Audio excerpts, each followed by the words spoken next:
and welcome to the Hawks Nest live stream show. We got ourselves some football this Sunday morning. Our Seahawks going into Lambeau Field in the cold tundra. Well, I guess it's still technically August, so the tundra's not been cold yet, has it?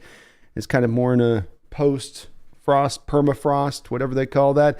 Anyway, it's going to be a fun game here this upcoming day as we get to play the Green Bay Packers, who are going to give us a nice little challenge here as our final preseason game here before we look finally towards the regular season to see what our Seahawks can do this upcoming year. So a good game here, hopefully, that we'll have ahead of us. Hopefully not too many just third stringers all the way through for 3 straight quarters, as the third preseason game now serves like the de facto fourth preseason game used to serve, which is you don't often see a lot of guys playing in the games. You know, just coaches will just throw out those third stringers. They're sort of making good on the promises that they made to the undrafted rookie free agents when they're trying to bring them onto the team where, you know, we'll feature you. We'll give you a chance, even if you don't make our team, to show up for other teams out there and whatnot. So we'll see how that goes. One thing interesting here is that the Packers are due to actually play a good number of their players because they had to kind of shut down their last preseason game because of that whole situation with the guy that had to be carted off the field, and they just shut the game down.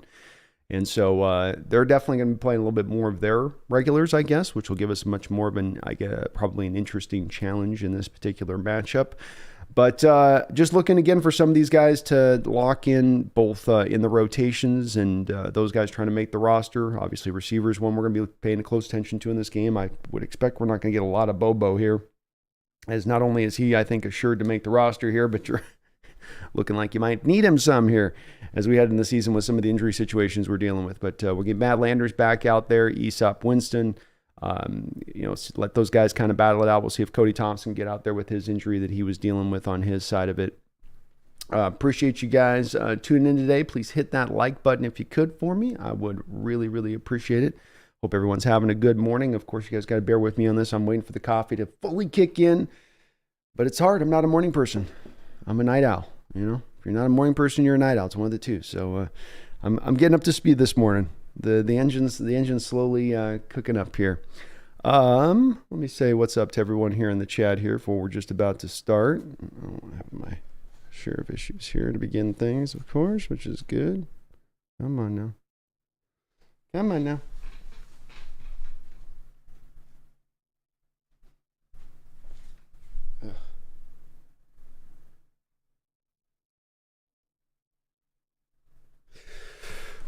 Oh, connections are a little funky. Might have to go to the regular one on this. It's okay. It's one of those things I remember last week where it doesn't show up the button to hit watch live until the very last second. Kevin Klein, will Kenny McIntosh play? I've not heard he's looking like he's going to play to me. There's no indication that that's going to happen. Free Truth, okay. So I was a bit early, but I am here. 12. How you doing, Free Truth? It's good to see you. Megan Gock Roger, what's up? It's good to see you, Megan. Hope everyone's doing well. Herbicide, hello. This is more Bobo. You can't go wrong, more Bobo. I almost want to start to put him in a little bit of into the protective glass situation at this point coming in this game. We can't get down one more receiver at this point. We're already sitting where we're sitting with it. Megan Gock Roger starting us off nice with a beautiful $10 donation. Thank you so much, Megan, my lady from Danenda. Hope you're doing well out there today, as we're about a minute away from the start of this game here. So we'll see what happens. All right. Watch live. So they have the button, but the button's not exactly working. All right. Hopefully this will turn on in a second. She says, good morning, 3 a.m. here, and am just off on an on-camera Trojan stream. Not had much sleep, and I'm on several cups of coffee. More than slightly nervous about being at Lambeau. But let's go! Let's go, Megan. I'm trying to get the coffee kicked in as well over here on my end. It's a little bit slow going too, but you got a little bit of Trojans action going on as well. A little dual stream cooking in. I like it. I like it as it should be. It should be. Well, hopefully they give you a good game. I don't think we're going to be playing a lot of our guys today, Megan. My opinion on this is that, you know, you're going to see a game where we're going to maybe give starters give them the one drive out there to go do their thing, but that's all you're really going to see. I think you're going to have a lot of this game being, to be honestly, by the sound of it, the Packers playing a lot of their ones for our twos and their twos versus our threes. So if this was a game where I was trying to put a bet on, the Seahawks maybe not coming out of this one with a undefeated record as we have been through this preseason so far, this might be that game because you are going to be behind that ball a little bit in this particular one because of that, unfortunately.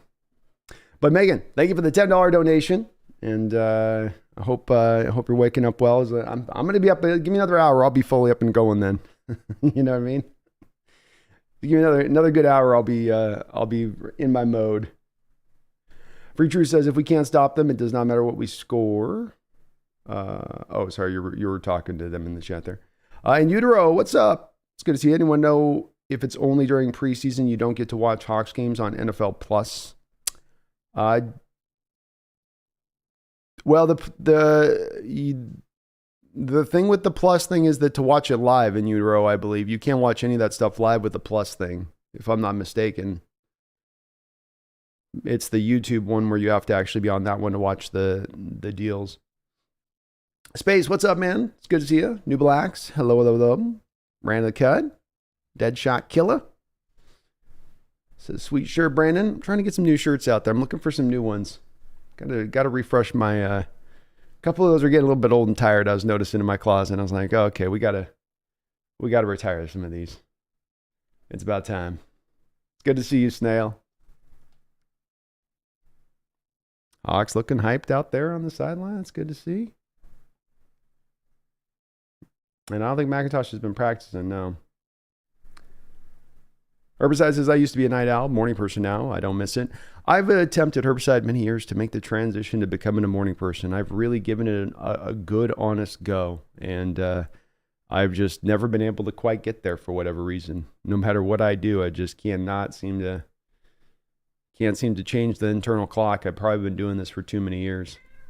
Billy Hodges says, greetings from the UK. Well, greetings as well. Out there, some of my folks out there in the UK. Of course, it was a great little thing, Billy, that we saw pop up this last week, which I'm putting up over my shoulder right here, which is that the Hawks have two of the highest selling jerseys out there in the UK, being Tyler and DK. So I've always said, Billy, it does feel like to me we've got more love out there when it comes to the UK or Germany or Australia, Canada. Like Seahawks are really the team that's the main one you hear those folks reference to.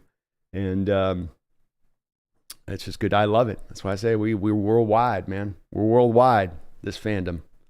But appreciate you. I hope you're having a great day. Dream Forge Contractor, hello. It's good to see you, man. All right, we got the kickoff here just starting off now with the Seahawks due to send it off here to the Green Bay Packers, and that will begin things here in this final preseason contest for the Seattle Seahawks. Carroll chomping on the gum down there in the sideline. He's looking ready to go. Megan with another $5. Megan, thank you so much for that $5 donation on top of the $10 donation. Already starting us off hot, Megan. Here we go. It says 3 a.m. here and have just come off a 2-hour Trojan stream. Cry me a river. I'm not complaining. I'm just mentioning if you hear a little bit of grogginess in my voice, I'm actually awake. It's just the body's here. Maybe not the soul.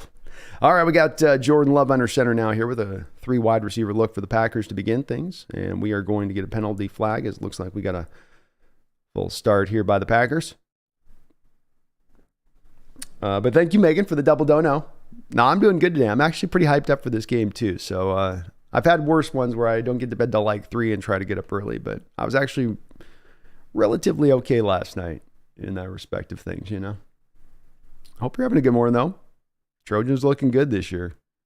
All right, Packers come back out with that three wide look. Watson goes in motion.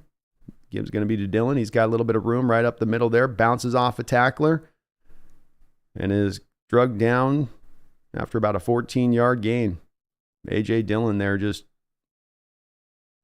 big hole right up over the A-gap. And I'll tell you, the teams have consistently attacked the Seahawks throughout this preseason over that A-gap again, testing to see if the strength will be there. And both of the two defensive tackles on that play, Godell, who's starting on one side, and Miles Adams starting on the other side of him, Both got washed out on that play down the line of scrimmage in their pursuit. Very similar to a play you'd see last season on that run play. Second down and short, and we are going to have another false start here by the Packers, it would appear. Appreciate that donation, though, Megan. All those donos. We're having a fun day today. Thomas, what's up, man?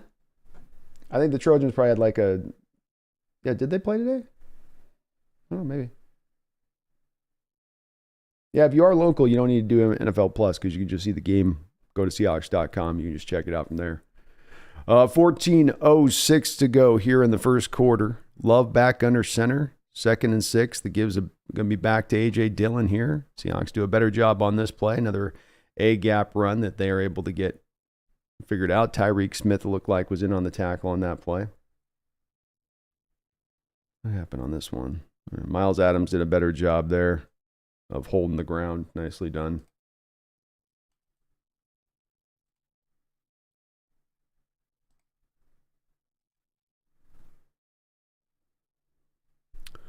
All right, so 3rd down and short. 3 wide receivers to the far side of the field. Love and shotgun. Hawks showing a blitz. They drop out of it. Love looking. Tyreek Smith in pursuit. Love able to get out of Tyreek Smith's grasp as he dives for his legs. Love jumps up out of it. Nice job in pursuit by Smith, but a good job by Love to just kind of bounce through the tackle.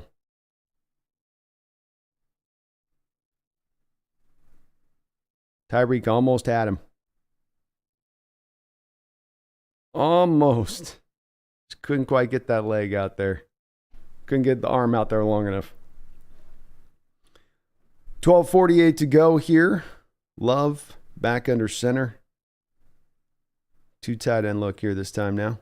Play action pass. Love looking deep down the field. He's got nothing. Coming back underneath. Marvelous play there by, is that Joey Blunt? Yeah, Joey Blunt, the safety, coming back to, I think that's Joey. It's always hard here in the preseason because you can't see it, but we got a laid flag. What is this?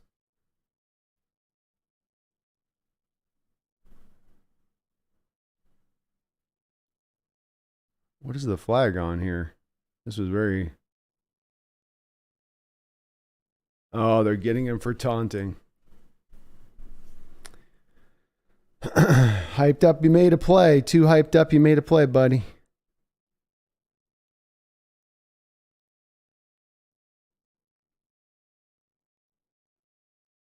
Yeah, so he decides to turn back to the player and do a discount double check thing. Yikes. Okay, first down, 12:36 here. Empty look here for Jordan Love. Seahawks again showing a little bit of a blitz look here with the linebackers. They drop back out of it again. Early pressure here. Love flush to his left. He's going to scramble and have some space to work with here, and he'll have another 11-yard gain there after the scramble. Love showing off his wheels here early on here for the Packers.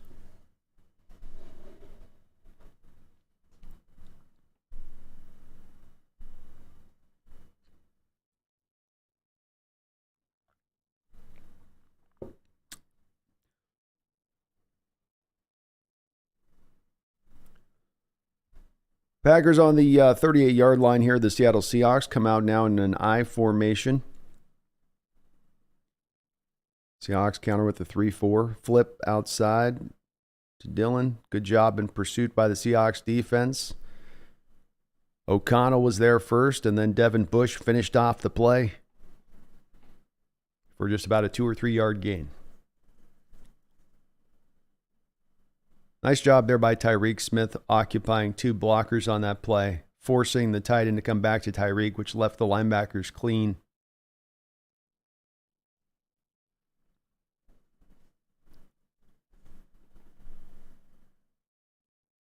Love back under center here.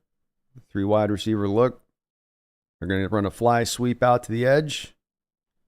A little bit of room to work with there for about a 5 or 6 yard gain, so a nice opening drive here by the Green Bay Packers. Another first down. Christian Smith, thank you for the $5 donation. Says first game of the season at a reasonable hour for us European 12s. I know it is rough out there for you guys. Do you think Devin White will become an upgrade over Brooks as the season unfolds? Thank you for the $5 donation, and I will get back on just this play and I'll respond to you on that one. I think you meant Devin Bush too. Jordan Love back in shotgun here. First down, quick throw to the outside. That's going to be incomplete. Trey Brown in coverage. Second down.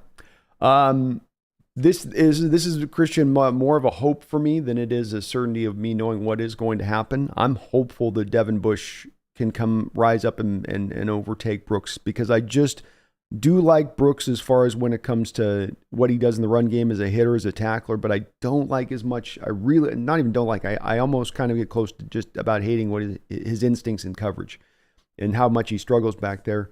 Second down and 10, delayed give here into the running back. And that play is snuffed out nicely there by, looked like that was it Gotel? It does look like that was Gotel in the play. Nose tackle there.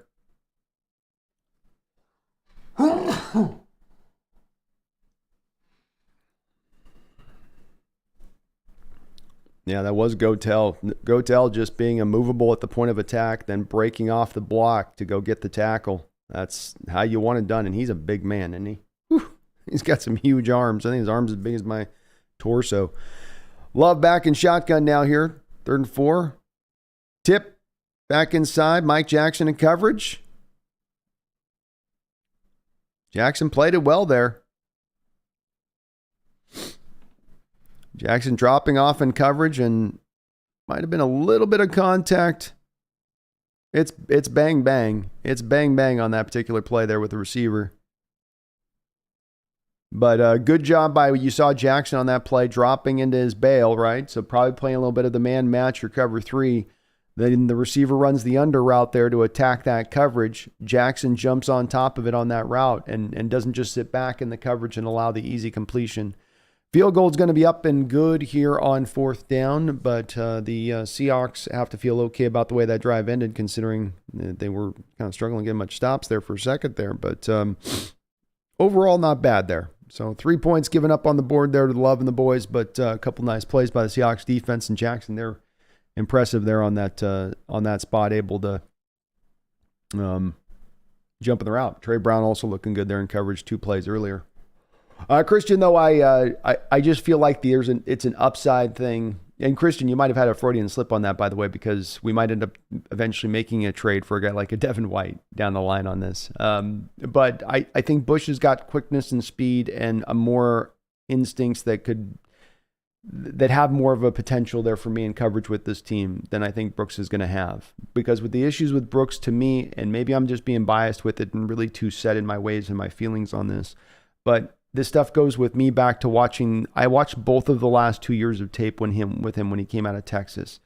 A lot of his games. And so the struggles in coverage with zone stuff goes all the way back to then. And that leads me to believe at a point in time that this is just, who this guy kind of is a little bit. You know what I mean? And that's where I find myself more of in this situation,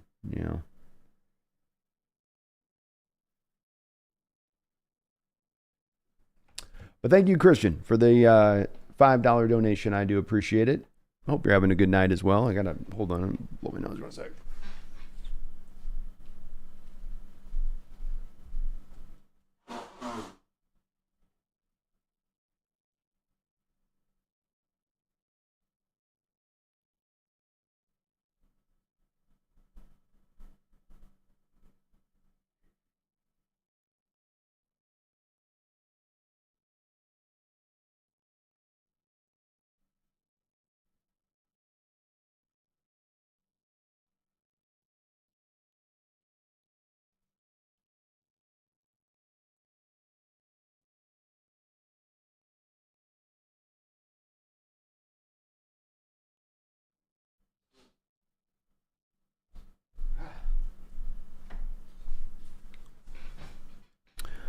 All right, 11-play, 50-yard drive there for the Green Bay Packers that finished off in 3 points. I will try to read you guys the time. I've been told it's about 12 seconds behind or so of the live telecast where you might be if you want to sync up with the play-by-play. Cheese Taco, thank you for the $2 donation. Says, good morning, B. Hope you're having a great day. Well, thank you, Cheese Taco, for that donation. Indeed, I'm having a great day, man. It's a beautiful Sunday morning here. The sun is out. I'm going to call the game and watch a awesome game here between the Packers and Seahawks. Going to walk later. It's going to be cool. It's going to be a good day. It's going to be one of those just nice, awesome late summer Saturdays, you know. Kickoff here is going to be short. And this will be returned out to the by Flowers there. That was a kid a lot of you were wanting to watch for in this game, the newly signed kid. Some of these names, you're going to have to give me a second on the names because we're getting third string with some of the depth on these numbers. So it takes me, I don't have the quick recognition as much on who's this guy, who's in. All right, we got Drew Lock out on the football field here now. It does look like the Seahawks are coming out with basically the second unit on the offensive line across the board, it would appear. They come out in an I formation to begin things here. DJ Dallas is your fullback, it looks like.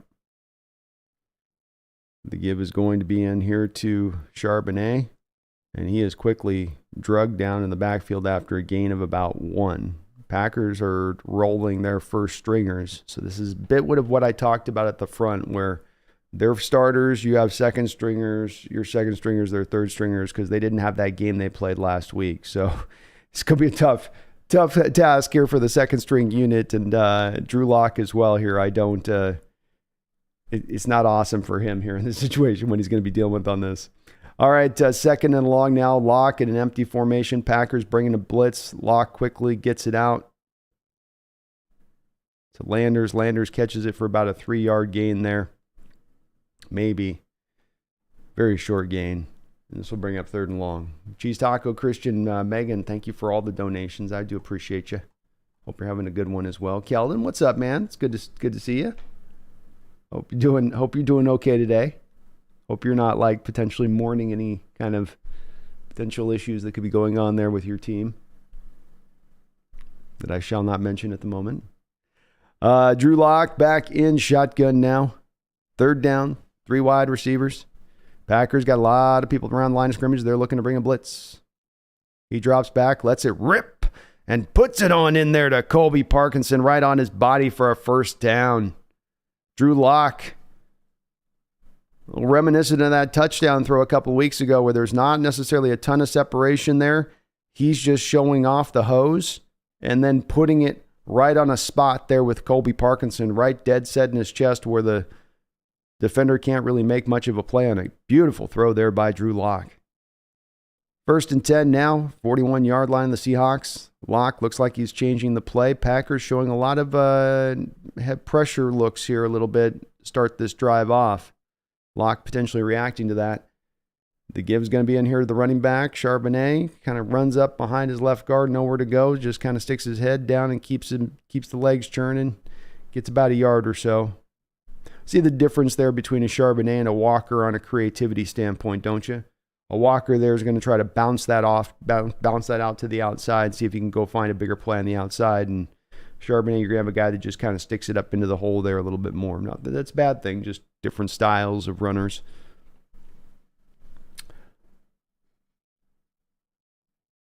Lock again, directing traffic here pre-snap.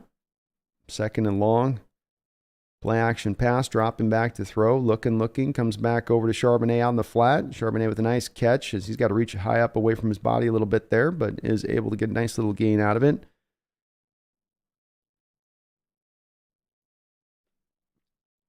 Charbonnet showing off those hands that were well utilized out there with the UCLA Bruins.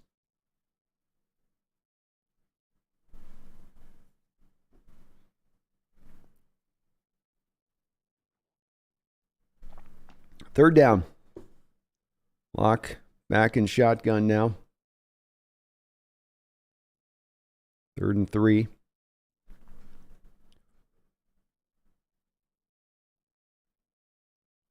Ooh. Lock tried to hit a man on an out route here on a 3rd and 3 and put it out to the edge, and the corner just jumped the route. Almost could have made a play on it.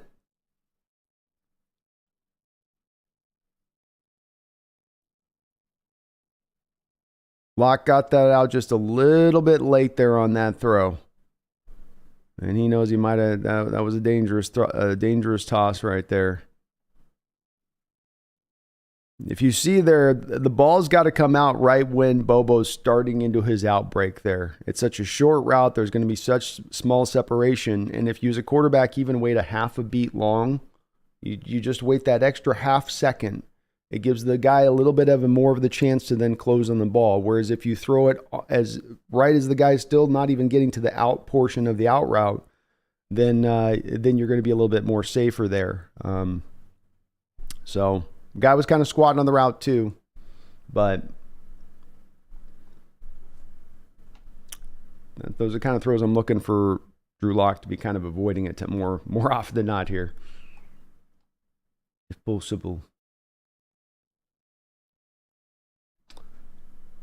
You have to watch KJ Jefferson. He's legit. He reminds me of Anthony Richardson. Oh, Thomas. I've watched a ton. I've watched 2 years of KJ Jefferson's tape. So I'm well acquainted with him. Thomas, I would say if KJ Jefferson was a better quarterback than Anthony Richardson, he would have come out this last draft. You know, this was a year with, and I'm really well acquainted with KJ because I watched a lot of him for a couple of years. So, you know, he's a guy that he is talented, but he went backwards last year. You know, with Anthony Richardson, you got a guy that's got 13 starts. KJ Jefferson's been starting both of the last 2 years, and he had a back step year where he didn't come forward. And there's, you know, some big worries about his concern of that. Yeah, he's a very talented player. I don't think he's going to run anywhere near the 4.4 like speed of Anthony Richardson. You know, he's going to be like a 4.55 guy. And he is talented, but he is, I don't know, a quarterback to me that you're going to be able to do anything outside of run like a Cam Newton kind of offense for him. I don't know if he's a guy to go back there and go through his reads and, you know, be good at the lines. I just don't know if his upside goes there. I haven't watched a lot of him. I'm a little bit lower on KJ, unless you're going to run a kind of a kitschy offense to accommodate him. Chosen One says, I wish you did a collab with Tom Grossi for this stream. I would love to do a collab with Tom. You know, he's a big dog up there, Chosen. You know, so he's got like hundreds of thousands of subscribers. I'm up at tens of thousands now. But I would love to do a collab with Tom. But I don't want to be a guy trying to push into somebody's big, you know, he's got a lot going on, I'm sure, over there. And so it's, you know how it is. He's kind of on another level above me. So you got to kind of know your lane and where you're at a little bit, I think. But I would love to, man. Tom does great work. Tom, him, Brandon, all the boys out there. All the boys out there. We've got Jordan Love under center now. As after a punt, the Packers will take over here at the 9-yard line. Here's the give. And we'll go for only about 2 or 3 yard gain. Nice job by Devin Bush and a couple defensive linemen down there, including looks like Jacob Sykes, for keeping him to a short gain.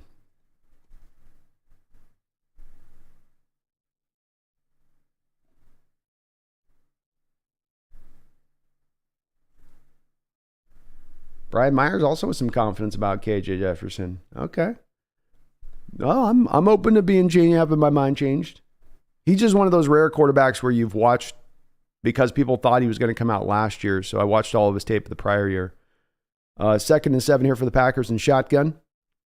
Quick throw in here by Love. He finds a man for a 4 or 5 yard gain there. 5:26 to go here in the first quarter. That is scooting along pretty darn fast. RJ, that was a questionable throw, by the way, with Drew on that last one. Jonathan, thank you for the $2 donation. I appreciate it. Hope you're having a good, awesome Saturday morning. Love back in shotgun here now on 3rd and 2. He's going to go empty. Drops back to throw. Ooh, what just happened? Well, he's brought down for a no gain. I don't know if the ball got tipped and he caught a ball back after it was tipped. That's why I'm confused because the cameraman got a little bit thrown off by that as well. Artie Burns ended up coming up and making the tackle. let's get a little closer view of this to see what exactly happened there. Yes, it was knocked back to Jordan Love. So it was a batted down ball by the defensive lineman. I think that was Gotel there. 73 got the knockdown. And Jordan Love one-handed catched it and then tried to run for the first down and was brought down. So a good job there by the Seahawks defense. This is a deep punt that will drop back the punt returner, but he's got some room to work, and he's going to take this all the way up to I think about the 48-yard line. Monster punt, but he outkicked his coverage unit on that one. And nice job, Seahawks defense there, getting the 3 and out there on the Packers. Well done. Well done. That's the Packers ones out there, basically, for all intents and purposes. Jonathan, thank you for that $2 donation, though. Sorry, I got cut off there before I could read your comment. He says, do the Hawks finally have a shifty white wide receiver? Laughing out loud. Oh, we do, but he's 6'4". He's not of the Adam Beasley variety. So, yeah, he is a guy with some shiftiness, which if you are going to be a little bit speed light, and Jake Bobo doesn't have necessarily a ton of speed, then you need to be quick and you need to be laterally fast. And that is one place that he is really good. That does go back to his college days. And you could see that with him where, he's got a little bounce to his step when he goes this way to that way, maybe not going up straight up the field way, but if he's going to bounce laterally sideways, he's got a little bit to him in that respect, especially for a guy at legitimately 6'4", maybe 6'5". It's been a while, I guess, Jonathan.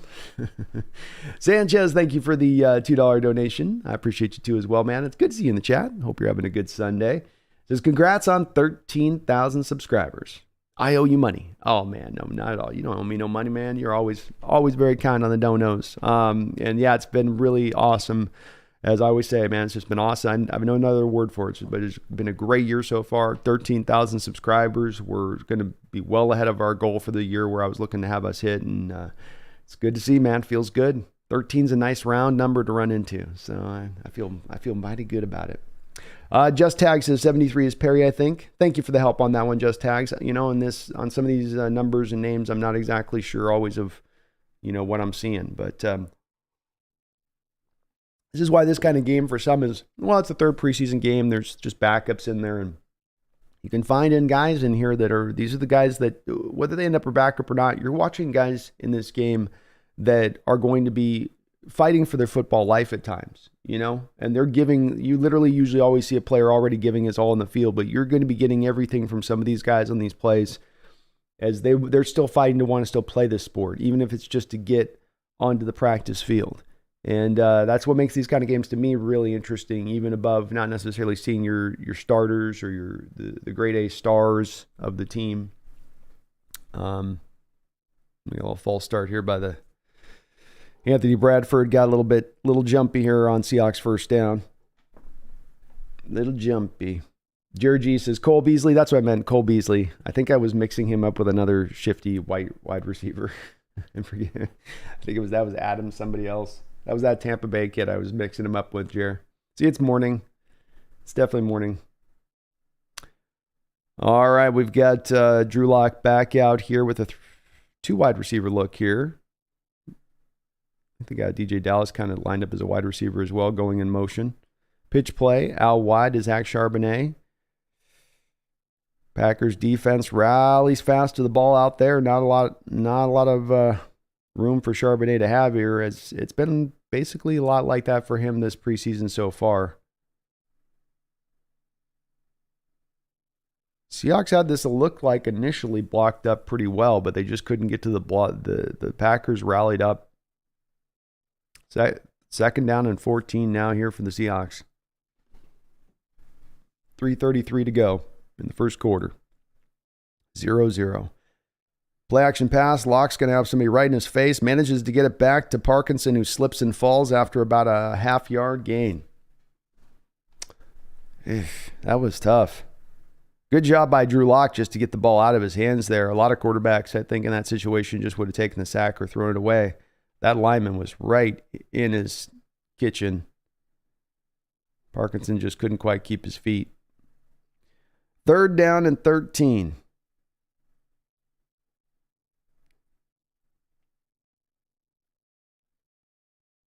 Packers showing a blitz. Or at least a 5-man. And they're bringing it. Locke angles to the left to get away from the blitz. Just tries to check it down into DJ Dallas here, who will catch it for about a 2 or 3 yard gain and not get very much further than beyond that. Hawks got themselves behind the 8 ball in that with the false start to start things off in that series, and couldn't quite get right on any of those 3 plays in that offensive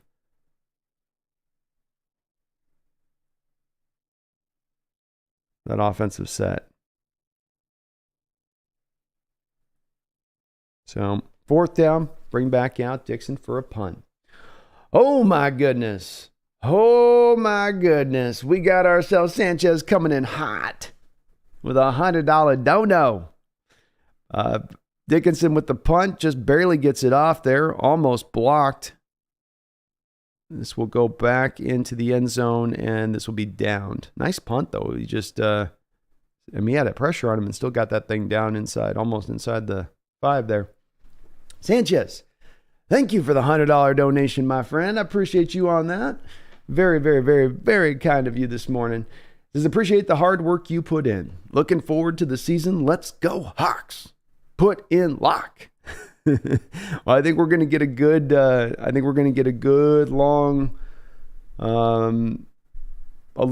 amount of lock playing in this game, I would estimate. You know, Sanchez with the game last week and having that the knee injury thing at the end where they had to take him out after just 6 attempts. I think they wanted to get him more run, and I think he's going to get more run here, which I'd like to see. I want to get more of a view of Lock in this game. It was last year you had the vid situation and then him coming back too fast from that, and then, like I said, you had the knee thing last week, and so we've really gotten just this sort of taster's choice here thing, sample size of, you know, a feel for him, and I'd love to get a little bit more of a view of this guy to really, you know, just kind of fully understand where he is at in his game, what he has as far as the potential goes. Not that I don't have trust in him I absolutely have trust in the guy if he's got to come off the bench and play with the starters, but just that, can he develop into a guy like Geno Smith has? And become that kind of guy that you find to say, well, he needed just time to develop, and that first stop wasn't the greatest for him. You know, he just needed another opportunity. And I do think that that's going to be potentially the way it goes with a guy like Drew Lock. I don't know if he's quite ready to ascend and be in that spot that Geno was last year, where it's all clicked and it makes sense, and he's totally ready to grow into that player quite yet. But this is why I want to see more of him in this game. You know, I don't need to see more Colton Allers. I'd love to see more Drew Lock, and that's a guy, frankly, who's more likely in this year to be getting more snaps. Let's get this guy some play in this game. Let's see what he can do here. You know, it's not going to be easy, too, because the Packers playing their 1s, we're playing our 2s, playing their 2s, and we're playing our 3s, but that's something I'd like to see. And thank you, man, for the donation, Sanchez. I appreciate all the support. You've always been a big donor as well, so this ain't the first time you dropped a big $100 drop on me. So appreciate you on that, man. And we're gonna have a hell of a season. I'm so excited for this upcoming year, and just everything feels primed in all the right ways. And I couldn't ask for more from you and the rest of the community and you guys, and how much support you give, and just how awesome you guys are all the time, every stream. It makes this hard work easy. But thank you, man. Hope you're having a good Saturday morning.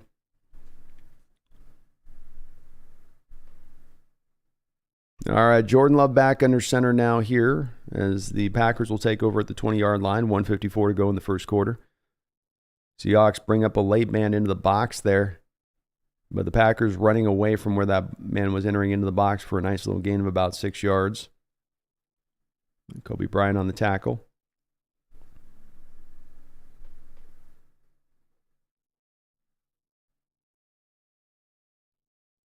Love in a little bit of a hurry here, drops back very quickly, and that ball is going to be dropped by his receiver, which will take us to 3rd down. Guy was open.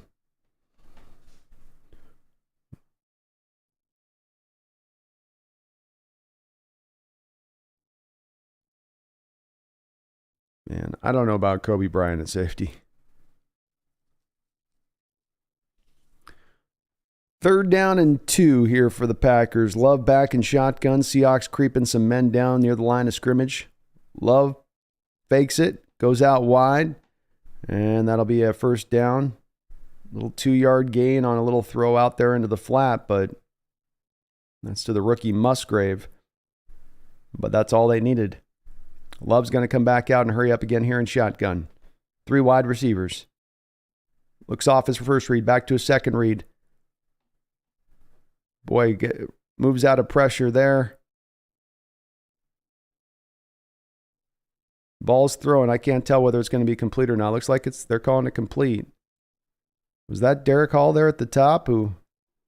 Yeah, Derek Hall was almost there, able to get a sack there in the play. Jordan Love showing off some of his kind of sneaky escapability here early on in this game. Derek Hall woofing big. He's getting some big breaths. So when you play the preseason, get these guys up to speed. 2nd down and 10. They're going to call that incomplete now. Officials were a little lackadaisical on that call. Quick throw in.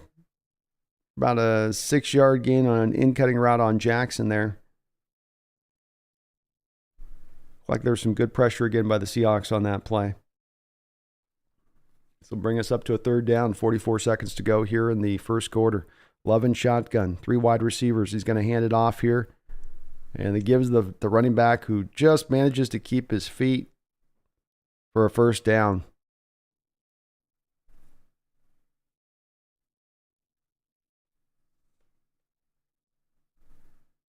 Love again in shotgun here. Goes back to the hurry up once more.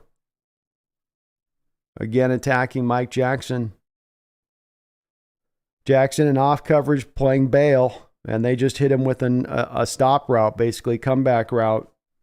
And that's the kind of route that goes after this kind of coverage, of course, and is just puts at times your corners in that pickle with trying to. We saw Jackson jump on that one route earlier where he was able to come up and then knock the ball away in a 3rd down. But you see here the Packers going right back to that kind of route concept. And it's very tough for corners. Very tough. I need you to stay clean over the top, not get beat over the top. I need you to take 2 or 3 steps post snap to depth, and then you got to rally up and try to still catch back up to get on top of that ball. If they do run that route underneath like that, it looks like we had a timeout on the field. It looks like maybe, or an injury or something. 2nd down and 1 here for the Packers. They're not showing anybody have called a timeout, but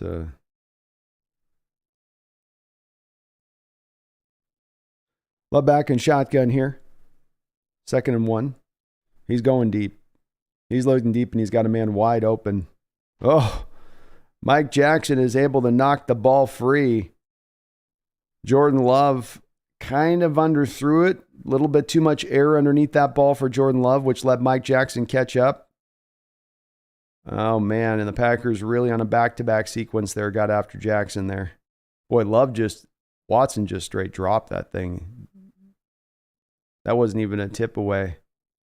He just straight dropped it. 3rd down and 1 here for the Packers. Love and shotgun again. Another draw play here. A.J. Dillon. Hard to bring him down on 3rd and 1. They only gave 1.5 yards up, but he only needed a yard. Nice job by Jacob Sykes on the tackle. It's been pretty active early on. That'll bring us down to the 1st quarter, and that'll take us into number 2. So let's look at that sequence with Mike Jackson and how the Packers just attacked him there. You first go at him with the comeback route as he's dropping to depth. You're getting him thinking, man, they're just going to hit me all day now with this underneath stuff. They got me on the over route earlier where they tried, which I was able to break up. So they're trying to get me on this underneath stuff. You know, they're not going to throw deep today. And then you get on that play. They come right back. The Packers do, going right back after Mike Jackson on the next play by getting him to bite in on a little bit of that shorter route there, getting him to think it's going to go again back out to that out route. And then they go and they hit him up deep on the other side. And that play will drive Carroll a little bit crazy there where he sees him get beat on that. where he goes, okay, stay clean, then stay clean. But if you're going to not be able to stay clean and you're going to give up the stuff underneath, this is what will eventually open the door up to someone like Trey Brown maybe taking this job, or dare I say, of course, Witherspoon maybe being that guy as well. You got to do one thing or the other at least, bare minimum. And on that particular play, we got neither, unfortunately, from our guy there. Sanchez, thank you very much, so much again for that donation, man. You are, as Brian Meyer says, you are the man. You are the man. And Megan, thank you as well. All the folks, you guys, so many donations on the channel. Very, very appreciative. I hope you guys do know that.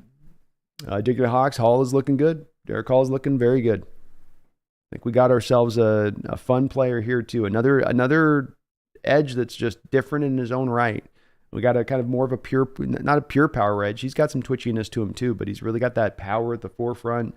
Whereas then you've got your twitchy first step quickness guy in Boye Mafe. You've got your quickness guy with the size and speed and athleticism in Boye Mafe. And then you have your, guy in Uchenna Nwosu who's kind of your technician. And every guy's kind of a little bit different in their own way. It's kind of interesting. Jared G says, I agree. Brian is not a safety. Yeah, you just see him coming up there trying to rally up to take on that ball carrier, and the ball carrier just bounces him off. That ain't Derrick Henry he's trying to go up and tackle, and it wasn't even A.J. Dillon. I don't know if he's got the size out there. I do like what I'm seeing from Blunt, though. Keldon, says, I thought Julian Edelman, but I could not think of Wes's name. Oh, yeah, Wes Welker was who someone was trying to think of.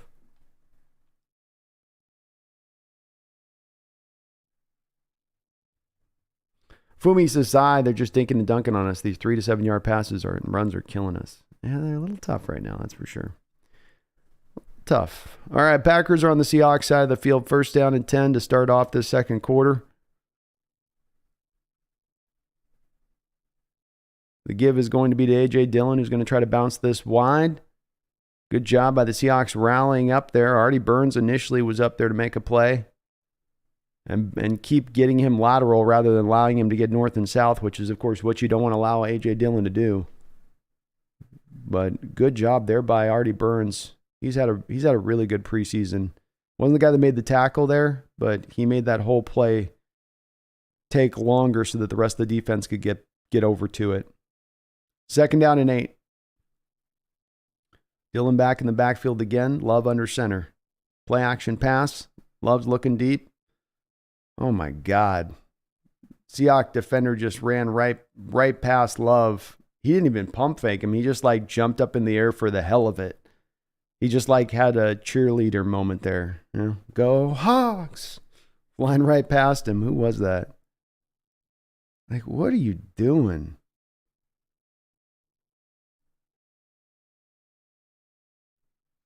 That was a weird play from that defender there. They just randomly decided to jump in the air for no particular reason. He had a freebie sack in front of him. Love standing there just looking at him like, oh, you're just right. You're right here all of a sudden. And the guy's like, I got you. And Love's like, yeah, you got me. And the guy's like, I got you. He's like, yeah, I told you, you got me. He's like, okay. He Superman's right past him. Joey Blunt's still down on the football field. Looks like they're rubbing around on his shoulder a little bit right now.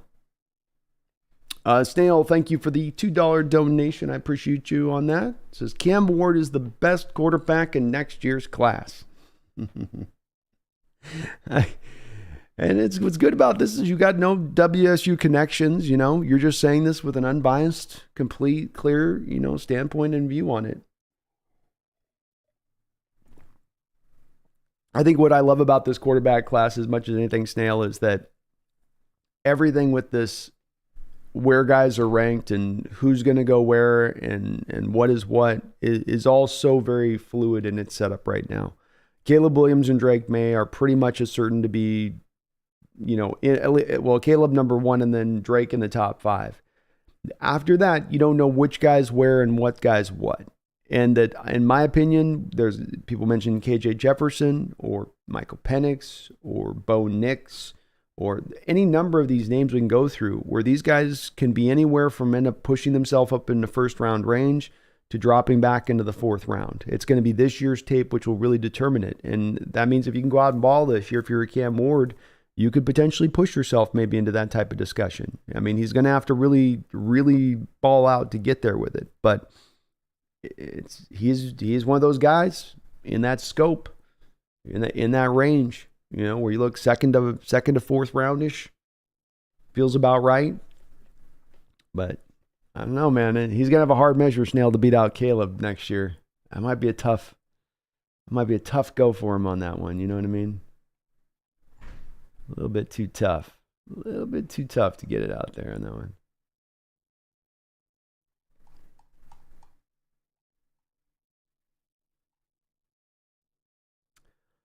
Sanchez, thank you for another $5 donation, brother. Appreciate you, man, for all the donos. It's like triple dono for Sanchez, including a $100 drop. It says, run defense still looks like my toilet after I eat Taco Bell. It's got to stop putting on that extra spice stuff on the top, man. It's already spicy enough, It does look like Joey Blunt's day is going to be done here as he is heading over to the sideline. And they're holding his helmet, which would probably indicate that something's not great with that shoulder. Seahawks are going to take over with 39 back there. 3rd down and 3 now for Jordan Love. Seems like they've been in this 3rd down and short situation a lot in this game. They're going to run a little pick play to the outside here, and it's going to work for a nice 2-3 yard gain. And we are going to get a penalty. That looked like, to me, a legal pick play. That guy was blocking there. He wasn't picking him. That's holding on the Packers. That's what that should be. Oh, they're going to call it on us, huh? That guy was blocking already on that play before. That wasn't a rub route. That was straight blocking. They're going to call Mike Jackson for the hold there, but that whole thing was a little suspect. Packers back to a 1st and 10. Feels like their offense has lived on the football field through the first part of this game, though they only do have 3 points here with 13:33 to go here in the second quarter. Love's going to get under center with a 2 tight end look here. Play action pass. This guy's man wide open on Mike Jackson, who continues to struggle and have a tough day on an underneath route there for about a 12, 13 yard gain.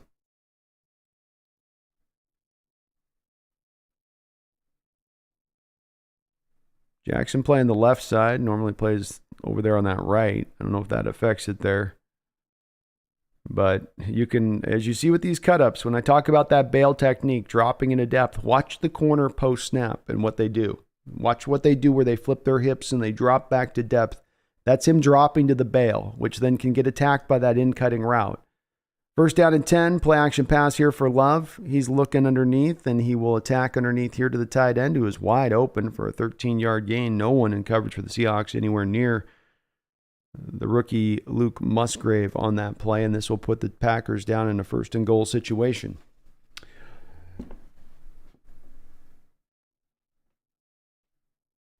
Oh, Radigan. We can't talk about how much we like Radigan. The coverage stuff is worse than Brooks with that guy. He completely had his defender there to go take him in the flat, and he turns his back to him and runs up the football field. Holy mackerel. And Jackson on the play is pointing at John. As soon as he turns, he's like pointing John to, you're on Musgrave. What are you doing? I've got the guy out here in the flat. Why are you running to depth?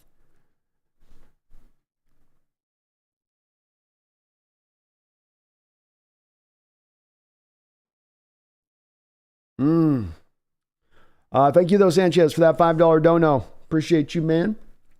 And yeah, the run D's been, we'll call it mixed bag. 13 carries so far, 67 yards. I guess that's not a mixed bag. That's just bad. That's just bad. The love carries help. 3 for 21 from him. But 5.2 yard per carry average right now for the Packers here, which isn't good. Garth Knight, thank you for the $5. Appreciate you, man. This is Brando. Your thoughts on Jordan Love from the draft? The Hawks got Brooks and KC, got that center. Yeah, that's right. I wasn't a big Jordan Love fan. The Patrick Mahomes comps are coming too fast and too furious for me.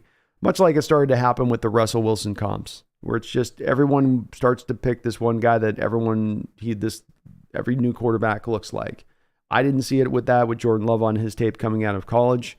I've not been a big Jordan Love guy at all. He's looked okay on this game. He's had a couple of drops that haven't been his fault necessarily. So his 8 for 14 and 57 yards looks worse than it probably actually is as a day, and his decision making hasn't been bad. I think he's a guy that can potentially game manager his way for the Packers to get to playoffs. But I don't have a lot of trust that this is a guy that can do much for you if you need him to go out there and win you games or carry the load for you in any way. And if you're going to make a first-round pick, Garth, I think I want a quarterback that can carry the load for me from time to time if I'm drafting a guy that high, or I can select one of those game manager guys in the second or third round. So he wasn't a guy that I was really very much in on. And there were some character stuff on top of it, which should always give us some hesitancies when it comes to quarterbacks, with some of the recent track records of character-concerned quarterbacks who've come into the league, your Johnny Manziel types, who aren't necessarily all about ball.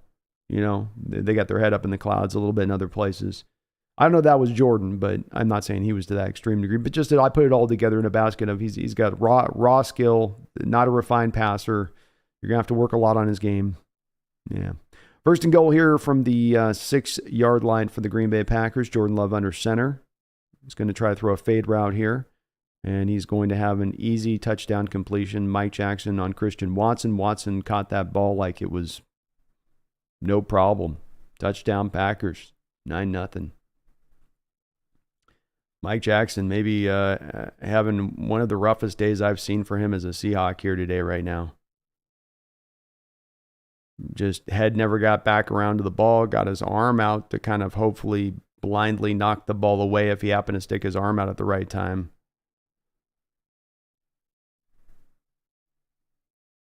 But this is not going to quiet the calls from folks saying that Witherspoon needs to start on the outside as quick as possible. I had been advocating for, and Jackson gets a block. How about that? Mike Jackson coming back, showing off some where that frustration is, and comes back and gets a block on the PAT. There we go. Kid's a fighter. You got to give him that. But he's getting hammered here in coverage right now. Love is going after him, and I've long said that I'm okay with Witherspoon playing in the slot, but that is only if you've got Jackson out there taking a step forward in this game, of being a guy that's not a liability out there on the other side. And early on in this game, unfortunately, he's made a play too in coverage, but there's been more of that liability look to him than anything else. Like that deep ball that he didn't even give up, that he got a knock away from, that's not really just a good play on his part. He's beat deep. He took the cheese on the under route, I'm a supporter of Mike, but he's making the argument for folks saying we got to go a different direction, look that much stronger. Garth, thank you for that $5 donation. And Garth, I saw you had another donation. I didn't get a chance to respond to you on my comment section on one of my videos. So sorry about that, man. I'll definitely still respond to you on that. I got a little bit busy.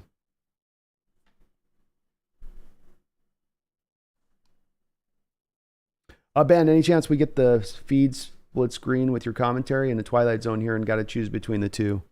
I wish I could, man. It would get the streams shut off, Ben, if I did. If you just pause your game 12 seconds, you can kind of sync up to my commentary. But yeah, I wish I could, but I'd get in big trouble if I pushed any of the YouTube stuff out for you guys on there, unfortunately. All right, Drew Lock and the boys are going to take over after ball's going to be kicked into the end zone here. Let's see if they can come back here with some kind of decent drive here, make a little bit of noise for what's been a quiet first half from this offense. 12 minutes to go here in the second quarter. Drew Lock back in shotgun, 3 wide receiver look. He's going to drop back to throw. Looking. Bobo's drugged down to the ground. That took the official way too long to come out with his flag on that one to call pass interference. I mean, the guy just pulled Bobo right to the flow. To the flow!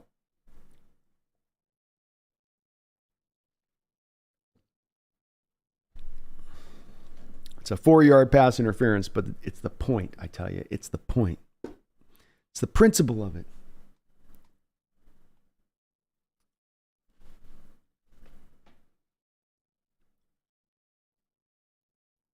Packers with a 10-play drive in this game and a 15-play drive. They have been very, very patient in their approach, that's for sure.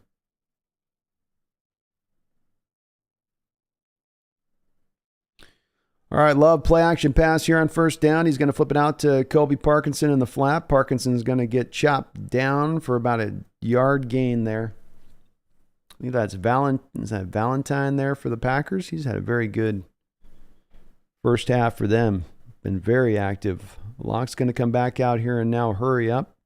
Shotgun. DJ Dallas to his side. Play action pass. Goes back over to Bobo. Bobo does a nice job of catching that ball out away from his body. Locke put that a little bit extra far out away from him, making that a little bit harder catch, especially with some of the velocity on that ball. Bobo able to reel it in and then get upfield for a couple yards after the catch. Yeah, that's a tough little grab there. This will bring up 3rd down and short here for the Seahawks. 3rd down and 1. Bobo 5 catches, 98 yards, and a touchdown this preseason so far. 10:58. Seahawks coming out in the Eagles power run look thing, and I don't know if it worked. They had a little bit more than a yard to get. They're coming out in the trying to do the Jalen Hurts play with the Eagles there, where you push the guy from behind to give him the first down, and I don't think that they got the first down. The mark was definitely short here. So I'm guessing Carroll and company are going to probably punt so deep in their own territory here once they figure it out. If they give him the first, that's a hell of a spot. He was short. No, it is 4th and 1. They're going for it, huh? Yeah, Carroll's not going for this. He's going to call timeout and bring out the punting unit.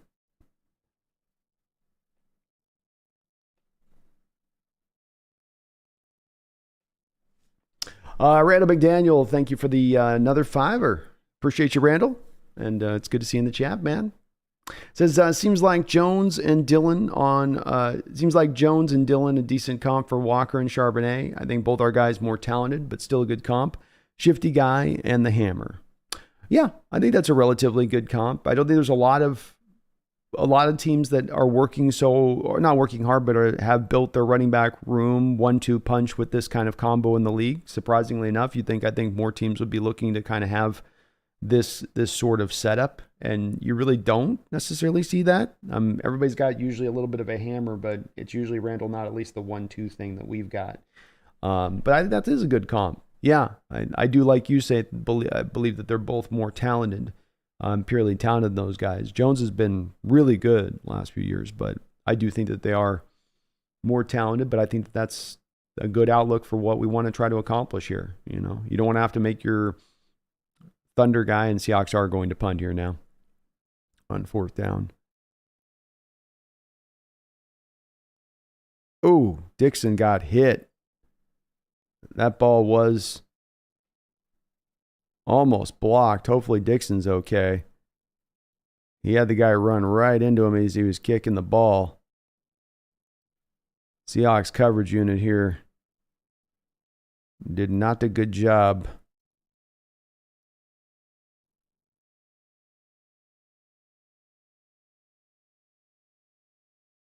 Radigan down to make a play on the coverage unit, which was nice. Looks like Dixon's going to be okay. All right, Packers are going to come back out now with their backup quarterback on the field. Jordan Love's day is done.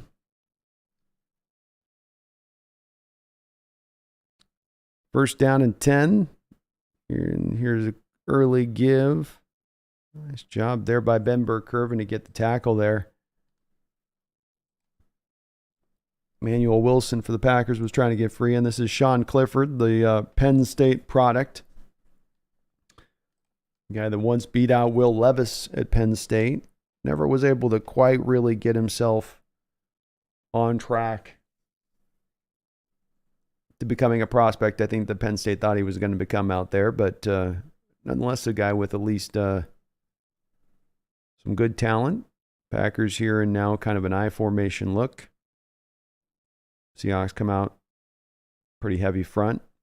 Trying to run the ball again here are the Packers on a wide zone play, and the Seahawks are able to stretch it out and snuff it out. Jacob Sykes, who has had himself a pretty good first half here, comes up from the bottom of the pile. Sykes fighting off a double team block there to go make the play. He had some help, but impressive little play there by Jacob Sykes. Nice job by Tariq Smith to set the edge there and force that play back inside as well.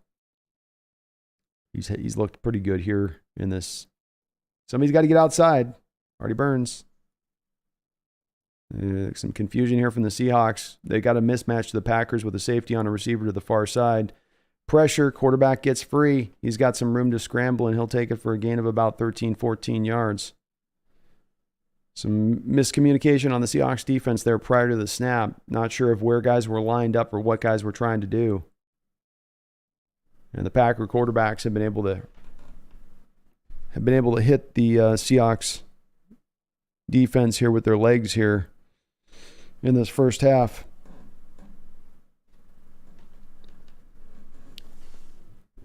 First and 10. Packers on the 41-yard line. Their own territory. We got a little flat route throw to the tight end. He'll make the catch and gain himself about 8 yards. Packers just taking into the Seahawks defense in the way that you would from historical norms, which is don't look to try to hit big plays. Just, dink and dunk, pick them apart. They'll give you the free and easy completions. And Seahawks are obviously running a lot of vanilla defense here, so they're not making this tremendously tough on them in that respect. Something I would not expect them to do in the regular season. But why the Packers are having success in this game is because of that. They're attacking to the ways that you would attack this defense. Here's a give to the running back on 2nd and 1. He'll only get a yard, but it will be enough for a first down. Tyreek Smith there on the tackle. Smith continuing to look good in this half.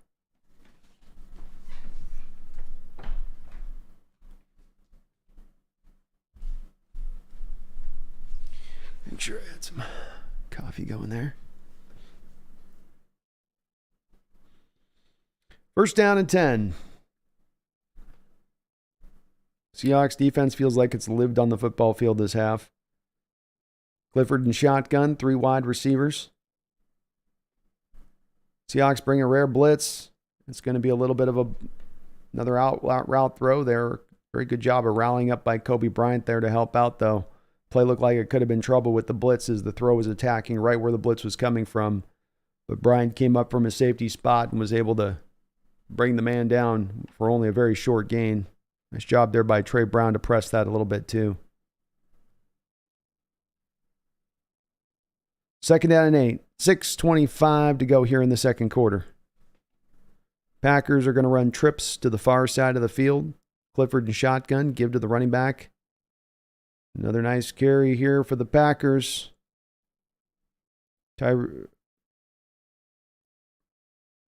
Ferguson on the tackle. We do have a flag on the play.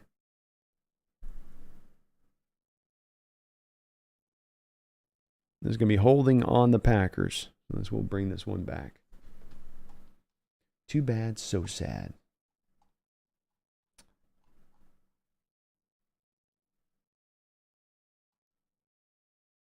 Randall, thank you for another $2 donation. Says, don't sleep on Will Rogers of Mississippi State. Now, I'm going to be watching him.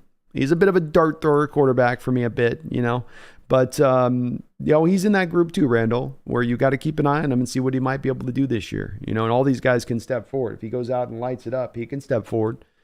All right. 2nd down, 16 here. Clifford's going to throw a screen pass. And that will be drugged down to the ground for a nice little screen for about 12, 13 yards. That worked. They got him. Caught Seattle getting up the field a little bit too much there. Man, that's just a front four bust there. You weren't even bringing a pressure look there. It's like they still got 8 or 9 yards. 3rd and 6 for the Packers on the Seahawks 44-yard line. Seahawks showing a little bit of a blitz look here. Packers are going to try to run this. Running back running strong. Seahawks cannot bring him down with 4 defenders. It looked like it should have gone for a 1-yard gain with 4 guys clutching onto him. It ends up going for almost 4 yards there. So bring a 4th down and probably puts the Packers in a position of now going for it. 5:02 to go in the second quarter. And indeed, the Packers are going to go for it here on 4th and 2. Seahawks defense might be a little bit gassed here in this first half. They just have not left the football field, even though I know they're probably rotating a bit. Haven't left the football field this half. Another give up the middle here to the running back on 4th down, and they get the stop. That away. Defense isn't giving up a lick here. Stay with it. Keep defending. Artie Burns there, who's had himself a good half. Radigan down there, who's had some ups and downs here in this first half, but good play there by the Seahawks defense to rally up. Packers have been able to run the ball pretty decently this first half. And that's a nice stop. Nice stop. Let me get some more coffee. I'll be right back.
But no, Randall, I'm not sleeping on Will Rogers, man. I'm still going to be watching his tape too as well. Very accurate passer, that kid. And he doesn't have any easy pathway he's going for. You got to build into that evaluation of him, the level of competition he's got to go through to get done what he's going to try to get done this upcoming year. But he'll be a fun guy to watch. And there's so many of these guys, Randall. It's easily a list of, I think in normal years, you'd have a list of maybe 10 quarterbacks that you look at as saying, these guys have maybe 10 real, truly draftable grades on them. And I think this year it's more into like that 20-25 range, which it makes it unusual. Interesting to see. Concierge with Nolan. How you doing, Nolan? It's good to see you, man. Thank you for the $2 donation. Says Kobe should get a look at corner at this point. This has been my long harbored feeling on this as well. I appreciate the fact that Kobe Bryant filled in for us at the slot last year. As you didn't have a lot of other answers to do so, and you felt better about the outside corner depth. 4:42 here in the second quarter. Drew Lock back under center here now at the 39-yard line, Seahawks territory. He's going to change the play here at the line of scrimmage. Pull his splits in a little tighter. We got a running play here to DJ Dallas. He gets up the football field for a nice 10-yard gain. Nice run there by DJ Dallas, and a great little audible call there by Drew Lock to go to the run. Saw something in the Packer front that he could attack and went at it. Seahawks had a numbers game, blocked it up really well. Right over Anthony Bradford's side there, by the way. Ooh, Bradford with another beautiful block, and DJ Dallas is in the open field. Down to the 24-yard line. Oh, my goodness. Watch Bradford on this block on the replay, folks. Your right guard, he just waylays. Oh, takes 2 men out and 1 on that. He's technically running a double block, but then just hammers it back to DJ Dallas again. He's feeling his flow. Nice little dancing 4-5 yard run there after bouncing out 2 big-time runs there back to back. Seahawks starting to take it to this Packer defensive line. Get down into the little second stringers. A little bit different than second stringers here, isn't it? Drew Lock is going to keep it going. He's got the Packers maybe feeling like they're breathing a little bit heavier on this drive. Fourth straight attempt here to DJ Dallas. He'll fall forward. He has got to be breathing heavy with that fourth straight carry. And he'll take it for about a gain of 2 or 3 yards. This will bring up third down and short.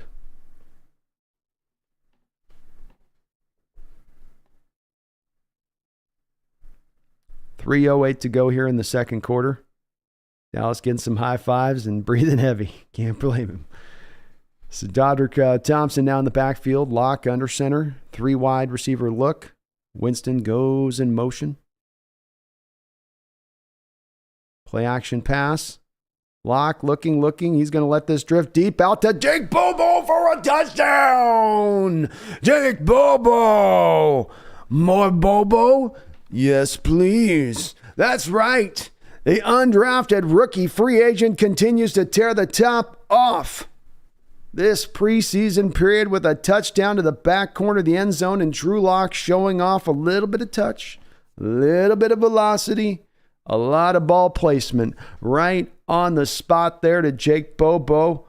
Nice little grab by him, gets both feet down, makes the catch. This kid's making the roster. You better believe it, and he might even be going beyond that. Nicely done by Jake Bobo and a well-constructed drive there by Drew Lock. A constructed one and not one that just happened by happenstance. He went out there and made that drive happen, even with the audibles to the run game, even with there being a lot of DJ Dallas there. But a great job of staying patient there in the pocket. Seahawks had a deep call played there. They dropped back one of their receivers, Aesop Winston, there in pass protection to give them an extra blocker there and help out. And then Locke let the play develop, didn't rush it, didn't force it, and then put a really nice ball out there for Bobo. Perfect placement, and Bobo just continues to shine this preseason period. Wonderful drive to answer back there for the Seattle Seahawks in the first half. It's been a bit of an uphill struggle, bit of an uphill climb. 5 plays, 61 yards, only consuming 1 minute and 56 seconds to that drive. And capped off by an 18-yard touchdown catch by Jake Bobo.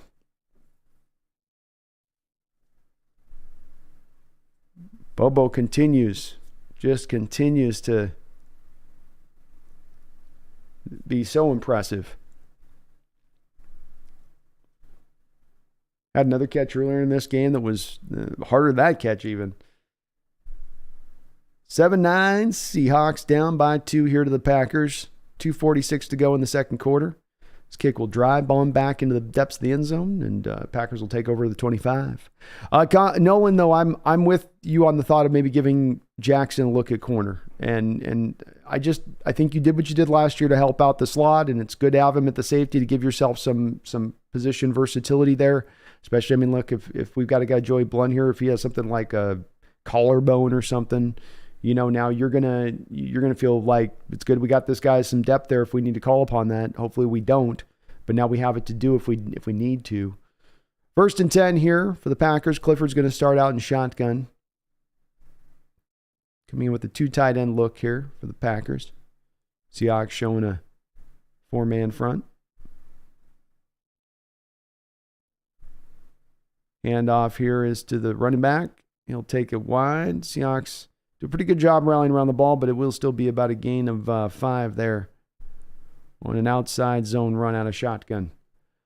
But I think, Nolan, I'm not sure that Kobe's not, and I got to just trust in the coaches, I guess, on this one and say, okay, they know better on this, that he's not good on the outside. We just haven't gotten a really good look of him on the outside, and he was so good in college in that role, and he has familiarity playing in the cover 3 and playing off coverage and basically our system. So, you would think that it would fit him pretty fluidly. 2:08 to go here. This will be the last play before the 2-minute warning. Clifford back in shotgun, 2nd and 5. Give is back into the running back once again. He will be drugged down for a gain of about 4, just short of the first down. And that will take us to the 2-minute warning. Thank you, though, Nolan. The don't know. I do tend to agree with you on that. Not for sale. Thank you for the $2 donation. Says, I don't know what Pete saw in MJ this summer, but he's trash. He certainly has not played good this preseason, not for sale. And for a guy that Carroll was saying was dominating mini camps, you're watching this and you're going, well, okay, but how could a guy go from dominating to not looking this bad in the preseason? 1-1 doesn't add up on this, does it? Not for sale. I feel where you're coming from on that, and I'm a little dissuaded by what I'm seeing from Jackson here in this preseason, as it doesn't look like he's taking a step forward in his game. It looks like he's taking a step back, and that's not what we were headed. That as much as he was being gassed up, was not what we were expecting. I'm with you on this. It's disappointing, and right now I've got to be honest. Right now it's Trey Brown has looked better in this preseason than Mike Jackson. And I kind of feel like I'd be leaning towards letting Mike roll out as the number one at this point until Witherspoon can figure out who's who and what's what. Randall McDaniel, thank you for another $5 donation, man. I do appreciate all the donations, you guys. You're very, very kind. And you too with that, Randall. Thank you so much, man. He says, any blue chip running back prospects in the 2024 draft? Someone in the Wayne Gallman mold. You mean the Eric Dickerson mold? You mean the greatest all-time mold? Well, there is no Wayne Gallmans. There's only one Wayne Gallman, But let's make sure we're clear on that one there, Randall. You don't get two Wayne Gallmans coming down the track every 10 years. That just doesn't happen.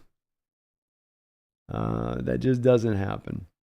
I've looked at a couple of the running backs so far. There's not necessarily a Wayne Gallman type necessarily. There's two guys that are at his size technically. And if I want to take the closest one, I would say probably it's Raheem Rocket Sanders of Arkansas. But Raheem's probably about 15 pounds heavier than Gallman, if not more. But they win in similar styles. Big burst is a big part of his game. He's a fun runner too with Arkansas. He's going to help out KJ Jefferson, I think, a lot coming back. So we're back here. Speaking of back, we're back in the action here with a 3rd and 1 for the Green Bay Packers. The Seahawks can steal a possession back here. Hawks have 2 timeouts remaining, as do the Packers.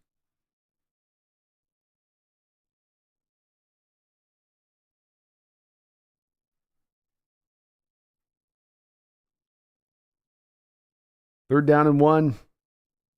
2 tight end look here for the Packers. Clifford bringing his tight end in motion to one side. They're going to try to run this right up over the middle, and they're going to get the first down. They ran the Jalen Hurts play as well. Get ready for a lot of that this upcoming season, folks. A lot of the Jalen Hurts 1-yard play thing that the Eagles did, and the running backs pushing them forward to get the first down. 1:42 to go here. Clock is running. Clifford and shotgun directing traffic. Dropping back to pass, looking to throw short. Hits it short. Attacks Mike Jackson in coverage again. Jackson gives up the 6-7 yard completion. Jackson just dropping too far into his bail here. 2nd down. Clifford coming back underneath. Hits his man. 15-yard gain. Kobe Bryant in cutting route. Yeah, Bryant's in coverage there.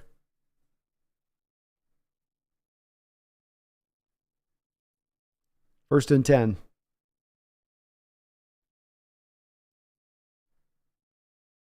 Oh, a nice job by Levi Bell. He just popped up out of a bush there.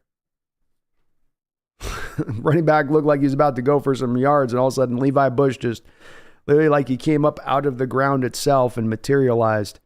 Drug him down for no gain. 2nd down and 10. Clifford back in shotgun. He's going to let this rip down the field. Again, going after Mike Jackson. A lot of physicality in the route down the field, but a little bit overthrown there.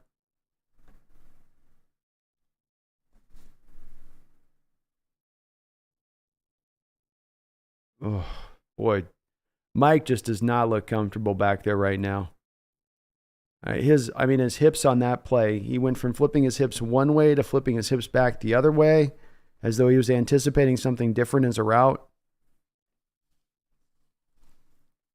3rd down and 10. 3 wide receivers. Clifford and shotgun. Looked like the Packers jumped a little early there, but they got away with it. Clifford's going to go deep down the field again. And that is going to be again overthrown there by Clifford. Give your man a chance to make a play, big dog. Kobe Bryant down there in coverage. Running step for step. I don't know if he's really open, but both of those 2 throws, Clifford didn't give his guy a chance to go and really make a play. This does take the clock down to about 26 seconds. Seahawks do have 2 timeouts, but you'd imagine that it's going to be pretty hard here unless Locke can work some miracles to get this ball up the field.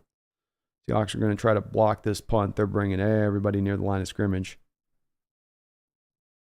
And they're bringing it. Fair catch here. We got a flag on the play as well. But Randall Raheem, and they call him Rocket. Raheem Rocket Sanders. That's your Wayne Gallman type. And I got Blake Corum, kind of like 4 inches, 20 pounds less than Saquon Barkley. It's kind of Saquon type. Bucky Irvin, sort of a smaller slider. Kimura. Braylon Allen, sort of a cross between Derrick Henry and Leonard Fournette. Travion Henderson and Myjon Sanders there.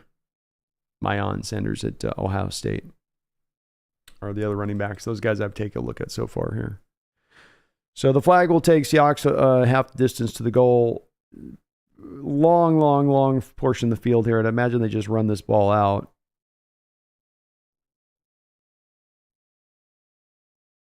Oh, wait. I guess we roughed the pass kicker or something? Is that what we did? They're going to go for a field goal as the Packers here. I didn't see what the call was. That's my bad. I'm guessing we must have messed with the kicker or something. Been offsides.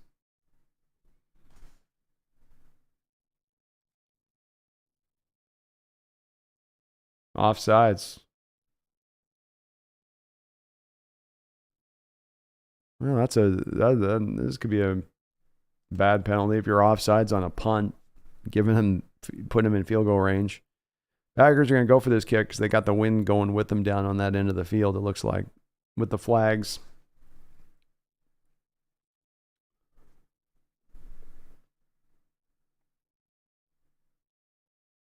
Anders Carlson lines up for the Packers.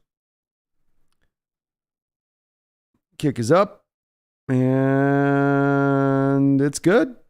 Wow, costly penalty. That's going to get you cut for the kid that gave up that penalty. It's like, well, why didn't I make the team? Well, because when you were on defense on a punt, you lined up offsides. Oh, okay. 7-12 Packers here. 14 seconds to go in the second quarter. Dumb mistake.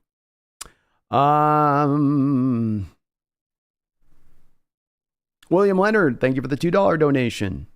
Says, maybe MJ would be better if we did joint practices. It couldn't hurt him at this point, you know. I don't know. Again, just the weird thing is how does he not look? How does he look worse? And Carroll's saying he was looking dominant in practice. I don't know. Maybe it's just having a bad game or a bad couple of games. But if this is going to be a cornerback competition, it's not just being given Michael Jackson the job because he was the starter last year. You know, I mean, Trey Brown's been better. And Trey Brown's not been amazing, but Jackson's been legit bad here in the preseason. Hopefully that Witherspoon hammy gets good quick. Kickoff by the Packers here, and he's going to let it go to the back of the end zone is the returner. Rumbler Podcast says, with a $2 donation, thank you, Rumbler. Since I sent you a trade, Brando, Tyjae Spears. I mean, maybe, you know, I might. I gotta say, I've been thinking about it. I'm more stronger right now on. I'm more stronger on running backs than anything else. Let me take a look. Let me take a look at this fantasy trade you offer. And the Seahawks are going to go ahead and just down it here run out the clock through this half, and they will go into the books. Down 7-12. Interesting little half here.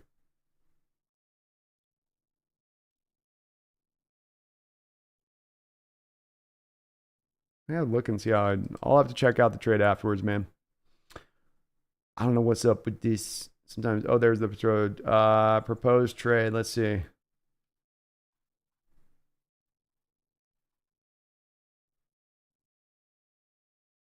No, it's not showing me it. Cray. Justin Herbert and Big Dixon. I don't know why. This app's kind of weird. It doesn't show the trade thing to me. Yeah. I'll touch base with you on it later, man. But thank you for the donation. I'll take a look at it. I'm gonna be hesitant to trade my backs right now. My running back room is already pretty thin, so I'm a little bit worried with my back situation as it is. We had a run on running backs in that draft, and it kind of took me off guard because most of the fantasy drafts have been going with people having the receivers having the run on them. But with us, for whatever reason, everybody went running back heavy. So I was having to kind of scramble a little bit. But I'll take a look at your deal, man. Thank you for the donation. It's not showing up on my thing the way it's not making it easy to look at for whatever reason, which is stupid.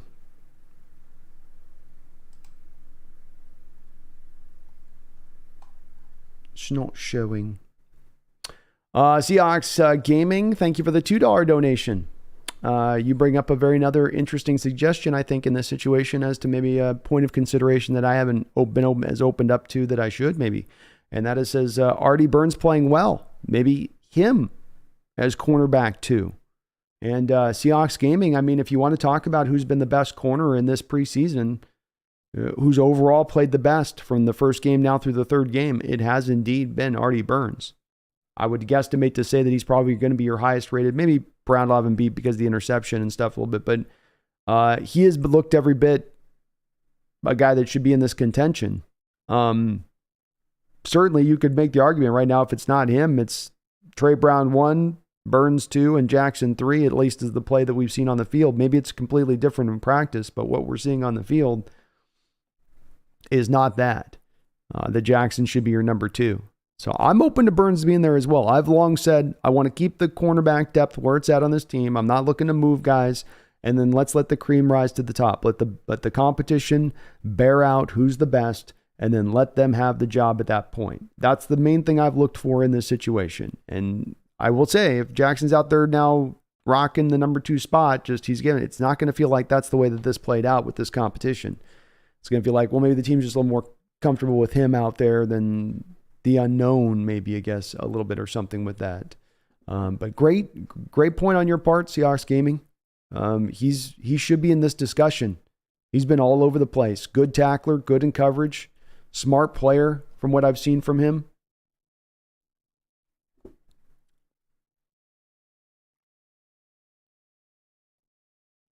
Jonathan with a $2 donation says, should Seattle look to trade Taylor? My opinion on this is yes.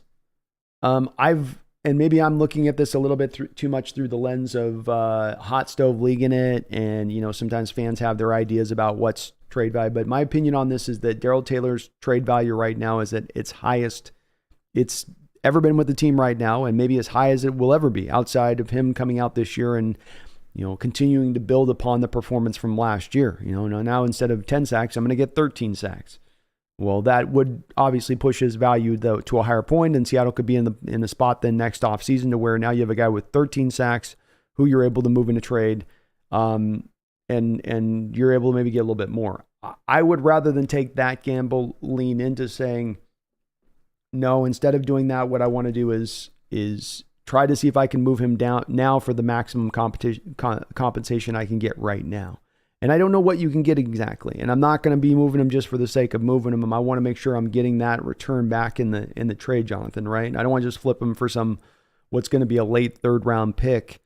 That would just feel like kind of doing it for the hell of doing it versus really getting some value back. And I'm not saying you're going to get even close to a first. I think you get like a late 2nd from a team like the Chiefs a team that might look at themselves as a true playoff contender, who looks at their second round pick as a second round pick that'll be at the back of the second round. I look to do that because I don't think Taylor's part of the long-term plan. I think he's always going to have issues as far as being a run stuffer goes. And I think the Seahawks have already shown their hand a little bit in that this is their view of Taylor as well, not only in the money that you pay to Uchenna Nwosu, not only in the drafting of Boye Mafe, but then in the drafting of Derek Hall again this year in the second round, going back to that place. So the team's already given you the indication that this guy kind of is a persona non grata as it stands. And that would definitely lean. All of that comes together in my mind, Jonathan, to saying it's an advantageous time to move him if you can find that team that does need a pass rusher. If the market's cold and nobody's needing an edge rusher, well, then maybe you wait a little bit more to the trade deadline, see how your health plays out on the defensive line a bit, and then make that call then. But I do look at him more in an asset-based look right now, more than as a foundational guy that's going to be part of making this crew elite potentially down the road. Thank you, though, for the donation. Appreciate you, Jonathan. Randall with a $5 donation. Thank you, Randall, for all the donations tonight as well, man. He says, have your eye on any players, maybe under-the-radar dudes or vets who price themselves out with the current team who would be cut Tuesday. The teams, when I've done my research on this, Randall, the teams have been very tight-lipped with, who's going and who's not going. And because you have this all coming down on a final countdown day, Randall, it's, is a final, day of everyone at once hitting the open market. It's made it even harder to kind of feel for who could be that guy and who couldn't be that guy. I don't think that this is really a year where the cap comes back into flex as much as it maybe does in other years. So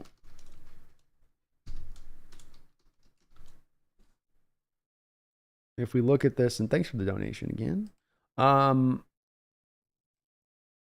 So we look at the teams right now for 2023.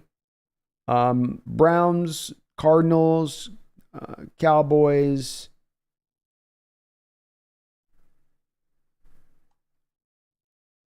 Yeah. Everyone's got cap space right now, Randall. If you go to Sports Track and you look at the team positional salaries, there's only a couple teams that are really in a weird spot right now. There's only a couple in there that are in a real weird spot. And so everyone's kind of got money to where I don't think they're going to be as pressed as much to have to make some vet cut, is kind of my bottom line on that, Randall. I think we need to be seeing more teams pushed up near the cap into negative place, having to make that cutthroat decision. But the way to do it is that you have to be into that negative cap space standpoint. And not a lot of teams in the league this year, for whatever reason, Randall, are in that place. Maybe it could just be the lack of teams in the more of the go for it spot of things, like your Cardinals type team. But that does seem to be the case when you look at it. So I don't really have anybody. I wish I had a vet that could make sense. I mean, the Leonard Williams with the Giants could maybe make some sense, but if you could, I don't think that they're looking at moving him. I haven't heard of any rumors of them looking to move him. They are at $4 million of cap space though right now. I will say that. But outside of that, no, I don't think there's anybody else that you're going to pull from at this point. Trade deadline, but I just don't have this has been a weird cut time, Randall. It's been an unusual one to try to figure out who in advance is going where. And as I say this, the teams have been pretty tight-lipped with what they're intending to do as well. Somebody will be out there, and maybe I'll run a live stream on Tuesday once we get to cut down day, just as we're going live to see the names we have that are being released, Randall. I might try to do that on Tuesday if I can. Thank you, though, man, for all the donations. Appreciate you. Magic Vlogs, thank you for the $5 donation. He says, help. These Packer fans at the stadium are getting rowdy. It's over when they start throwing the cheese heads at you, man. That's when you know it. Or when they start hitting you with real cheese, you just got to get out of there. You just got to call it a day on the stadium at that point. You got the chance to see your team a little bit, but then you got to get out of Dodge. Everyone knows it starts going wrong in Green Bay once the cheese starts flowing. Once the cheese and the beer starts flowing, it's all over with out there in Green Bay. Hang in there, buddy. Hope it's an entertaining game out there today for you to watch. It was a fun first half, not a high scoring one. Defense had a little bit of a tough road to go through, but they didn't give up a lot of points. They got stiff when they needed to.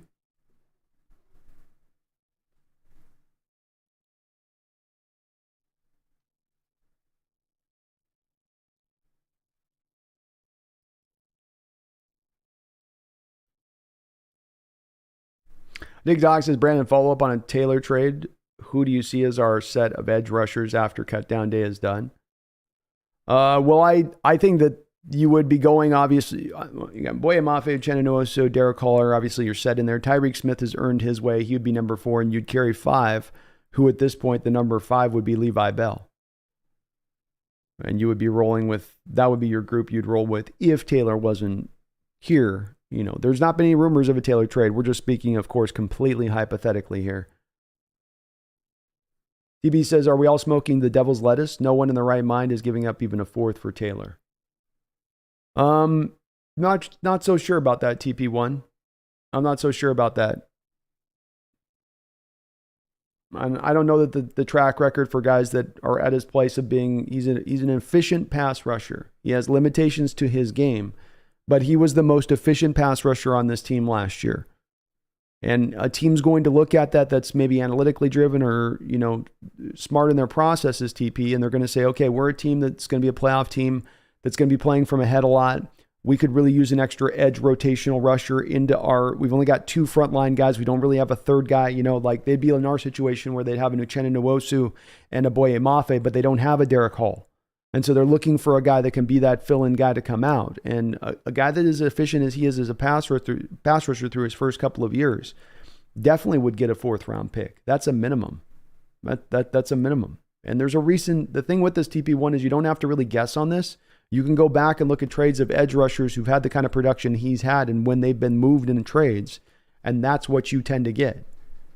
On a 13-sack season, Frank Clark, who was just about every bit as miserable against the run as Taylor was, got you a 1st and a 2nd-round pick. That wasn't Frank Clark perennially posting 13-sack seasons. That was one season of a 13-sack year and then one of like a 10 and then one of like a 6 or a 5. So yeah, that is the value.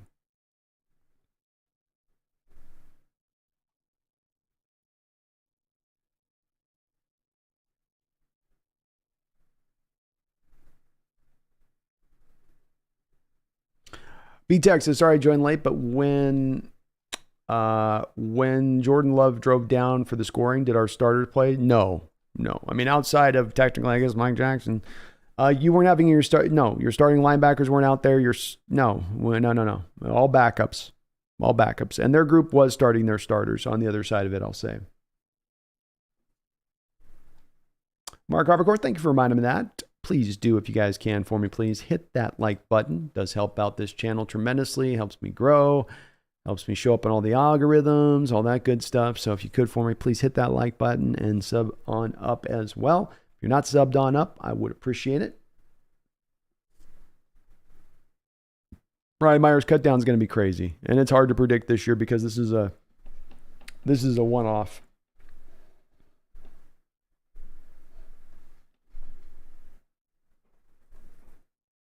Thank you for the mods jumping on that stupid stuff coming in. All right, we're about to start up this half here. In the first half was some good, some bad. Packers ran 22 passes, 24 rushing attempts. The Seahawks had only 18 total offensive plays on the other side of it. But at the end of the day, you're only down 7-12 and where this is standing at. So Seahawks are still within striking distance. They're going to get the ball to start out this half. We look at some of the team stats here in the first half. 15 first downs to 4 for Seahawks. Packers with 15. Third down efficiency was where Packers really were able to do well. 7 of 11 in that first half, keeping those drives alive. 205 total yards for the Packers the first half to Seahawks 93. Though the Seahawks averaged 5.2 yards a play to the Packers 4.5. Time of possession dominated by the Packers 20 to 9 minutes. And penalties, 3 for 25 for the Seahawks, 4 for 21 for the Packers. The Packers averaging 4.2 yards an attempt on the ground game, while the Seahawks are averaging 4.8, though largely on the back of DJ Dallas having a nice big 27-yard run. Drew Lock is going to come back out onto this football field now, taking over the 25-yard line. Packers coming out with a 3-4 defense, showing too high over the top. So Dodrick Thompson, the running back, he's going to get it here. Tries to come to a stop and quickly gets corralled in the backfield for a negative 2 or 3 yard gain on that play.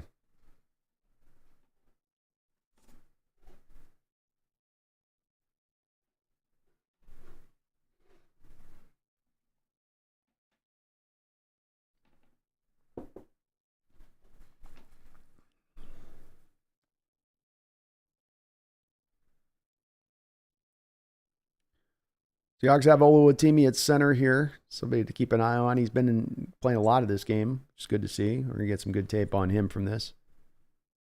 Another run here to Dodrick Thompson, and again, he's going to be drugged down in the backfield. 2 runs and negative yard plays on that. At that. Interesting play call here to start things off with Waldron in this half. Kind of conservative.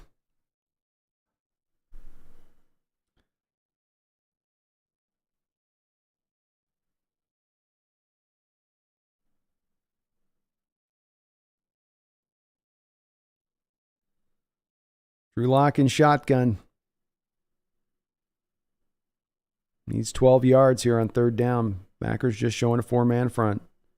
Lock drops back to throw. He's going to scramble around. He's going to do a little bit of scrambling back the other way, still extending this play, and he's going to let it rip. The hose is unloosed. Down the football field. Looked like he drug Cade Johnson out of bounds. I don't think he got his feet down. It's a good throw. Just pushed a little bit out of bounds there. Drew Lock doing a little bit of a Russell Wilson impression there.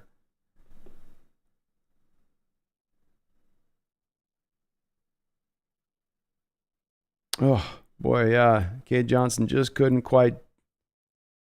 Boy, if Cade dragged that foot, man, he just got his feet down in a weird. Lock gave him a chance to go make a play there, and Cade just couldn't quite get the foot in. So Michael Dixon now out to punt. He will drive this one back to about the 32-yard line. And that's where he will fair catch it. Packers will take over. Yeah, Jack, that was a hell of a throw. That was a hell of a throw by Drew Lock, rolling to his left. And he put that ball with some zip and ball placement on it. Cade Johnson just wasn't as aware of his feet as he needed to be. You got to come to that sideline point and then come to a stop and then drag the ball in and get your feet drugged through.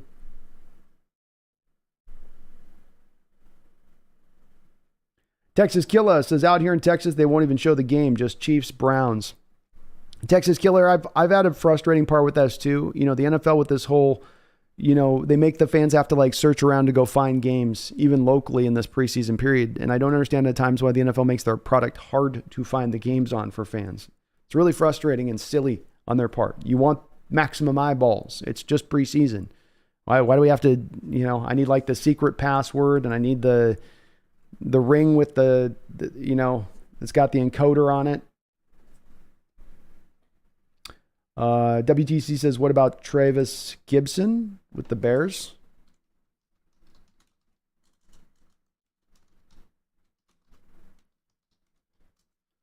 Are the Bears looking to move on from that guy, though?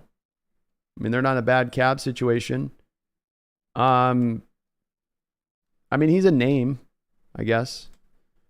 But I don't think that's a guy that I would look at as, if they're going to make a move here to pick up a guy off on the defensive line at this point, to me, it's to make the move to get a guy that's going to significantly help the defensive line to some degree. It doesn't have to be a star power, but you're not just going to get a guy to get a body. You got a body, you know.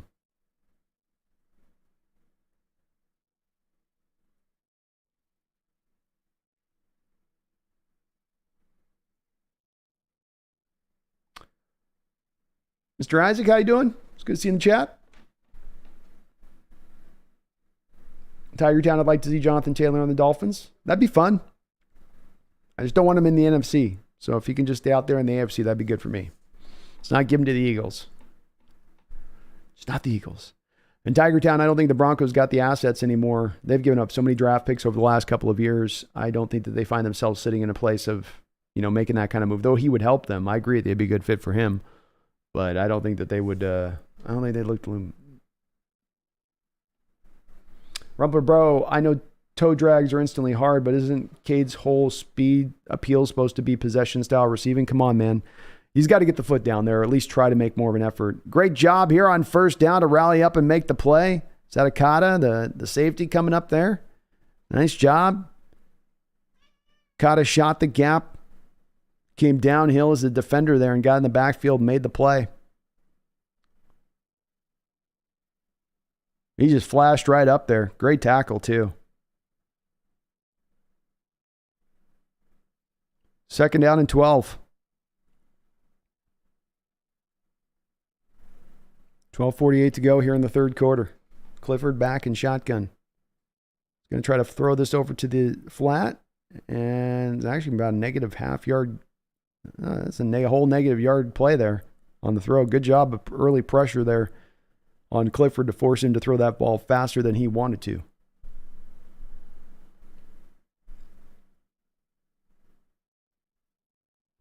Third down and 13. Come on, Seahawks. Let's get some Levi Bell pressure here. Come on, Levi. Come on, Levi. A little bit of a blitz look here from the Seahawks. Stacking up double A gap pressure look. Drop out of it post snap. Clifford looking around the field. He's got a man over there and oof. Great throw by Clifford. He threw through a sea of Seahawk hands. Got the ball in there. Looked like it was knocked out late by potentially Jarek Reed. Is that who came up there late?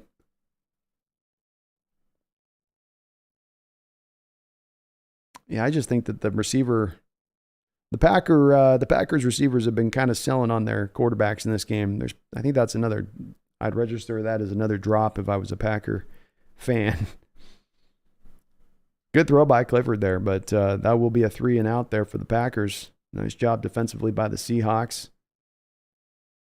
It's going to be a fair catch call about the 20-yard line.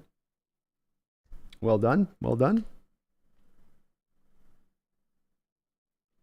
Hawkman 33, Eskridge is expendable now for sure, IMO. It certainly is. I think the team's pretty...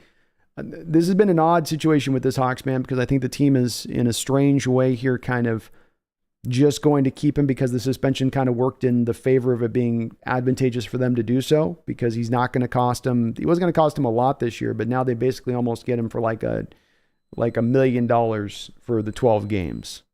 So you save a third of his salary here with the suspension. And the team seems to have indicated that they're just going to roll this direction with it, and he's going to be here. That seems to be where they're going to go with it.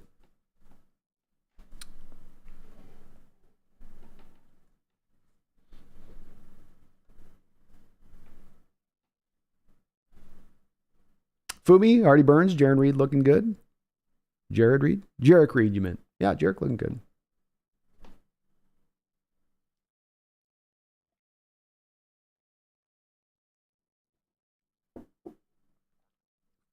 I'd still like to see more Drew Lock myself here, addicted Hawks.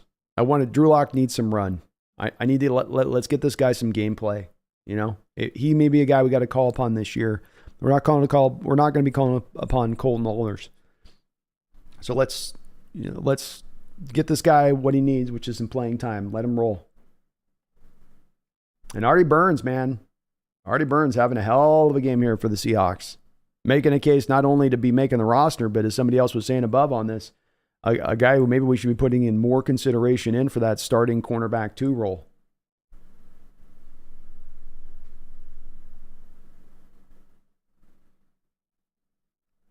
Bobo season, says Quandale. That's right. And folks, as someone else says, dude, please hit that like button. We got a bunch of people in here watching today, and if you could hit that like button, that does help out this channel a ton. I would really appreciate it. It helps me show up on others when they're searching for Seahawks content. And the kitty says thank you. Don't you? Yeah, see, he says thank you. Cat appreciates it too. I mean, that's what really matters. Dick Docs, Brandon does agreed. We won't call on allers, but getting hurt now doesn't seem wise. I mean, there's a point on this where you got to try to take him out and let him play, and it is what it is, you know. I think the upside of having a little bit more seasoning for Locke here, for him to not be totally cold if you have to call upon him at some point this year where he's got a little bit of this under his belt, would be helpful. But then to your point, pressure there knocks the ball down at the line of scrimmage. So 2nd and 10 here on an early first down throw.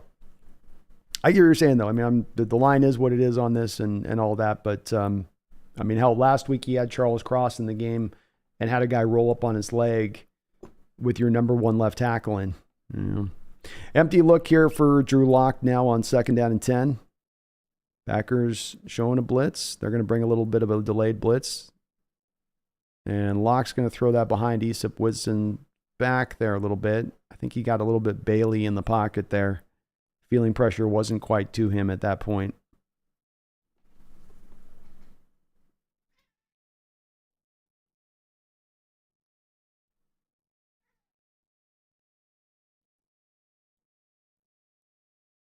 Third down and 10.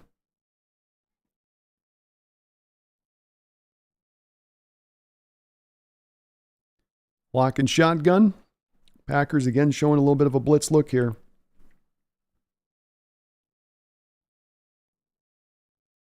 Lock lets it rip. And he throws that out to Landers or Hall. I don't know which one 17 is. Wasn't going to get the first down even if he completed the play.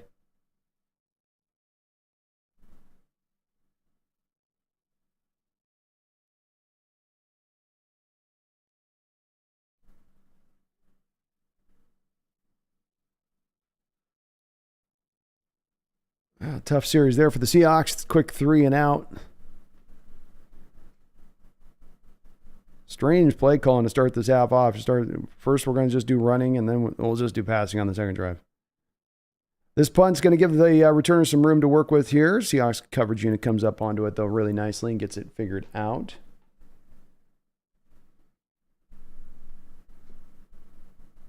JRG, was that Curhan that got rocked? Yep. He got knocked back off his feet there. He's more of a run blocker there for you as a right tackle than probably a pass protector. With either Curhan or Forsythe, if we bring those guys into a game in real NFL games, we're going to be holding on for dear life at those positions and needing to give them a lot of help. First down and 10. Clifford back out here for the Packers. They'll take over at the 30-yard line in their own territory. Come out here with an I formation look. Seahawks bringing their safety down by the box. This can be a pitch play out to the left. A little bit of room to work with. Up the football field for a nice 11-yard gain there.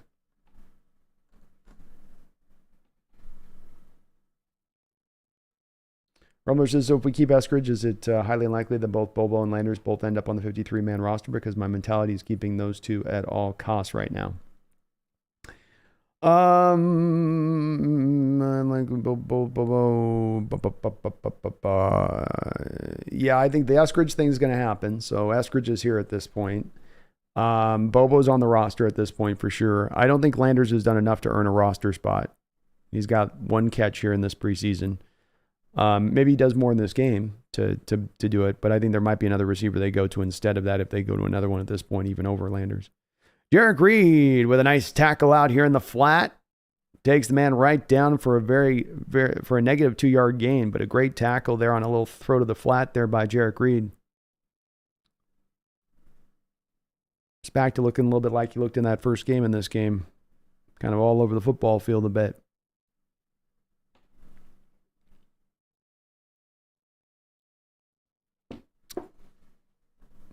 So 2nd and 12.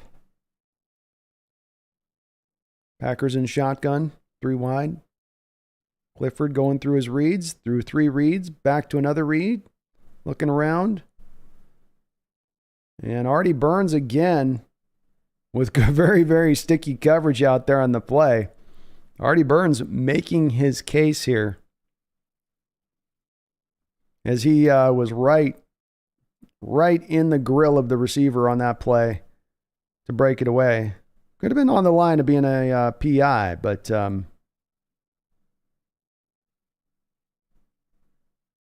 good coverage nonetheless. 3rd down and 12. Empty look here for the Packers. Clifford's going to try to throw a little bubble screen here. See if he can get the play. And boy, it goes for about 6 or 7, but will be a little bit short. Nice job of rallying by the Seahawks defense there, including Levi Bell. This will bring us to 4th down. So the Seahawks defense has looked good here to start this half.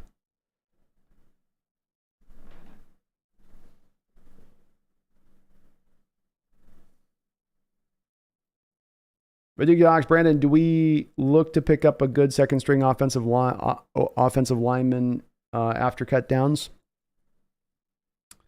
No, I think the team feels pretty comfortable with Forsythe and Curhan. This punt's going to draw back the punt return of the Seahawks all the way to the 3-yard line. I don't know why he caught that. Let that thing go in the end zone, guy. Let that go in the end zone.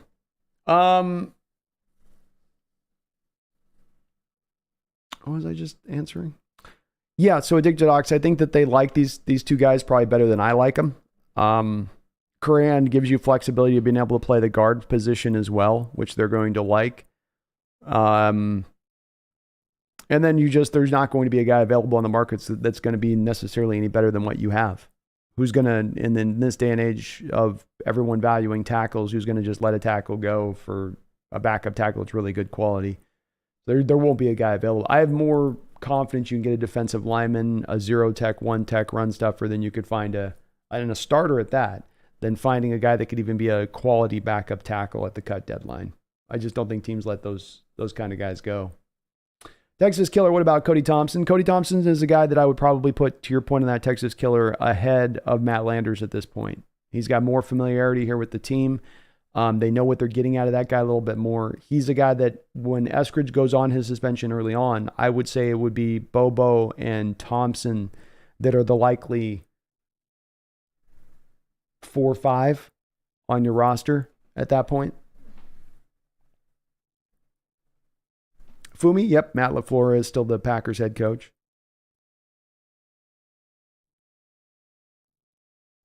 Seahawks gave me Artie Burns was a Sean Desai guy. Glad he stayed for another year. Me too, man.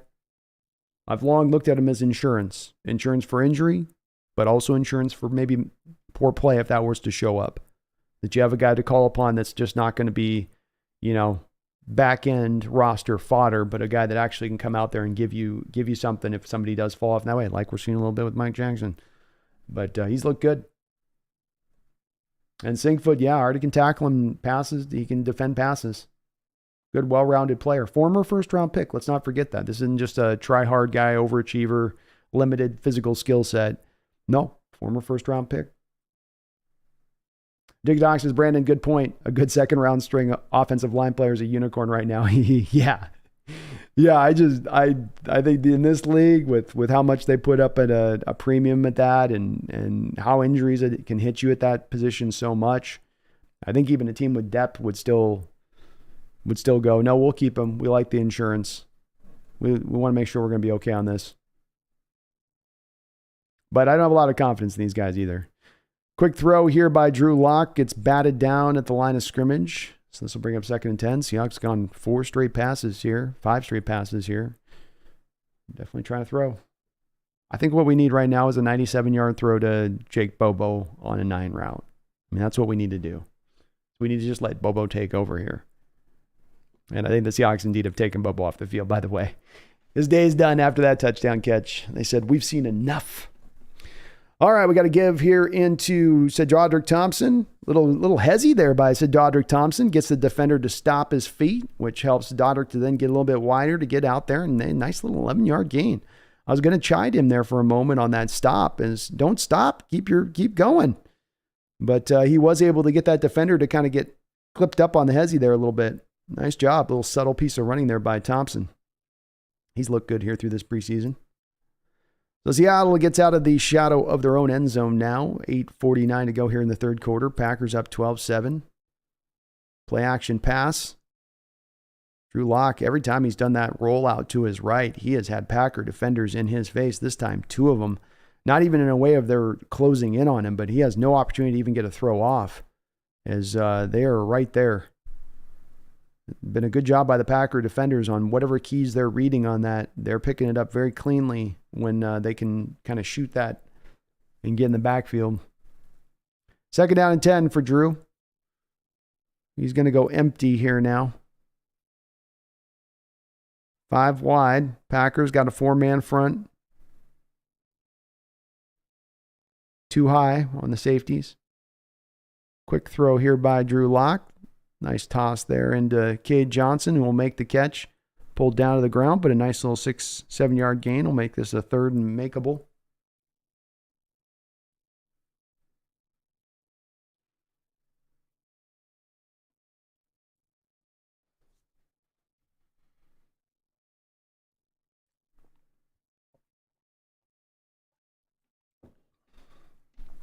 Third and 4. 3rd and a short 4. Lock again going empty. Packers got a few more guys near the line of scrimmage. More of a single high safety look here now in this play. Lock dropping back to throw. Oh, that ball came out of his hand weird. He went back to throw and he sort of like second guessed himself as he was going back to throw. And then he kind of went, yes. Throw it. There's a little bit of that. He wasn't quite as sure on his read. And it's weird too as he throws it in front of the sticks on that play. That was a strange read from Locke. You get the single high, the guys on the outside, you have congestion down near the line of scrimmage. As a pre-snap indicator to a read for a quarterback there, I'm thinking now, okay, I got to stay away from this in here. I got to go more in here and where I'm going to look to my read. And instead, he went post-snap back to right into where all of that traffic was with those Packer defenders.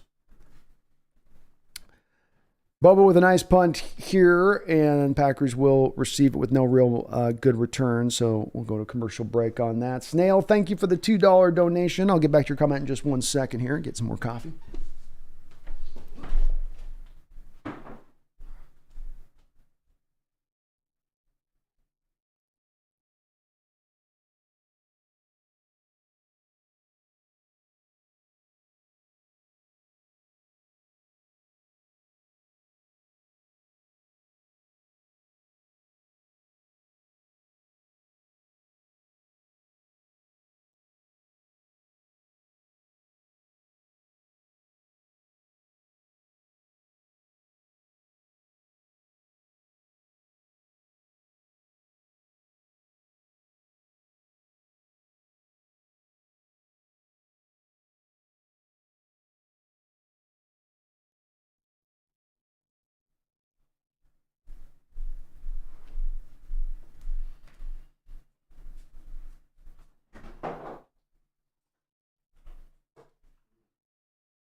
Stale, thank you for the $2 donation. He says, the reason we're losing is not enough Aesop Winston Jr.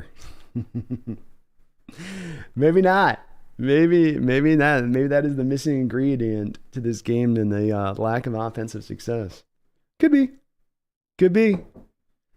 Last time Drew Lock was balling at his best in this preseason was when he was throwing touchdown passes to Aesop. Coincidence? I think not. Snail.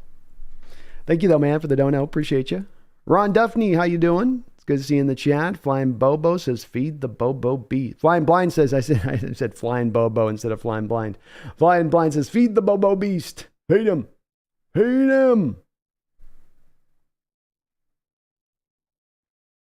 Brian says, Winston not making this team. No, he's not going to make the team. Unfortunately not. Megan, thank you for the $2 donation. Says heading back to bed. Maybe back later. Sounds good, Megan. I feel you on this one. This has been a little bit of a snoozer game here. Typical 10 a.m. game a bit.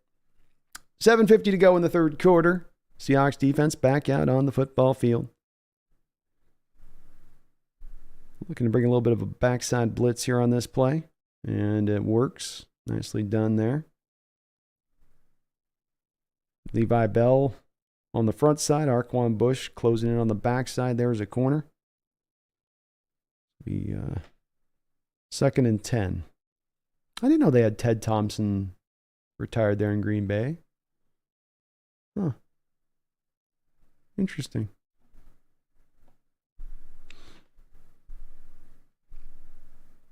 Second down and 10. Clifford back in shotgun. It's going to give to an outside zone here. Yeah. Sutherland took a bad angle there on that play and allowed the running back to get to the edge. You got to force that back inside. Spill it back inside. And instead he let him get outside there. 3rd down and 1 for the Packers on the 9-yard run there. 2nd down.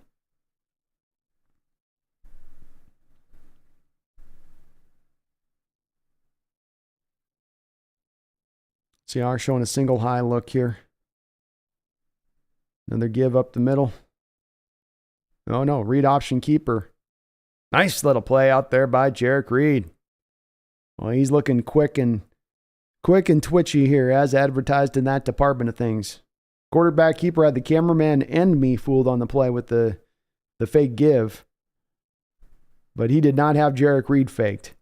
He was all over that one. And Reed has been very impressive in this game. I think that's his 2nd or 3rd tackle for a loss in this game. Seahawks hyped up. Bobby hyped up. Yeah, let's go. 4th down. Seahawks defense keeping this team in the game. Offense is scuttling, but the defense is keeping them with it. They're doing their part. Another long punt here. So go back into the end zone, and then Seahawks will take over at the 20-yard line. Tiger Town, is Jackson Smith and Jigba hurt? Yeah, he's just had surgery this week on a wrist, but they're hoping he'll be back by week 1 or 2.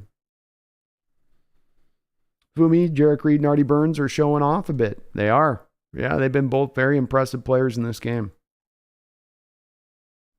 Very, very impressive. Jarek Reed, 4 tackles, 2 tackle for losses. Artie Burns has got 4 tackles as well, a pass defense, and a tackle for loss.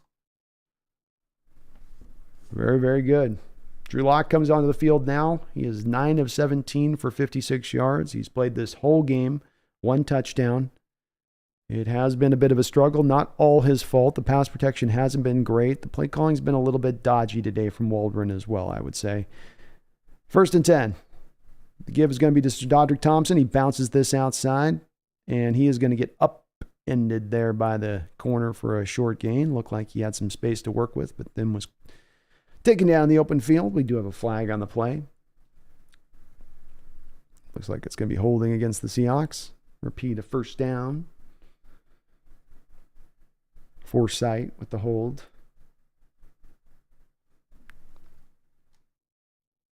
Drew Lock averaging 3.3 yards per attempt. Uphill sledding today for him a bit. Bit of an uphill sled. All right, Seahawks at their own 10-yard line now. Lock can work some magic here.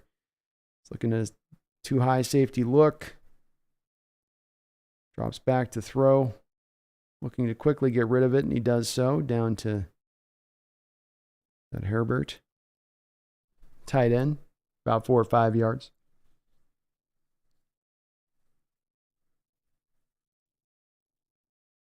Fumi says not only Stone Forsythe bad, now he's causing penalties. Yeah, it was rough. Empty look here for Drew Lock on 2nd down. Drops back to throw again, hits his back foot, lets it rip. Another very, very, very short completion to Matt Landers for about 5 more yards. So bring up about a 3rd and 9 or 10. 4:42 to go in the 3rd quarter. First 2 quarters blew right through. This 3rd quarter is just slowly easing along.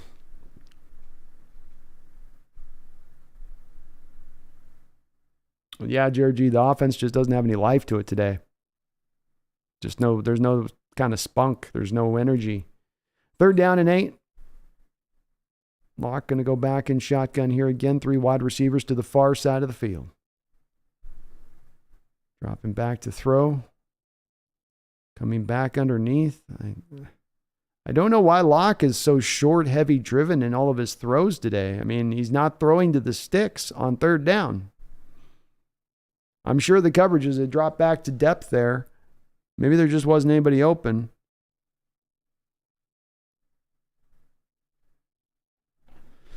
Penalty gets you in trouble with a 1st and 10, but you sort of threw 3 little layup throws there over and then.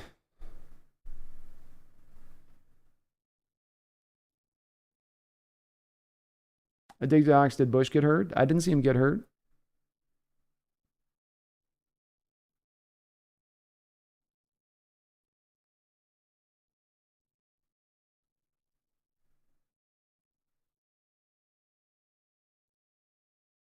Somebody's injured now for the Seahawks. I guess that's why you're saying is Bush hurt. It looks like there's a 0 for the Seahawks down.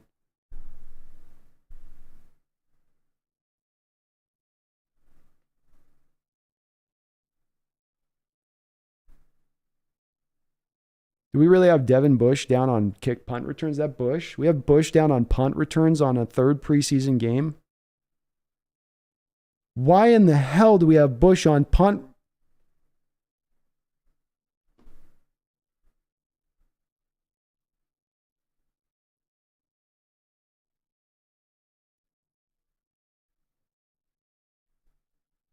What a dumb decision. What is the point of that?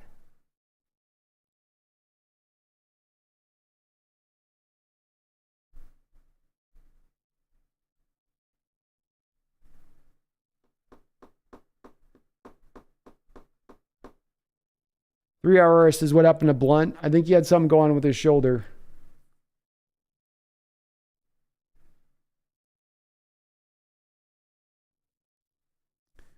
That's not smart in the Seahawks. You don't have Brooks back yet, and you're going to play basically your starting middle linebacker on special teams unit in the 3rd preseason game.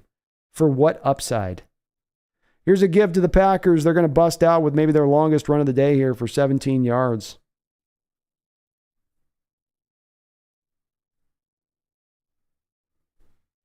The Docs, Brandon, made me chuckle. He said, what the hell? I said, what the F? I wanted to say, what the F?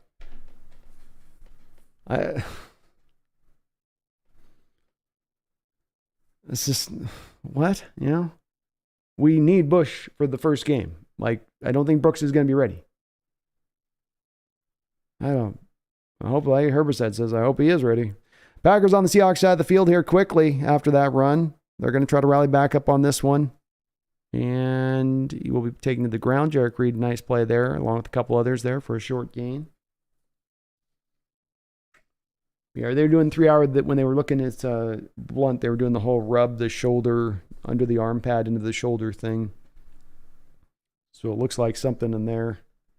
2nd and 7, 2:14 to go in the 3rd quarter. Seahawks down 7-12 here. Final preseason game here.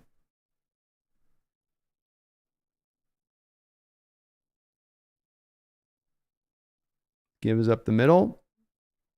And that's going to be for another short gain. Ben Burke curving in there on the stop.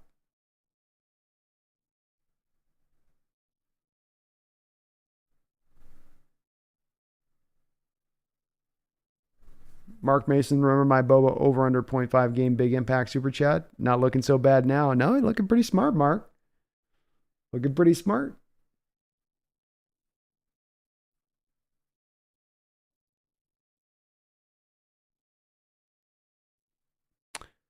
Third down and 4. Seahawks showing double A gap pressure look here. Ooh, go tell with the stop on 3rd down. There we go. Roxanne says, fudge, they banged our bush. It always hurts when they bang your bush. Bush banging is never good. Especially when it leads to bleeding, as it did appear to on that play. Nice play by Gotel there. The big defensive tackle just got on top of the running back and rode him on down to the ground.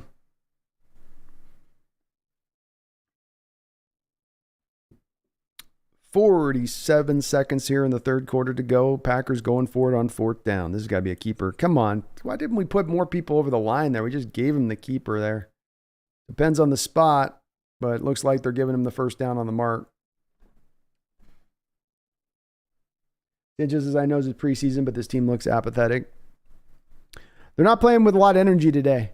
There's not a lot of pop in the pads or guys. There's some guys flashing, some other guys out there a little bit, maybe to your point, going through the motions-y a little bit. Green Watson says, I enjoy the bush banging. Some do. Some are big bush bangers. But, I can be in favor of it, but only when it does not lead to bleeding like that. As did just occur. Demain Henderson says, Go Tell needs to start a defensive end. He's certainly playing pretty well today. He's had a couple stops.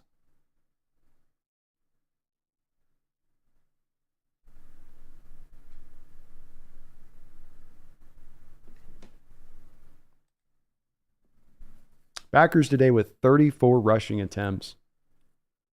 Man, they have run a lot of plays on us. And I do hope that, like, the pressure fronts and all that other stuff, that they're just being vanilla this preseason to not show their hand. And that they have an intention to be a little bit more creative with their pressure-based looks than they've been in the preseason. They've almost done no blitzing at all. They've not utilized any creativity for a team that's supposed to be trying to utilize a lot of creativity for the regular season, come the regular season.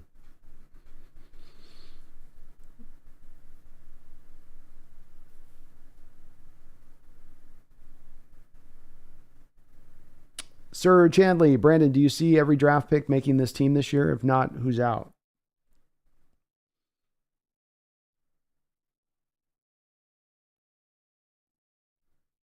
Yeah, I see every player making the team this year. I do.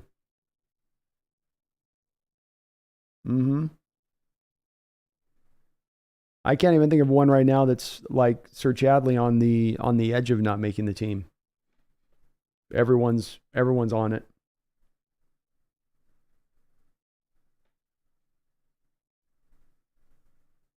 Fumi says, to be fair, we didn't play a lot of our starters. Packers played their starters most of the first half.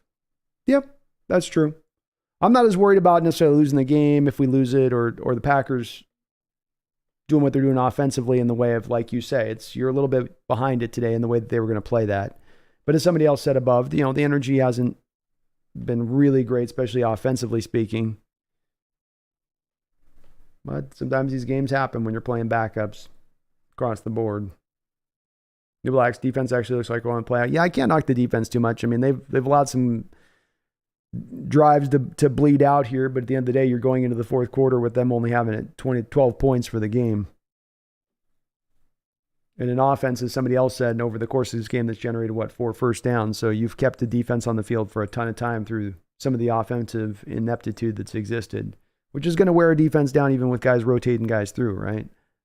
Understandable. And the Packers are going to go to Alex Magoo. We recognize that name here in Seattle. A man that had run some preseason action for us. John Radigan with a tackle here on 1st and 10. It'll be a gain of 3. Magoo looking like he's got a little jacked. Magoo spends some time in the weight room. Magoo. Or besides, got Gotel and Bell and Bobo making the team. I don't know, man. Gotel makes the team if Cameron Young can't get back, I guess. Shotgun here from Magoo. He's going to give inside, and that will be stepped up for about a gain of 3 or 4-ish. Gotel down there again on the play. He's got some big arms, though, Gotel. He's got those Al Woods arms.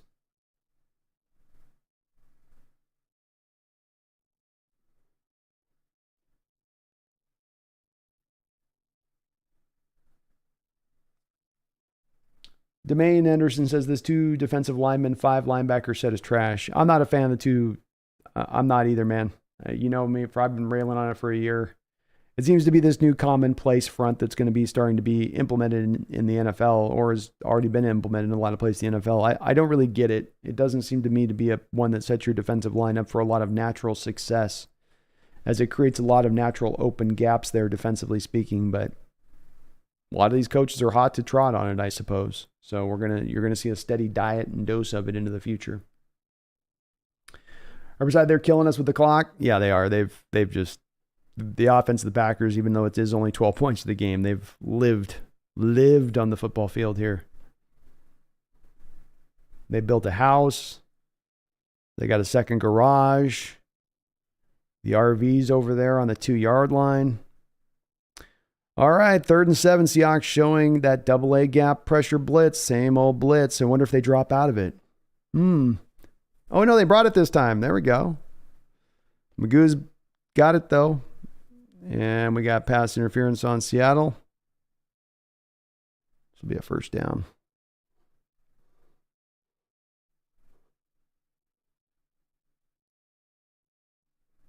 Carroll doesn't seem to like the call on the field.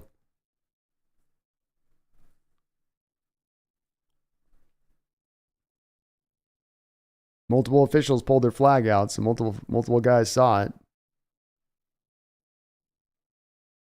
Let's see here. Yep. It's on Steele, but that's a good call. He was riding him by the shoulder all the way up through and then did a yank at the end of the stem of the route. That's pretty much easy as it comes when it comes to pass interference. A quick give here inside. John Radigan there to help make the play. Tyreek Smith rallies as well.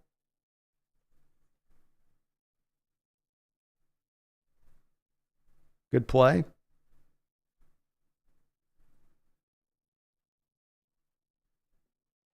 Gotel in there also being immovable. Gotel's looking good.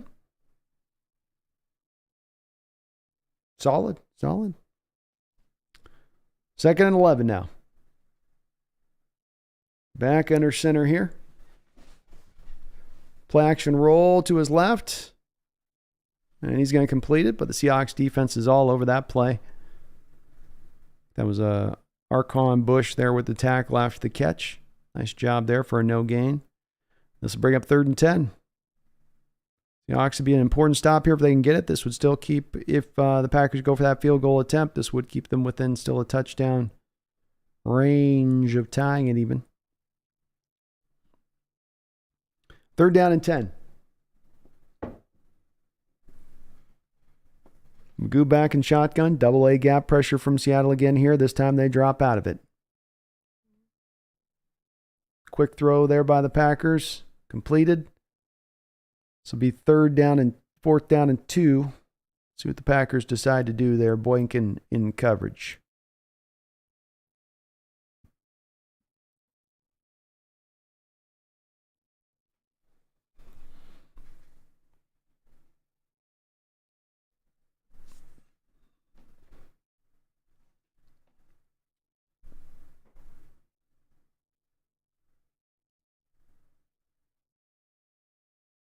Fourth down and 2. Packers are going for it. Gives up the middle here.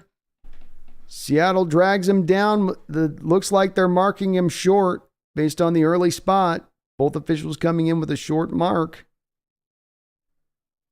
Great job by the Seahawks defense to get rigid there. Got to give this defense credit, man. It's been bend, but there is no point in this game where they have come close to breaking. Rubber band bend, but not a break. And this, by the spot of it, I'm sure they'll measure it, but that's got to be short by the look of it there. Great job by the defense there. Great job. Ben, we get it, buddy. Chill. I didn't see the replay there. Okay, Ben. Holy hell, dude. I'll get Ben out of here. Buddy, what do you accomplish with that? Like, seriously. Does that make you feel good? Or you feel better now? I hope so. Hope it was worth it, Ben.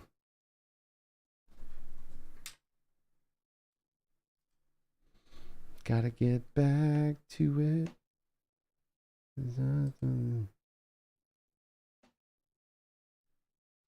Boom.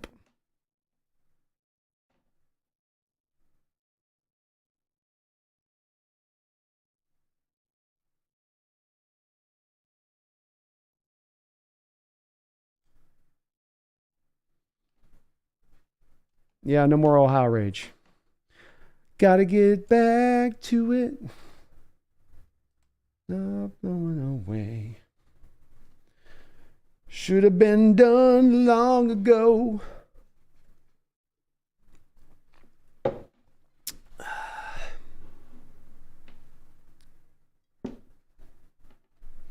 Bend but don't break. Bend but don't break. My goodness, the Packers today too. They have a 67 total plays to our 32 total plays. So they have doubled the amount of plays that we've run, which it's not ideal. Not ideal. Okay. No more rage. No more rage.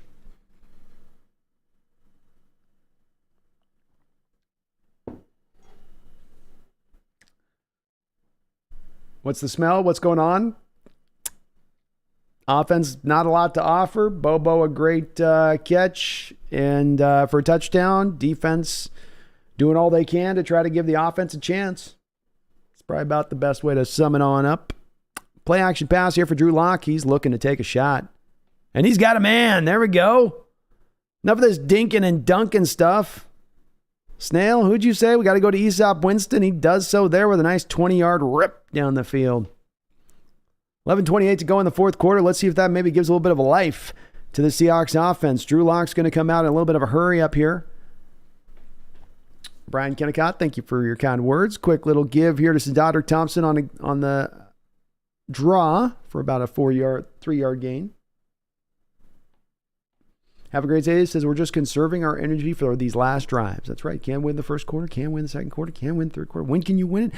Fourth quarter. Let's go.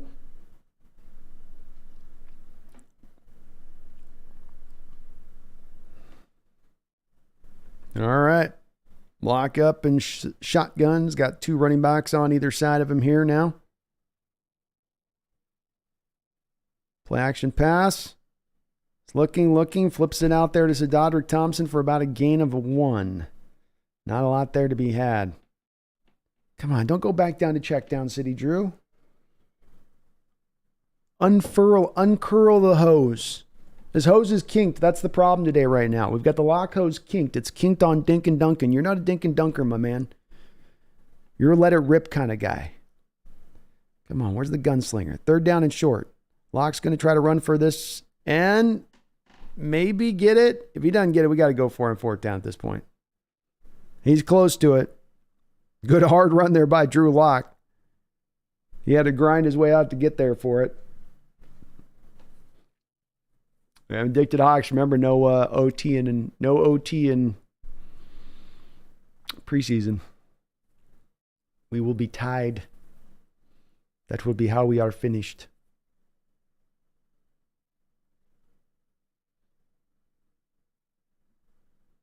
Georgie, you realize Locke actually has a hose, right? Yeah, that's why I'm making that reference. 1st and 10. Locke under center. That gives to Sadodrick Thompson. Good job to get clear of some defenders in the backfield just to get upfield there and turn that into something for a couple yards. New Blocks, that was a nice run. He had a couple of defenders in the backfield, and he just kind of skirted his way through the through that penetration.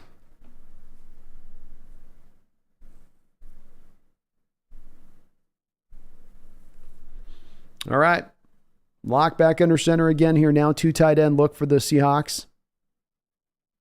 2 receivers stacked to the far side of the field. Play action pass. Lock has his man out there to Easop Winston again in the flat. Looked like the Packer defense bought in on the play action pass there. Gets it to Easop for another 1st down. Seahawks are cooking with some gas here. Samuel says, could it be Drew is playing hurt? I mean, he's obviously playing hurt to some degree with what happened to that knee last week. But I don't think he's been inhibited necessarily by the injury. I don't think he's necessarily played super poorly either. It's just the offense as a whole hasn't played kind of great all the way down the line. First down and 10 from the 35-yard line of the Packers here. Drew in shotgun. He's going to let this rip down the field on a little go route. He's got Easop Winston Jr. for the third time on this drive on a go route for a first down. Snail, you called it. You wanted it. You got it. Drew letting you see what he can do with those layered throws in this game. When he has had the opportunity to make those throws, he's showing you can make it. It's just where there's some touch, but also a little bit of velocity on it. It's a layered throw, not quite pure touch, not quite a velocity throw. You're putting it somewhere in between, but perfect ball placement, just like the Bobo touchdown catch. Perfect ball placement. Third catch for 74 yards in this game for Easop Winston. First down and 10, play action pass. Drew's looking. He's trying to buy himself some time. He's going to come back to the back of the end zone. His man falls down the back of the end zone, so that will be incomplete.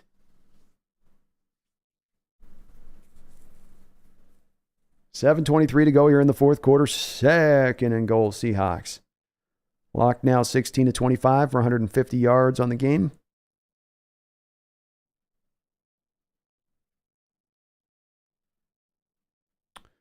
Well covered up by the Packers all the way through there.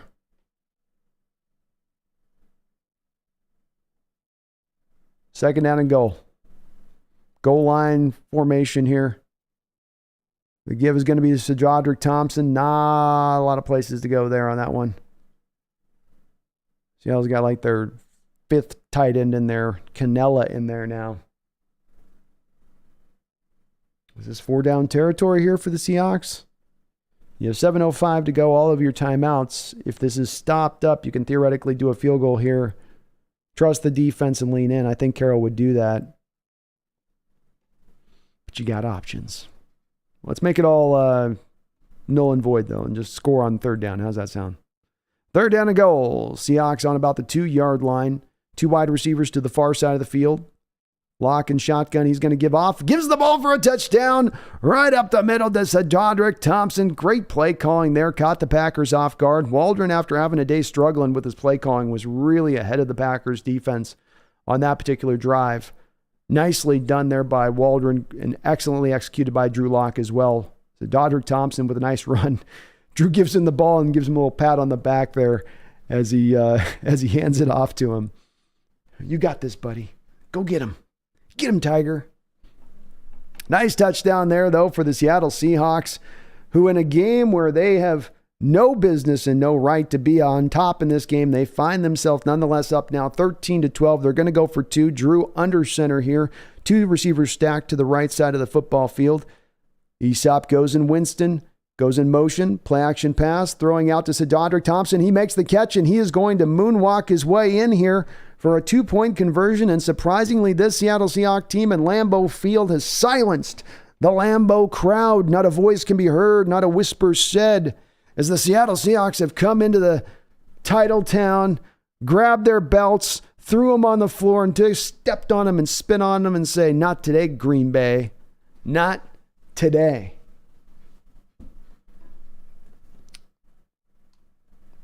Woohoo!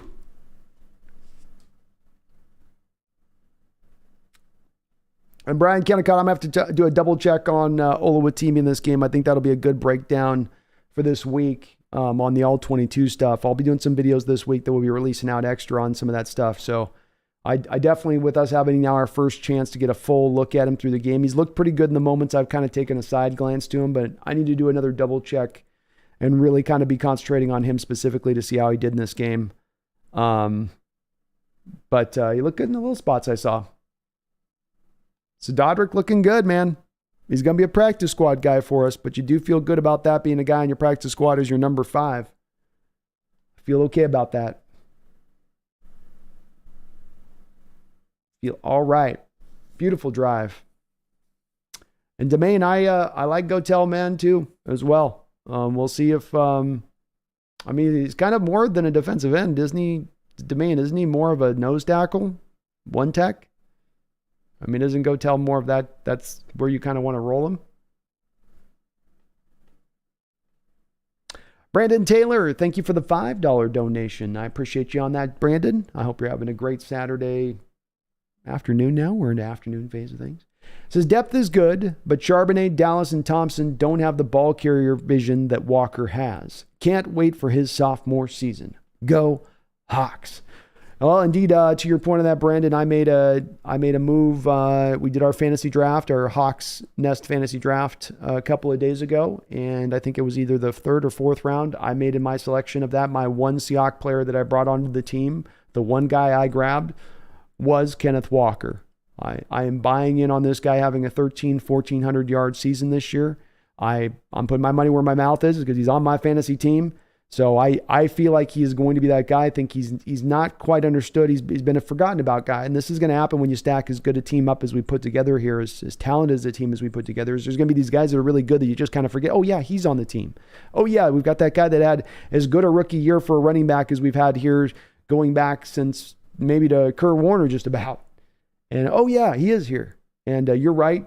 I think in your assessment of that, there is something different to Walker than those other three guys. I think Charbonnet can be a very good back and give you some really, really good play, especially the short yardage stuff and the get down to the goal line situations. I think he'll be some benefit down there too.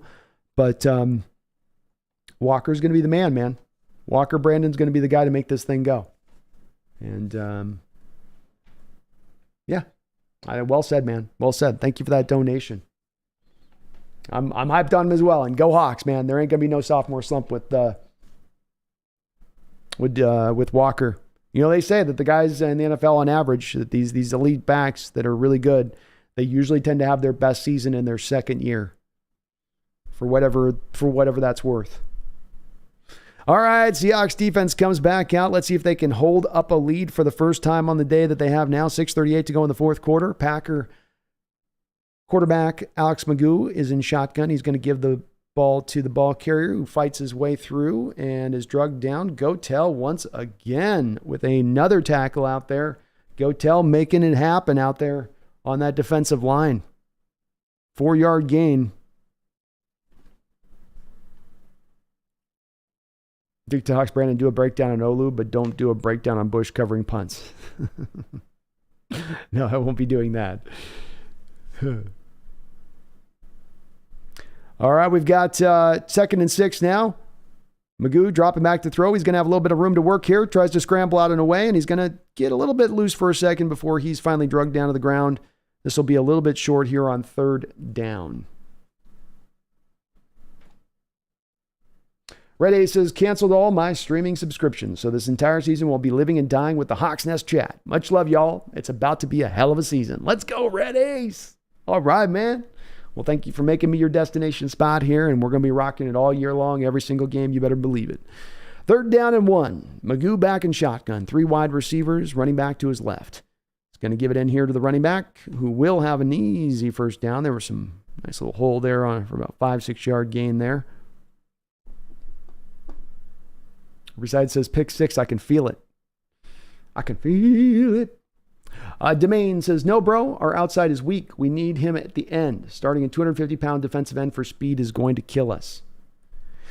It's kind of hard, though, because to do that, Domain, you'd have to be in a 4-3 defense, and the team just doesn't seem to want to go back to that old 4-3. I'm not against what you're saying, by the way. I wouldn't be opposed to it, but the team does seem to be really committed to this 2-man front and the outside linebackers. The give here is out of shotgun. Seahawks are all over this play. Packers going very conservative here in their play calling. I wonder if they're just trying to get out of this game at this point. Just run the clock. Run it. Have a great day, says his name sounds like Sir Drodrick Thompson. Maybe we have to start calling him that. Good run, sir. Mighty good run to you too, sir. Very well touchdowned. 4:19 to go here in the fourth quarter. 2nd and 15 on that deep loss in the running game there. Magoo back in shotgun. Stack receivers to the far side of the field. Drop and back to throw. He's looking deep. He's one to go deep. He's attacking deep. And he's got a man deep open. Big play deep down the field. Franklin in coverage for the Seahawks. And that will be a big first down and the biggest play of the day for the Green Bay Packers. Magoo with a very nice pass there. I really hate press. I hate press looks, no press. Press looks, no press is so stupid. We saw Mike Jackson get beat on this last week, where you bring the guy up in a press look, and then he just tries to turn and burn and run with the player. And with a lot of the guys you've drafted here, they don't necessarily have the speed to do that. I hate that. At least get an arm in there. Press him, stop him a little bit, slow him down to a degree. 1st and 10, here's the give. Right up the middle here. Seahawks hammer it, but it will be a gain of about 3 yards. Nathaniel Park says Kenneth Walker's going to be great, but you're going down week 7 in fantasy. Nope, not happening, man. I've stacked up the squad. And I've got running backs that I know I'll be able to bring off the bench. I know that kid, Jalen Warren's going to be starting for the Steelers before the end of the year, over the top of Najee. And I'm going to be riding. I'm going to be riding high. You guys are going to be like, we can't let this guy do the fantasy again. He's too dominant. He's just too damn dominant. Shotgun, empty look here for the Packers. 2nd and 8. Alex Magoo surveying the field. Comes back to the right. Has a man there. Ball is knocked free. Jarek Reed there making the play. Arquan Bush also around the ball.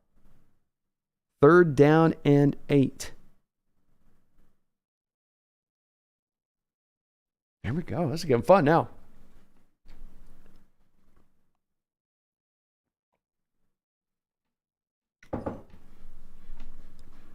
$2:40 to go in the 4th quarter. Alex Magoo back in shotgun. Trips to the far side of the field. They'll now come in motion off that look. Magoo dropping back to throw. Looking. He's got a man wide open there for a 1st down. Wide open. Somebody blew their coverage big time on that play. Seattle choosing to go to a soft zone defense there on 3rd down. And really soft, like everybody was protecting in the end zone, like they thought the Packers were going to try to attack down there, and they left everything underneath open.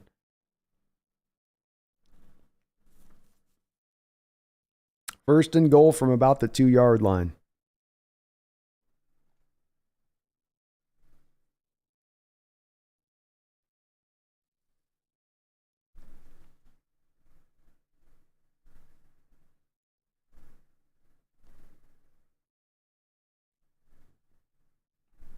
Brian says, Brandon, over 400 chat for preseason. It's going to be wild this year. Oh, it is. We're going to be topping out over 1,000 in the live streams, I'm sure, once we get to the regular season. We have a timeout there with the 2-minute warning, by the way. Please do hit that like button, as we do have well over 450 people in here right now. Nathaniel, how's the rookies looking? Bobo looked really good today, Nathaniel. 2 catches today. Taken out of the game pretty much after his 2nd catch, which was a touchdown catch and a nice little corner route.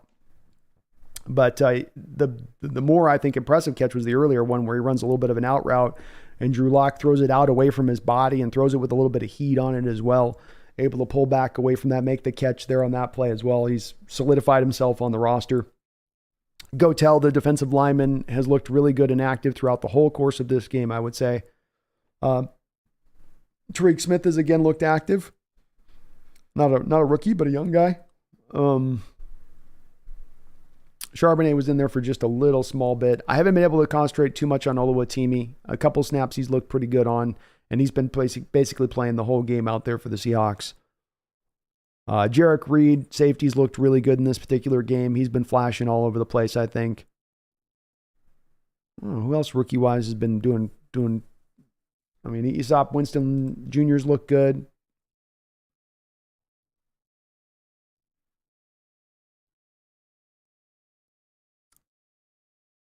Levi Bell's looking pretty decent again. 4 tackles for him in this game. Not as much pressures from him here, but he's been interesting.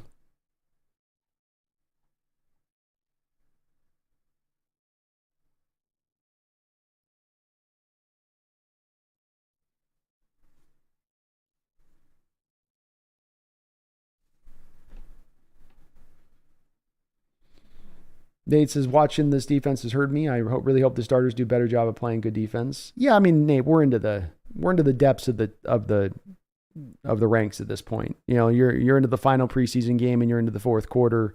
Even if you're trying to win or not trying to win, I mean, you're into. Not many of these guys are going to be on the team, especially in the secondary that you're looking at right now. Most of those guys aren't even going to be on the team. Maybe fringe practice squad players. Sanchez, Mike Jackson looks like Trey Flowers. Yeah, last 2 weeks, he's been playing like Trey Flowers. Bubba might be our next Baldwin, Nathaniel. And somebody was mentioning about whether we should have taken JSN and again, Bubba. Yeah, you should. You'd know Bubba was going to be this good. And it doesn't mean that both those guys can't fit onto this team and be a part of somewhat of the plan of the receiving ranks going forward even too. Yeah, he could very well, man. You could join Doug Baldwin, an undrafted rookie free agent that went out there and had a really, really awesome pro career. I don't know if Bubba can get there, but this preseason, every single game he's flashed in. He flashed in the scrimmage. He's been flashing in training camp, you know. First and goal here. Packers are going to go in shotgun. That looked like a run from the start, and that's going to be a touchdown. It looks like he got in to me. They're showing him as being a little bit, nope, they're giving it to him. Yep, he got in. So touchdown for the Packers. They'll take back over the lead here with a chance to extend it into more of a touchdown. I'd like to see Drew Lock on a two-minute drive here. You played him already the whole game. Why not? Send him out there and let's see what's up. Let's see what happens. Clutch B-Ball TV. I love your channel and I'm a Giants fan. Thank you, Clutch B-Ball. Appreciate you, man. Thank you so much. I always love having fans from other channels, not other channels, but just from other teams come on in the chat and chop it up a bit. I sure did love the trade you guys made with Simmons and the Cardinals this past week. You guys got him for nothing. And, you know, that's exactly the type of player. And that'll be now 18-16 Packers here. Did I have I guess I had my deal off on that. I put us up by 4. So I love that trade you guys made there, Clutch. You know, that guy's the perfect guy for Wink Martindale's defense. Just a creative player that you can move all around the place, super athletic, big, long. I wouldn't be surprised if they find a way to make him much more of a useful player there than he was with the Arizona Cardinals. King Prodigy Diaz only gave up 12 points. Why do people suck? Yeah, it's not been too much of an overriding opinion for today. They've been on the field a lot of it today too, so it's probably felt worse than it actually was from, you know, what they've allowed and what they've given up. You got your defense coming through the end of this game, only giving up, 19 points. You feel pretty good about that performance overall, especially going into a place like Lambeau on the road. Nathaniel Jarek Reed or Jonathan Sutherland for the final safety spot. Both look pretty good. I got to give it to Reed. Reed's looked really good. He had a bit of a struggle in game 2, was good in game 1, back to where he was in game 1 in this game.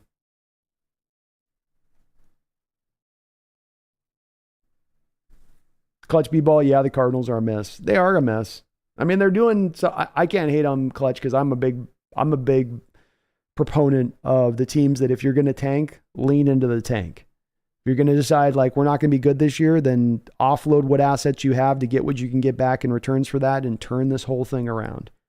And they are doing that. But the fact they could only get a 7th round pick for Simmons, I mean, there comes a point where it's like offload and then there comes a point of like fire sale. And it's basically a fire sale right now there with the Cardinals as it stands. Herbicide says, if we win, classic Hawks, baby. Let's go. Poop Dog, you're with me, man? Give Locke the experience. Yeah, I want Drew. I don't need to see Colton on this. Let's let Drew let him go take this game. Let him go win this game. How big would this be for his confidence here? Going out and letting him ride out there. 2-minute situations, just how quarterbacks love to roll. Seahawks, do you think anybody would trade for Drew Lock? No. I don't think he's done enough this preseason to get to that place of things. He would have to have been looking kind of dominant at times, I think, to get to that stage.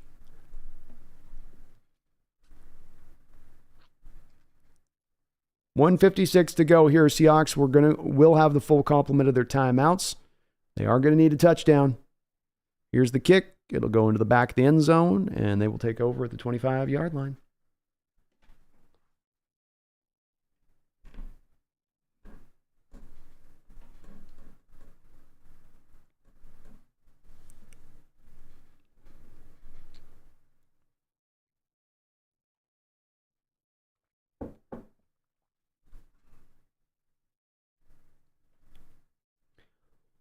Greg Camphouse, Brandon, when Bobo has played on the outside, is it as an X or a Z? I'm thinking it's as a Z, but I could be wrong.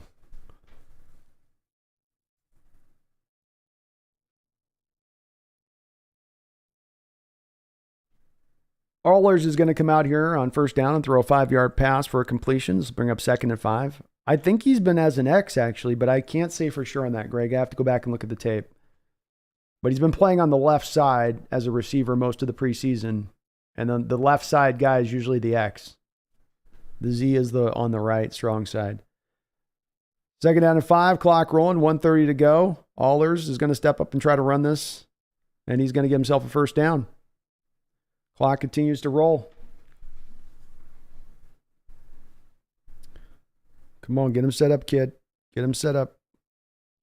1:14, 1:13, back in shotgun. Allers drops back to throw. You got to throw this, kid. Let it rip. He lets it rip down the middle of the defense for a first down. Big 17-yard play there for Tyjon Lindsey. As we got 1:01 to go, looks like the Seahawks have called potentially their first time out. Smart there. First time out of the game right there. Nice throw by Allers. Good ball.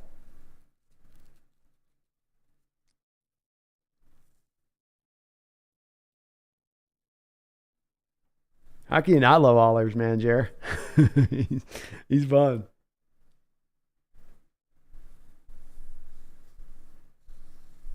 And Domain, I would guess, Charbonnet, when it comes to gaining 10 pounds, give him a couple years in an NFL weight program. And I'm guessing you're probably going to see just that, It's not the word. You tend to have rookies come in. You're going to need him to get a little bit more weight, add a little bit on. And I think he will. All right, 1st and 10 here for Allers. The 41-yard line of the Packers. He's going to roll to his left. Roll. And he's going to throw it late, very late. Almost. They didn't really get almost picked, but threw that a little too late. Probably could have just run that for a couple yards there.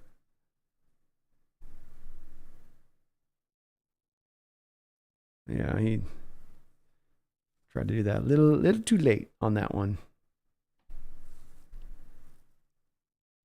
2nd down and 10. Back in shotgun. Allers rolling back out flush from the pocket. He's going to throw it back down the left side again to no man's land. So bring down a 3rd down. Quick early pressure there kind of forced him to his left, I think a little bit faster than he wanted to go.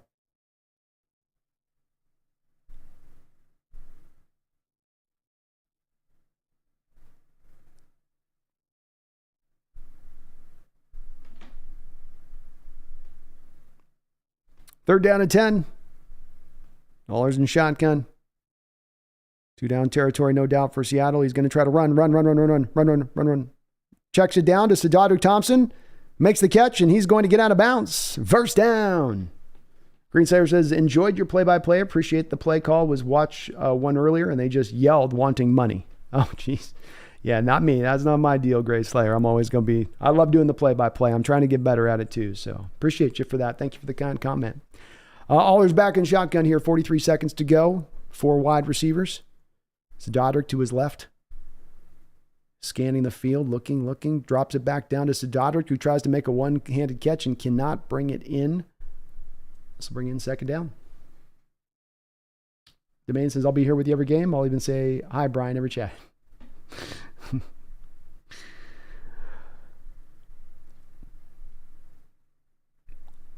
Get both those hands out there, Sadadrick. Coaching staff, everybody's going, just good to dirty hands. Why'd you one-hand that? He got too casual with it. 2nd down and 10. 3 wide to far side of the field. Allers in shotgun again. The lefty gunslinger, little delayed screen pass here to Sadadrick. So gain about 5 or 6 yards. 33 seconds left to go on the clock. Seahawks do have 2 timeouts still remaining, but time does start to become just a bit of a factor on top of the fact that Hawks need to get a first down here at 3rd and 6.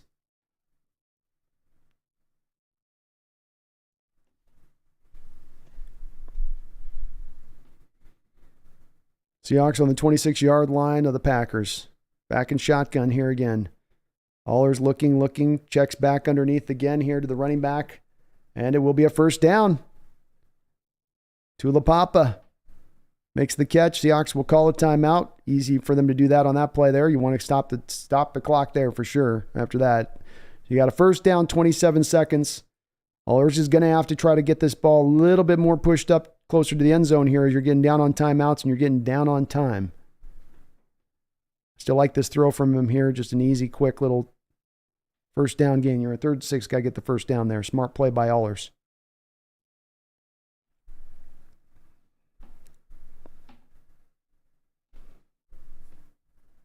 Seahawks on the 15-yard line of the Green Bay Packers. 27 seconds to go in the 4th quarter, down 19-15. Allers is going to go empty here. Packers showing a single high look. 4-man front. Allers drops back. He's going to try to run this. It's going to gain about 3 or 4 yards and it's going to go to nowhere. Seahawks got to call a timeout here. That was a weird call. Why would you do that on first down? Looked like a complete call of a quarterback draw there, but you just sort of burn your timeout for nothing at that point.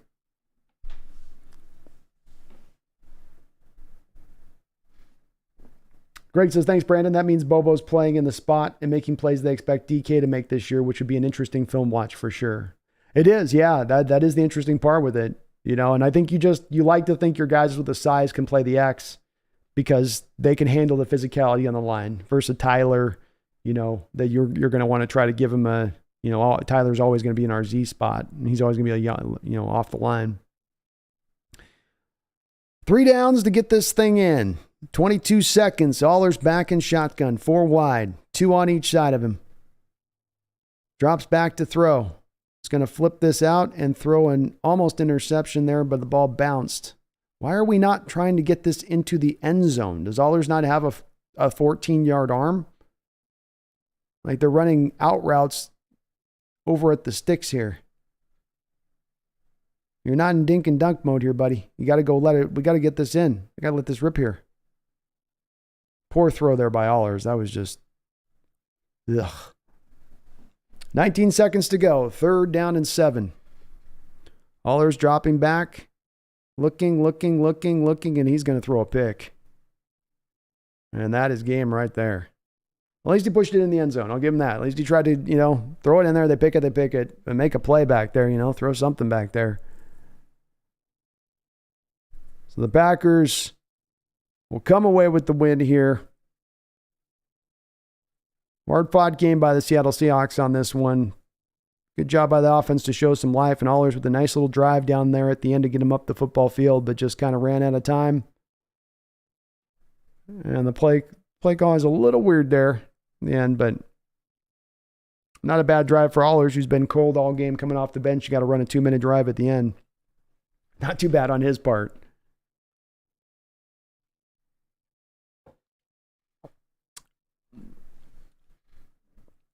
Hawksman, thanks for the stream. Thank you, man. Appreciate you. Georgie says no rollout or RPO, bad calls. Yeah, just kind of some weird calls there at the goal line. Just some weird calls in there at the goal line.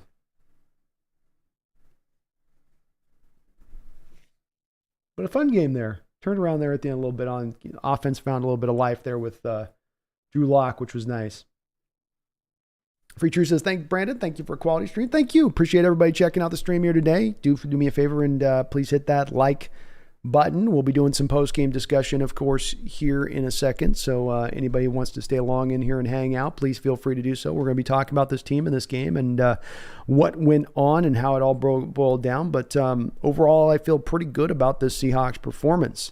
This was a game that is a 3rd preseason game, which has been normally in past history, your 4th preseason game and the way you run it. And so you're going to have backups in for a large part of the game. I know Locke had a lot of run in this game, but that's a little bit of the outlier versus some of the other positions and whatnot of how you're going to run it out there and what you're looking to do. So overall, pretty good performance of the Hawks today. The defense could not get off the field enough at times. You really got dominated with the time of possession, 37 minutes to 22 minutes. The total plays, 77 plays for the Green Bay Packers, which is an astonishing amount to 54 for the Seahawks. 342 yards to 279 yards for the Hawks with the Packers in that respective things. It was really about them on 3rd down today. That was really where Hawks had their troubles. And I think this is where I come back to not taking a lot from it because you have backups in there.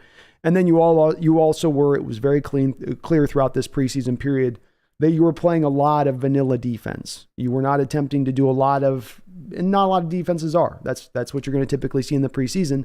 But then that makes it easier for offenses to play that, doesn't it? It makes it let them less inhibited to know they know what they're getting. They know what coverages they're going to see. They know you're going to drop to depth at times. So that's going to open those opportunities. But 9 of 18 on third down today for Green Bay. That just allowed them to keep those drives ever churning, ever moving forward, no matter kind of who was in the game a little bit. It's a bit of the story there in this game. On top of the offense just not finding its feet for most of this game, just not having any kind of consistency or ability to locate what they're doing. Where I think we really got to concentrate on this one, though, is in the playing of the players and the guys and what they did out there, and the individual performances. I think Drew Lock getting a good amount of run was good, 16 to 25 for 150 yards. Didn't light the world on fire, didn't make a lot of mistakes. Had one throw that was one of those kind of cringy, Drew, what are you doing throws. Other than that, I thought he was really strong. DJ Dallas, 4 carries, 43 yards, 27 yarder for a long. He was impressive. We can't forget about this guy, and he's forgotten about at times as just kind of an also-ran looked at by some of the fan base. But DJ Dallas is a very useful player for you. He can play all of the special teams. He can be maybe potentially your best third down back, and he's still a pretty solid runner with the ball when you ask him to do it as well. Brock says, I wish I could stay for the post-game discussions, but I'm already late for band rehearsal time to go to rock and roll, as I like to say sometimes. Thank you, Brandon. Awesome stream. Thank you. You have a good one, Roxanne. Roll. And I hope you have a good night. Appreciate you.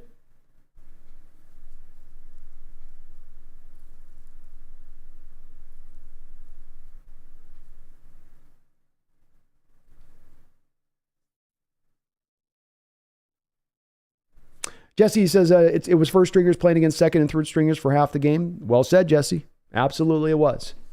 And I wouldn't take there's no way if you're a Hawk fan coming out of this that you should come out of this game with some kind of concern or worry about what you saw in the field today. This wasn't there's no concerning, worrying performance here. The Packers, this was a weird, odd game because you're going into the third preseason game that's like a fourth preseason game when we used to have 4 of them, which back then you didn't even used to play your starters even one snap. We also had what made this an oddity, though, was that we were moving into that fourth game mode mentality, whereas the Packers, they didn't have any of their starters able to play in that second preseason game where they were going to look to give Jordan Love and their frontline guys some real good run and get them prepared because they had to have that game canceled because the guy got wheeled out on a stretcher in the game and they were worried that, maybe he just got, his legs taken out, literally. So they wanted to get that run in this game and get those guys seasoned in that fashion for this particular game because of that, I would say. And that was going to make it harder on a defense that you had rocking as a second group right from the start and quickly got into your third group. I mean, we were to our fourth stringers there at the end on that final drive with Alex Magoo on some of the corners that we had on the outside. So there's definitely not any negatives to be taken away in this game. You went into Lambeau, you played a hard-fought game. You hung in there with them throughout the course of this first through 4 stringers. And you kind of saw what you needed to see from the right guys that you needed to see it from, including Jake Bobo, who has been one of the tremendous stories here in camp and a guy that every single game he's popped, every single game he's flashed. And he has definitely now made this roster and maybe going to be able to make even more noise beyond that. I mean, he's maybe going to get some running actually in some of these games with where we've got the depth chart coming into this particular season. It says, Brian now says, now we have to wait until Tuesday, Cut Down Madness. Tuesday is going to be Cut Down Madness. I might actually be doing a special stream on Cut Down Day when those names do come down the line to give you guys an indication of what we have on the open market and available to us. But you are indeed going to have an oddity, and if you're not aware of this, the NFL this year changed up their cut down day to where now you take a 90-man roster and it all goes down to 53 in one day. That used to be a 3-phase situation that would occur throughout training camp, right? After the first preseason game, a certain amount of cuts. After this preseason game, a certain amount of cuts. Then you get to the final, and then there's another final cuts. Now it all happens at once.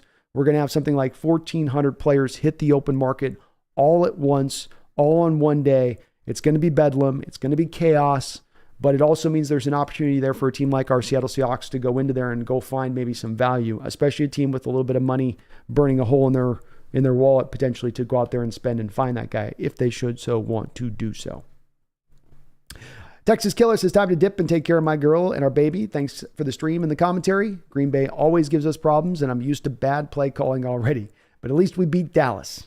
Hashtag 12th man. Hey, thank you, Texas Killer. You have yourself a great day out there with the baby. I appreciate the kind words. And man, as always, I love doing this. So I had a great time with you guys as ever doing this stream. And and doing the play-by-play. I hope you guys do like it, as it's going to be a common part of this channel as we go into the season. Every single week I want to do this, and as I say, keep getting better. Thomas says, okay, I'm calming down now. Laughing out loud. There's always a little bit of, you lose a game, the first reaction is always going to be a little bit of a bristling, but I can't get there on this one quite myself because of this, what you dealt with in the second, third, their first stringers versus your seconds, their seconds versus your thirds. Because it didn't just start with the starters then. That meant that when Green Bay went to their number twos, when they went to their Cliffords, they went to the number two guys in their rotations, you were at number three a lot of times in your rotation with your guys. So I don't think we can get too up in arms on it. You were also on the road. It was a 10 a.m. game.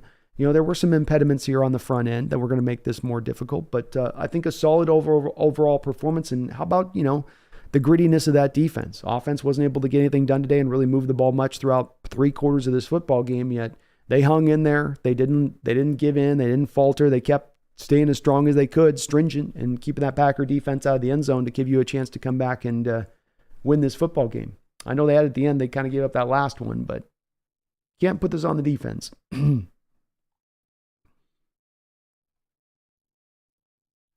Antoine Cobb says, I was very high on Matt Landers. I didn't see much from him this preseason, unfortunately. Very much I was the same way, Antoine. It was a guy that I was high on. I would have been maybe a smidge higher on him than Bobo with some of the potential of him to play on the outside with his speed. But you didn't get a feel for his speed at all in this preseason period. They didn't even try to have him take the top off the defense. And he didn't bring a real wide skill set as a receiver as well, route running or hands on the other side of it. Probably fringe practice squad guy at this point. I do think that if you do put him on the practice squad, he's going to be able to probably make it. I don't think the team's going to come out there and pluck him away from us at that point. Thomas says, I'm frustrated because I feel that if Love played, the game would have been over by halftime. That if Love played, the game would have been over by halftime. I mean, it's possible, but that's where I come back to Thomas for me. He also had his first string line out there. He had his first string A.J. Dillon tailback out there. I mean, they're kind of, A.J. and Jones kind of go back and forth between. They had Christian Watson out there deep into the game. That's who caught the fade route there on Mike Jackson. So, they're playing their starters a lot too on the other end of it, not just Love.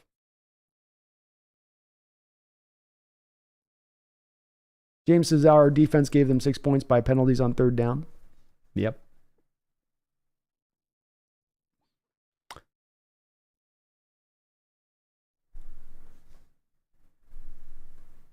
Epic Typhlosion says, considering how two teams that went 0-16 were perfect in the preseason, I think it's good that we lost.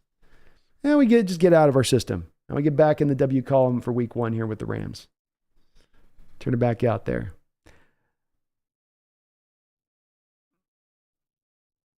Ethan says, Allers look good apart from that throw in the end zone. Wasn't expecting much from the 2-minute drive, but it was good. Yeah, he was solid.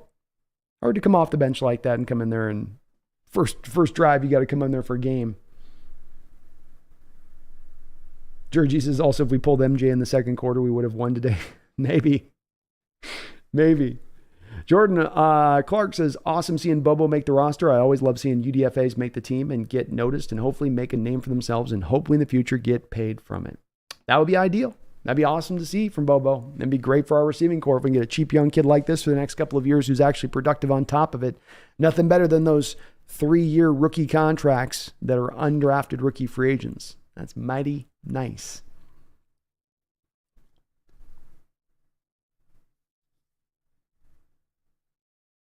Snail, thank you for the $2 donation. And Snail, shout out to you, man. You called the ESUP. ESUP was getting ready to pop, and you called it, man. Not just the WSU love talking either. I know you had a feeling.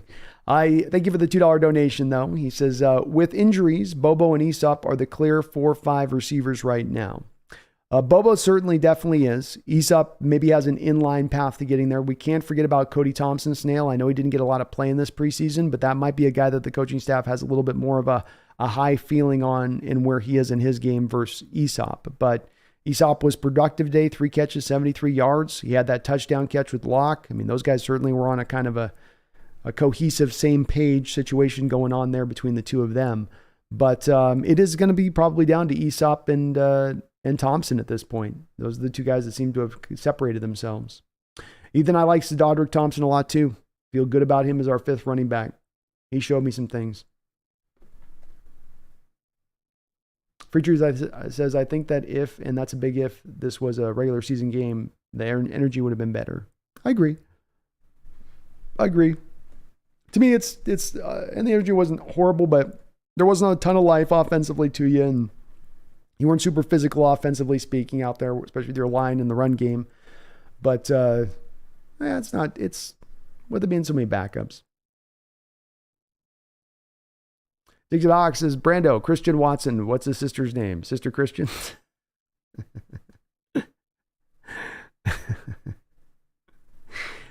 Jeffrey Thistle has been celebrating 15 months as a Hawks Nest Ring of Honor member. Thank you for that longtime support as a member of the channel, Jeffrey. He says, Bobo earned number 4 wide receiver, and if I was the Packers, I'd be concerned if those were my starters. Looked very average against our second stringers. I would agree with you on that, man. That's my starters going to give them star number 2s, and they weren't necessarily lighting the world on fire.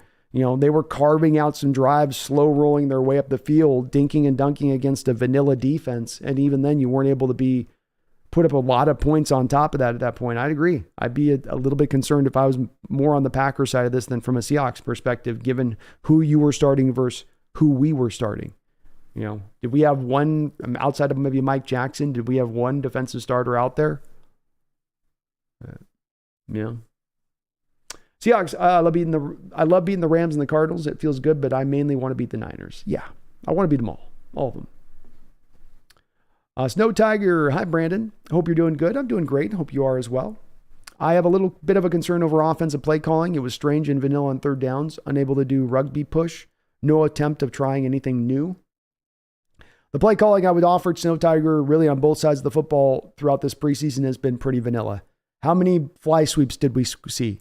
How many bubble screens did we see? The only time that we would run pressure is we'd run double-A gap look pressure, sometimes drop out of it, sometimes bring it.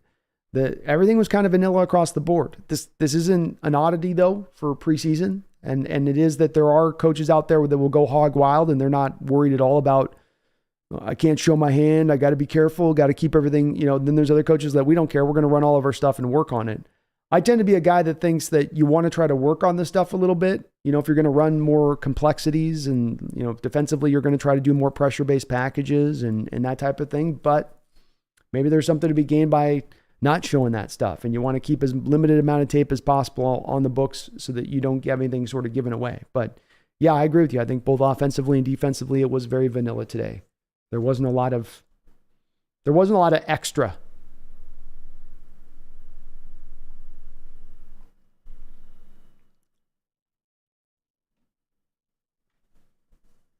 Stimpy, thank you for the $5 donation, Stimpy. I do appreciate you. Says, hey, B, had to work, so I wasn't able to watch the game. How'd it go? Heard Bobo and Aesop did good. Any worries about Mike Jackson, though?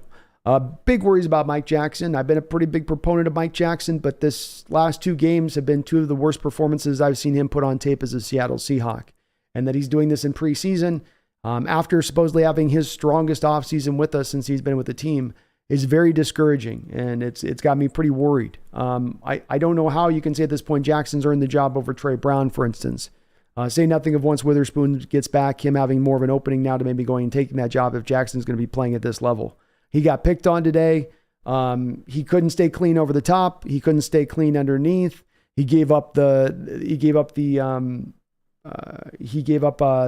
fade route to the back of the end zone where, he's 6'3" and long. Those are situations where that's a play to attack a smaller, shorter player. And he got picked on it. This was maybe his worst game as a Seahawk. And so Stimpy, I'm very, very concerned when it comes to Jackson right now as it stands. Bobo and Aesop indeed did really good. Bobo in the first half, Aesop coming back in the second half. Bobo's locked down his 4th string role. He only had 2 catches, but they were 2 big catches. 2 good, really impressive catches. The touchdown, the back of the end zone on kind of a back end post route back there. And then when he caught off on the sideline route away from his body. But he looked really good. Gotel, defensive lineman, strong throughout the course of this game. Out there making tackles, making plays, holding at the line of attack as a big 1-tech, 0-tech, but then also able to go and find plays and make some tackles in addition to it. Jarek Reed Jr., the safety out there, certainly I think locked down his spot on this roster as your backup safety to Quandre Diggs at the free safety position. He looked good as a young player out there today. Oluwatimi looked pretty good at center, I would say. I didn't see any pressure coming up the middle. I didn't have a chance to really closely lock in on just him specifically, but he seemed to look pretty good in addition to that on top of it. Other young guys, Levi Bell looked a little bit better in the run game today. Wasn't as much of a passer, rushing the passer and being as active in that part of it. Tyreek Smith was good today. He was all over the place. He was better early on. He kind of disappeared as the game went along a little bit, did Tyreek Smith. Defense was on the field for a lot of this game. Stimpy offense just couldn't get any first downs going. Defense couldn't get off the field on third down. They were bending but not breaking, so it was a lot of field goal attempts and keeping things, fourth down stops and stuff like that. So defense played good. Offense just couldn't quite find its footing or its rhythm on the road today. Drew Lock had some really good throws, but wasn't finding a lot of consistency around the really good throws or those good moments where he flashed through. Not that you feel weird about Lock at this point, but that's just where his performance was today. Thomas says, something is bugging me though. The offense didn't really show up. Yes, Geno didn't play, but I didn't like the way that they played, but it doesn't stop me from thinking they will be a 12-5 team. Indeed, Thomas, I still have this team as a 12-5 team this year. No Noah Fant, no Will Disley, none of your two very talented tackles on the edge, no DK Metcalf, no Tyler Lockett, no Kenneth Walker. You know, I think that this is a vastly different offense than the way it will look in the regular season. And if you are frustrated that maybe the silver lining I would give you, Thomas, is go back and look at the offense last year in preseason. Go look at those preseason performances last year and how disjointed and out of sorts the offense looked. And then it went on to have one of the better offensive years we've seen from a Seahawks offense in recent memory. So I don't think it's going to be a harbinger here of anything bad coming down the trek. But I can understand there being a little bit of frustration there. Herbicide, I feel bad for Drake Young. He hasn't looked good. Wonder if he makes it. I think it's the injury, Herbicide. You know, I long speculated that this was going to be a sports hernia situation, and they tried to have him rehab and come back off rehab, but you're still dealing with it. The only thing to fix it is the surgery. They're just trying, some guys can, like Clowney did it with us for a year where he had that same injury, and then he fought through it and played through the final part of the year, even though he was dealing with it. But you're not at 100%. It's going to affect your level of play. He's just got to probably get the surgery and call it a day at that point, if he hasn't already. But I think once he gets the surgery and comes back, he'll be all right. Because he had such a good opening to it last year for the most part. That one tall dude, Levi Bell, played well. He was active. His hustle was showing up big time in this game. I think he had 4 tackles. There were no pressures that I could see from him, really. I don't think he was credited with a quarterback hit in this game. I'm checking right now to make sure. He got 1 tackle for loss, 4 tackles. No quarterback hits, so just more active in this game in the run game than he had been prior, where he'd been more of a pass rusher and when he was flashing. Maze Guru, Eskridge needs to be let go. Why spend the money on him at this point? Walk away. I think it's the lack of money that they're spending on him as much as anything that keeps him on the roster here now, Maze Guru, because with him being suspended the first 6 games, that then means that they get to save basically a third of his salary this year. And he was already not being a highly paid guy as the second rounder that he is. So you're getting him for like about $1 million for the back 12 games of the season. I think the team is oddly kind of happy with that situation for him versus having to ride with him for a full year if he was underperforming and paying all of that salary. But they seem to be signing up for him to remain. Thomas Arnold says, definitely need to bolster our defensive line depth. We need it. You know, I've been on that, I've been drumming that beat for a very long time, Thomas, and I do remain in that same place you are with it, saying that this is what needs to happen at this point, which is we need to get more defensive line help. Maybe just one more body, but you need to get something else down there. You can't just roll with what you got and call it a day. That's not going to be enough. Probably not. Not if you're wanting to be a contender. Maybe it's enough to get you into the playoffs, but is it enough to make you truly a contender? I don't know. Darwin Sauer says, good play calling. Is someone outliving my life? I'd benefit from knowing what yard line they were on. Otherwise, all good. Well, thank you for the critique on it. I always like the stuff that can help me get better at it. I will try to reference a little bit more often the line of scrimmage and where they're at, because I definitely believe that could definitely be helpful in the play-by-play. But thank you for the note on that. I'll try to include it on in for sure.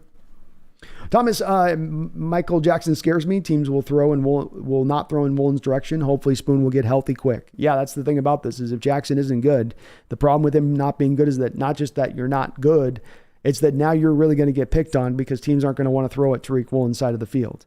So, he's got to get better fast, or we got to go with somebody else.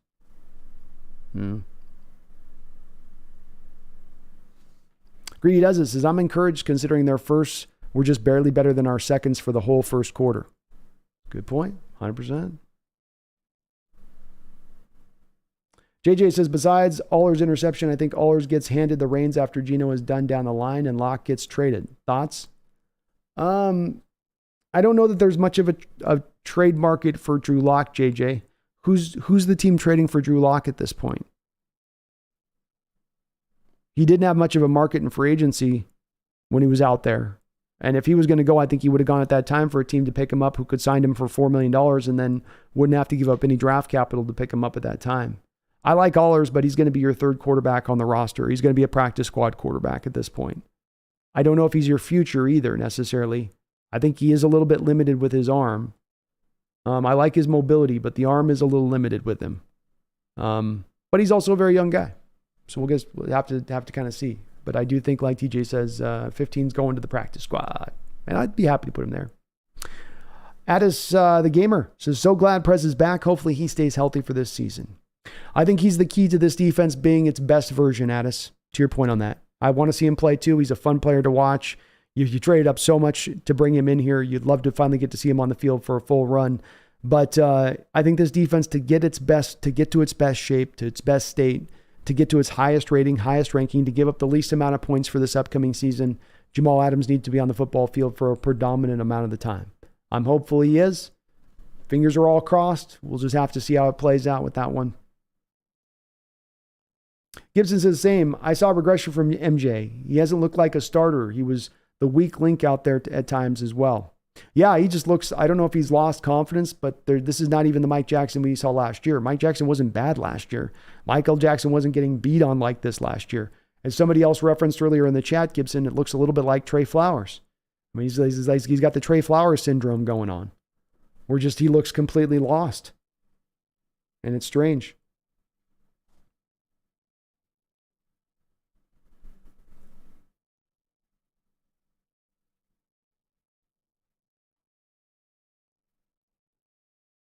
Jeff Logan says, I'm not worried about the offense right now. I'm worried about the missed tackles this preseason. Tackles will be a big, important part. Good defenses tackle well. We'll have to see if it's an issue that's going to plague Jeff, the starters, when they come in there as much as it's shown up here and there for us too. I also think, Jeff, it's a little bit of a league-wide problem to a degree too. There are a set amount of teams that tackle really well, and there's a lot of teams that don't tackle well.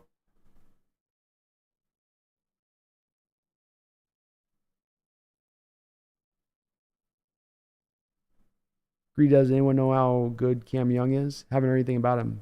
Greedy does it. He's been injured throughout preseason, unfortunately.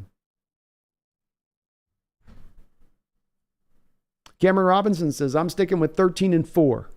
First against second and thirds only showed how strong our reserves are. Hawks for life. Let's go, Cam. Let's go, Cam.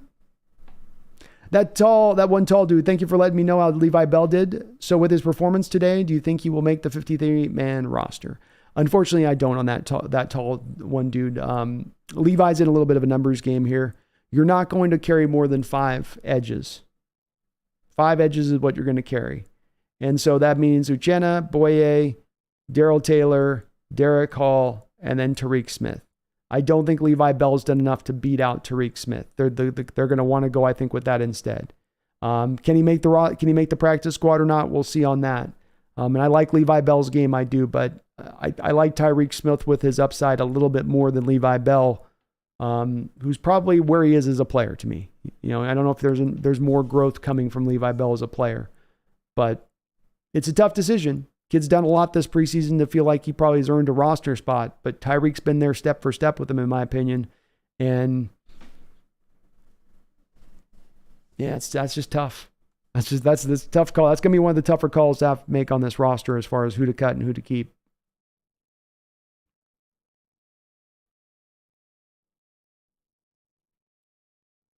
And I'm going 12-5 still with the record for the season. That's my. TJ says, could we move Bell as a linebacker to make room for him?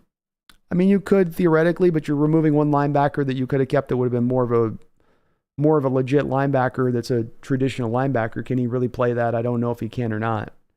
I mean, that's a complete uncertainty for me. I guess it's possible if you're wanting to try to do that, TJ, just because you're worried you're not going to be able to keep him on the practice squad, which the coaching staff could be in that position of feeling like he's not going to make it to the PS. So we got to find a way to slide him on the roster. But then at that point, you're just keeping him, to me, as a defend. You're keeping 6 edges and 1 less middle linebacker then. Yeah. Dig Doc says, maybe MJ got some shots of Hennessy from Marshawn's bag in the locker room. Just kidding. That he's struggling. He did. Marshawn's like, no, I told you, you take 2, not 3, Mike. 2, not 3. Green Watson, I think Waldron is pedestrian at best. What do you think?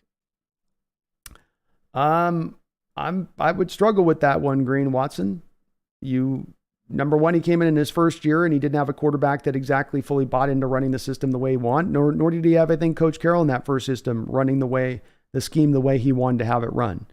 Then you came back in year 2 and he had 3 rookies starting on his offense. And yet he was able to guide that offense to both being able to have a good, consistent running game and to allow a guy like Geno Smith to set records for you from a passing standpoint. A guy who in Geno Smith, everybody said at the start of the year was cooked. I mean, Green Watson, does he not get some credit here for having gotten done what he's gotten done with Geno Smith, for reclamating this guy in the way that he has? I can't really come to a place where I look at this preseason period and go make an assessment of a play caller in preseason. I think that's really going to trick you a little bit, because as I said at the top of this about 20 minutes ago, the tendency in preseason from play callers is to stay vanilla. That's their tendency. That's not a Waldron tendency. That's a league-wide tendency. You get mad at Waldron for running a vanilla play call, but this is what the NFL tends to do with the play calling when it comes to preseason. If he gets to the regular season and we're seeing some struggles in that point, the play calling or some unimaginative approaches to the offense at that time, I'll be on board with you, Green. But look what he did last season. There's not been in the modern age, Green, 2 rookie tackles starting on the edge for any offense in the modern NFL age. Not in 25 years, not in 35 years, not in 45 years, not in 50 years of the last NFL. Has there been any NFL team that has started 2 rookie tackles at once? You did that and started a rookie running back at the same time. And you were led by your offense. Defense didn't lead us last year. Our offense led us last year. And that was a big part of Waldron's doing. A big part of why Green, his star is on the rise league-wide. JJ says, you demand for answering all the questions. I love doing it, JJ. I have fun talking to you guys. You guys always make me think, make me laugh, and keep me thinking.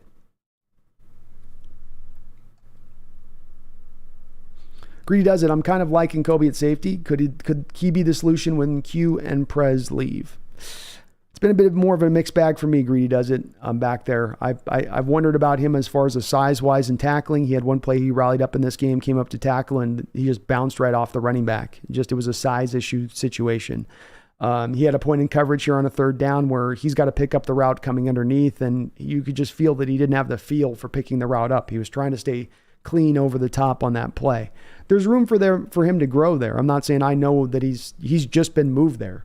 The issue I have here with him, though, is that you're now moving this guy for the 3rd time to a 3rd new position in 3 years. I don't know that exactly sets him up for success. I don't know that exactly helps him in his development moving into the future when you keep moving a player to a different position. It's hard enough to master and lock down one position in the NFL. To move between 3 of them in 3 years, that's an uphill battle, to me a little bit. And maybe to a degree setting him up for failure rather than success. But it's only a sample size back there from my standpoint on him at safety at this point, and he is just getting back there. So you would expect there to be some growing pains and some bumps and bruises along the way. Camden says, Sean decided being gone hurts Jackson. Could be that. Thomas, I feel Seattle will be looking at the top college quarterback for the next draft. I keep wondering if the FSU quarterback, LSU quarterback, Wazoo quarterback, etc. I know they will draft a quarterback in the next draft season. I feel pretty confident in being in that place too, Thomas. I don't necessarily think it's coming in the 1st round, but 2nd, 3rd, or 4th round, I think the team will definitely be looking at the quarterback position at that point. And you mentioned Jordan Travis, FSU. You got Daniels out at LSU. And then you've got Cam Ward, you mentioned, as the quarterback out there. Thomas, there's going to be a good 20 to 25 potential draftable quarterbacks in this next upcoming draft. It's pretty crazy. Not a lot of super grade A top-end talent. Caleb Williams, Drake May, that's your top-end talent. But there's going to be a real stack of some depth of quarterbacks to pick through. Kind of find whatever flavor you want to look for. Roger says Cardinals are just waiting to dump Kyler. They are. Reports are now that Kyler's not even going to play this year. They're going to get one more year removed from that new contract to a point where the dead money that they have to sustain next year isn't going to be as bad. They're probably going to roll over money from this year's cap in order to sustain that dead money hit. But that is indeed what is coming down the track. Dehatel, Gotel looked great. Dehatel. Gotel and Dehatel, those kind of goes together phonetically. But he looked good. Good throughout the course of the game. Active inside. Tough to move off the spot. Able to still go and track down runs outside on those outside zone runs. I was very impressed by what we saw out of Gotel this year. Jeffrey says Bobby's whole year this year is going to be stopping runs up the middle. Teams are going to attack, and aren't they, Jeffrey? The Packers started out the gate doing it. Every other team this preseason period we've seen has made a big marker of what they want to do in running the ball is going right over the top of the A-gap. Power runs right over the A-gap. They're going to test this team this year right from the jump, and how we hold up in that area may dictate to how well we hold up against the run overall throughout the course of this year. Greedy does it. Tyreek has been a pleasant surprise, which makes sense as to why they let Alton Robinson go so early in camp. It really does. It really does. On top of Levi Bell probably looking better as well. But I've liked what I've saw from Tyreek Smith. Every single game to me, he's flashed. Thomas says, I think you're getting rid of Kyler for a question mark. Who knows if Drake May or Caleb Williams is as good as people think. Yeah, I don't think that it's any guaranteed those guys are as good as they think, Thomas. But I think it's more also about Kyler not being good enough. And it's less about it being the next guys being the ones and more about we know Kyler's not going to be the guy to guide this through. And I think that they've already acknowledged that a little bit. They were kind of acknowledging that when they signed him to the contract extension with that stupid contract rider that was in there that he had to study for 4 hours. Cardinals were telling you in that moment with that little silly, stupid rider, we're not sure we trust this guy to do this. TJ says, Bobo wide receiver 4 behind DK Lockett and JSN. For now, TJ, until Derek Young comes back healthy and until then we'll see on where that fight goes down to at that point. Give me a healthy Derek Young in their fight. I think a wounded Derek Young loses to Bobo, but a recovered Derek might be able to give him a little bit of a more run for his money.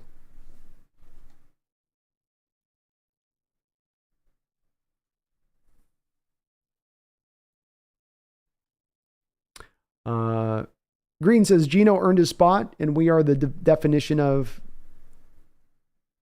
Green Watson, Gino earned his spot, and we are the definition of period.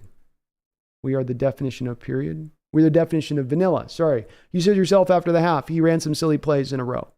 Yeah, but that's also why I'm saying, Green, I'm not going to make an assessment of a play caller in preseason because of the tendency of play callers in the preseason, both defensive coordinators and offensive coordinators, to run vanilla game plans. That tends to be more of the rule of thumb. Not to say there aren't coordinators who don't do it that way, who go the other way with it, but that tends to be the rule of thumb. And seeing as the fact that the defense was also vanilla throughout this whole preseason period, it would lead me to believe, if I'm trying to kind of logically take this the next steps forward, that Coach Carroll probably put down as a mandate to his coordinators not to show too much this preseason. I could be wrong on that. Maybe I'm making too much of a leap with that. But when we do look at if we take this preseason away, Green, and we look at what Waldron did last year in his second year as an offensive coordinator, because remember that first year was also his very first year as an offensive coordinator. Last year was technically year 2. And he went out and really, really was great in his offensive coordinating. He was, look at what he did, Green, from the standpoint of you had no slot receiver last year. Derek Eskridge goes down from game 1. No Derek Eskridge, right? You try to move in Marquise Goodwin into that spot for a while, but he's only able to last a collection of games before he's done for the year. So you reach a point in time throughout that year, a big part of that year, where you just didn't have a slot guy you could even go to. So that meant that Waldron had to, by necessity, lean into those 2 and 3 tight end sets. And he still found success and productivity within him. And again, that's doing that why, Green. He's got 2 rookie tackles on either side, which, as I said, has not been done in the modern NFL age. And I was trying to kind of indicate with that, Green, a bit, trying to kind of give you a bit of an example. Like, think about that for a sec.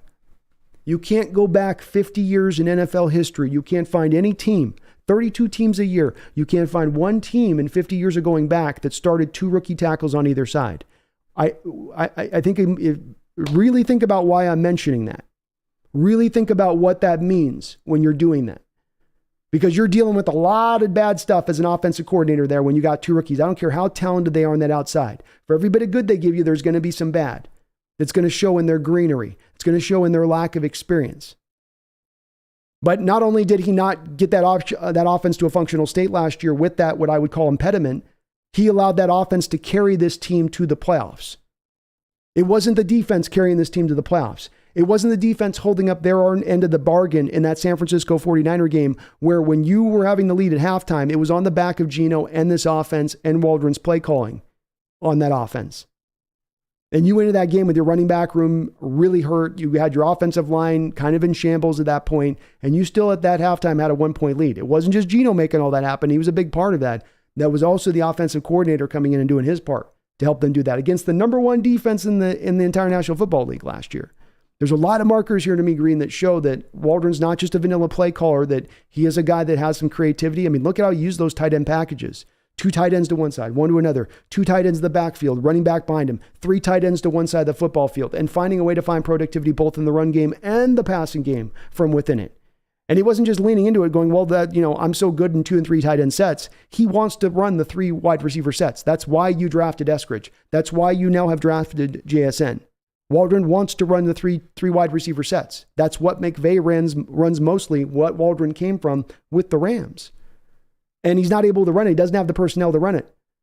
But then he still finds a way to flourish, not being able to run his offense the way he wants to run it. I can't get into the place of thinking that guy's a bad coordinator. There's issues there with him.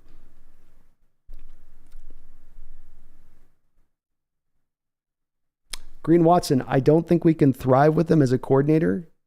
Green, I think we're looking at 2 different teams, man. How did we get to the playoffs last year? Are you thinking it's the defense that took us there? Are you thinking it's it was on the back of, special teams, was great, but do you feel like it was special teams that was bringing us there? I mean, you say he's had years now. He's had 2 years. When you say a guy's had years, you say that like a guy's had 3 or 4 or 5 years. You don't say a guy's had years and he's been here for 2 seasons. I don't know. We must be on just a different page with this one, but I'm not sure how you came to the conclusion that Waldron's bad. And if you are at that conclusion, let's leave preseason. Give me something to back this up off of last season. Let's go from last season when we actually had NFL real games that were counting and played. How do we come to that determination off of what he did last season?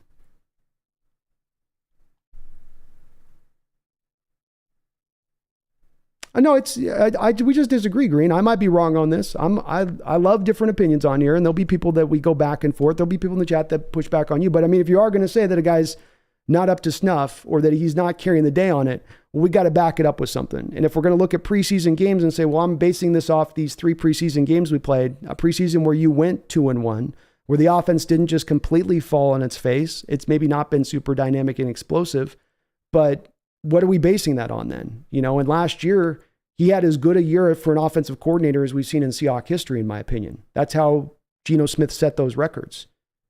Part of Geno being great, but part of also just the beautiful play calling, And Power Code, who do you all think will be wide receiver 4 and 5? I think it's going to be Bobo, and eventually it will be Derek Young Eskridge. Hard to say. If we got away with those guys on injury, it's Aesop or Cody Thompson.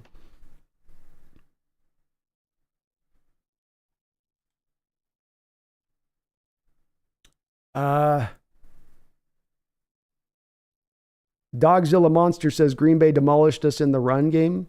Can you imagine what San Francisco will do again?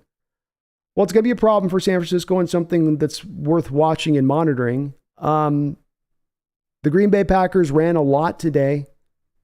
They ran a lot. They ran 45 times, but the Green Bay Packers only ran for really 164 yards on those 45 rushing attempts. That's a 3.6 yard per carry average. If you as a defense are keeping the running game to 3.6 yards per carry every single week, you're going to feel fine about that. It was to more of the soft coverages on 3rd down, which to me were more emblematic of the vanilla game plan on both sides of the ball, including defensively, that we're allowing for some of those easy completions. But at least from an efficiency standpoint, you did a pretty good job of stopping the run today overall in that. Dig to Hawks, Brandon, a wounded Rick Young loses to Bobo. Sounds like a boxing or MMA headline in newspaper. It does. It does indeed. Thomas says Green Bay was playing against the second team and third team, and they only got 12 points before Seattle took the lead. Defense is better than you think. Well said, man. Well said.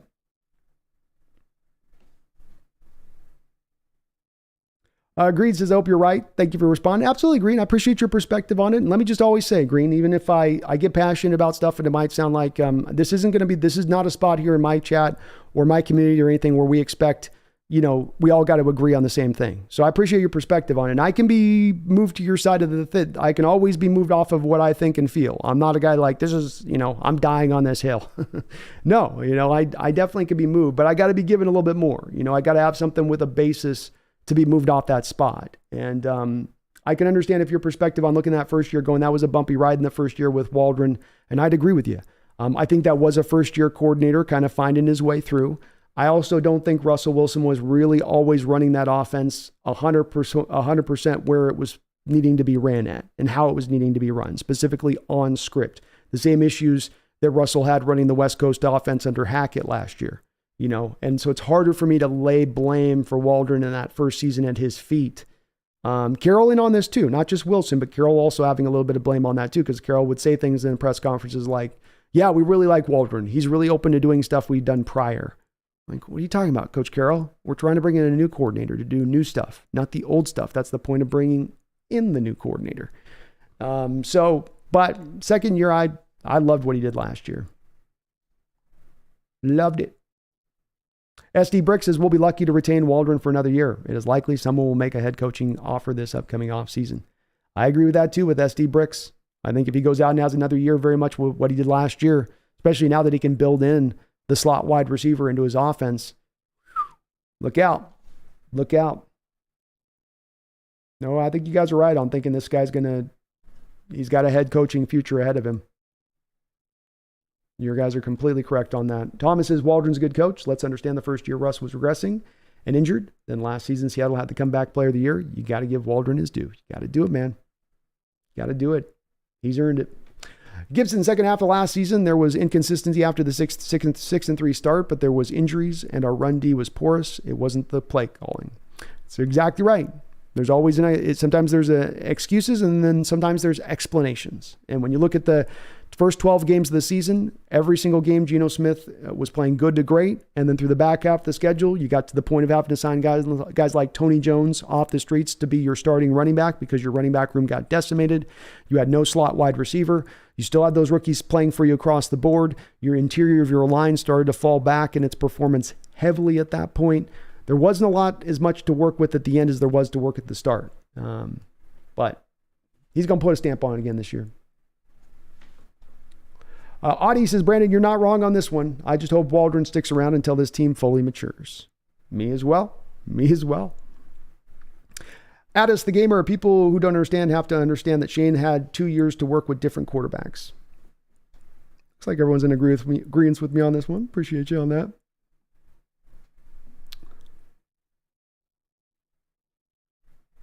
Seahawks gaming, we bubble wrapped Trey Brown too soon. I wanted to see him play more. Maybe to your point on that Seahawks gaming, they were showing a little bit of their hand on who they intend to start. Maybe after last week's performance with Trey and making that pick like he did, they said, okay, Trey's going to be our starter and we'll just roll out Mike. And that's why Mike got so much action this week rather than Trey. Because you would have thought if Mike's the starter, then he's out, right? And you'd have Trey out there as your number 3. But did Trey play at all in this game? Was he just out there for like a collection of snaps?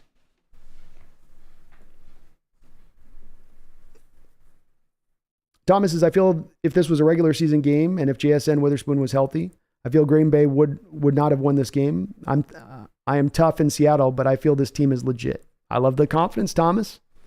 And I think we give them I think we'd give this team a hell of a battle. This is not the Packers team of 3 years ago, I don't think. They still have a pretty strong defense, and I think they can run the ball pretty well, but Jordan Love remains a question mark. I mean, he didn't blow me away with his performance here today either. It was a lot of them having him attack our soft zone coverages with little out routes into the flats and little soft, like not really challenging throws. The fade route was nice, but not a lot of wow to his game and what I've seen from him so far. Gibson says Wilson also likes to hold on to the ball too long and isn't as mobile as he used to be. It's very true. And that doesn't work in a West Coast offense, which is 3 and 5 step drops and get the ball out of your hand. And, Wilson had that one moment. It's the moment that stands out to me from that season amongst any moment with Wilson and struggling to acclimate to the Waldron scheme.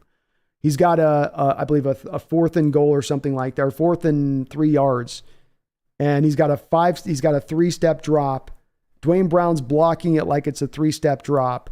Wilson double clutches, doesn't let the ball go. The guy breaks open. He should let the ball rip out, let the throw go. It's there for a first down. Instead, he double clutches. Dwayne Brown short sets, thinking that he only has to block his man quickly, and he's trying to create a passing lane for Russ quickly off the ball. So he's quick setting out there to get to the end. But then when Russ holds onto the ball too long, the guy now gets quickly around Dwayne Brown and makes the sack. And you see Dwayne Brown just completely get pissed in that moment, stomping up and down at Russ, shaking his head at him, pissed off, rightfully so. The tackle is expecting a 3-step drop in the ball to get out. But Russ always had those inclinations to want to lean into holding the ball. That just doesn't work for West Coast offenses, like it didn't work last year with the Hackett offense. You got to run a little bit something that's more built to Russ, built to what he does and what he does good. Bear with me, guys. I'll be right back here. 1 second.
Do me this favor, folks, and do hit that like button if you could for me. I also want to thank the sponsor of this show today, which is going to be Underdog Fantasy. Right now, you can go to Underdog, and they will match you up to 100% of your first deposit, up to $100 if you use my code NEST. They'll get you $300 in your back pocket if you put that $100 in, and you will help out in supporting this channel, which is always nice. There are some restrictions to, of course, the state of Washington that make it a little bit tougher if you are in the state, but if you're out of the state in a different place that might allow this, then you can indeed use my code. And thank you to Underdog Fantasy for sponsoring the Hawks Nest. Always very, very much appreciated on that side of things. Thomas says, I'm still a Lions fan. I think the Lions will win the division. Love really didn't show me anything. I won't be surprised if the Lions are the only playoff team. This is my feeling as well in this, Thomas. I do think that this Packer team is still somewhat of a dangerous team. They've got some players and they could be interesting in some spots. But I lean to saying that I think this feels like the Lions' year. This feels the Lions are set up to and ready to go now. This feels like a Packers that are going to have to kind of put it back in, recalibrate things a little bit here now. I don't think this is going to be as smooth a transition as it was from Favre to Rodgers and now Rodgers to Love. I don't think they'll be bad. I don't think they'll be one of the bottom rungers in the NFC, but I don't think that they're necessarily going to be a playoff team either. Not what I saw today. As someone else said above. I mean, this was a lot of this game was your twos giving their ones every bit as much as they could handle. And that's not ideal if you're a team that not only wants to go win a division, but thinks you got playoff aspirations, as certainly the Packers do. Young, any updates on Devin Bush? I've not heard any updates as of yet into the chat on this, Young. It did look like to me that it's worst case scenario, maybe a concussion at this point. They were dabbing the head. He had some blood going on from the head, it looked like. So hopefully he's okay, but a little disconcerting there. Dogzilla, what's the deal with Jamal? I barely remember how good he might have been. It's been years. Well, he's had a variety of different injuries, dog. You know, it's not been one injury to one place on his body. It's been a variety of places that have been kind of hit, harmed, and hurt. He's just about to be activated off of the PUP. He will then shortly be back at practice. I don't expect him to be back by the first game, but he should be back within the first couple of games of the season, and we'll see how impactful he can be at that point. The team seems to have a lot of confidence he's going to be able to get back to scratch, back to snuff, and if he could, that would be mighty beneficial to this team this upcoming season.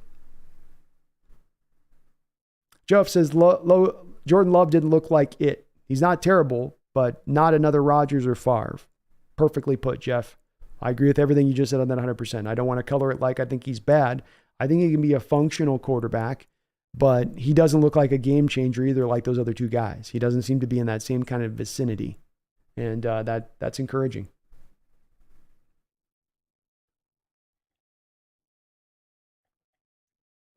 Dig to the Hawks. You got the Eagles, Hawks, 49ers, Lions, and New Orleans. I'm going to go with your list, but I'll go Atlanta. I'm going to go Atlanta on that. Devin Bush did get a concussion, says Wavy. Okay. That's maybe one of the more frustrating things I saw in this game is you're late in the fourth quarter and whatever, you got Devin Bush out there, or late in the third quarter, you got Devin Bush on punt coverage units. I don't get that, especially when you don't know when you're going to get Jordan Brooks back. Addis the Gamer, Love barely did anything in the passing game. Yeah, he was just, it was like 3-4 yard throws. 9 of 15 for 63 yards and a touchdown, but he averaged 4.2 yards an attempt.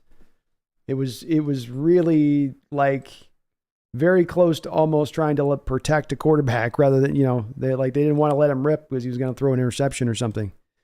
Maybe it's just Seahawks soft zones and they just didn't want to push into the soft zones, and that's where it all was coming from.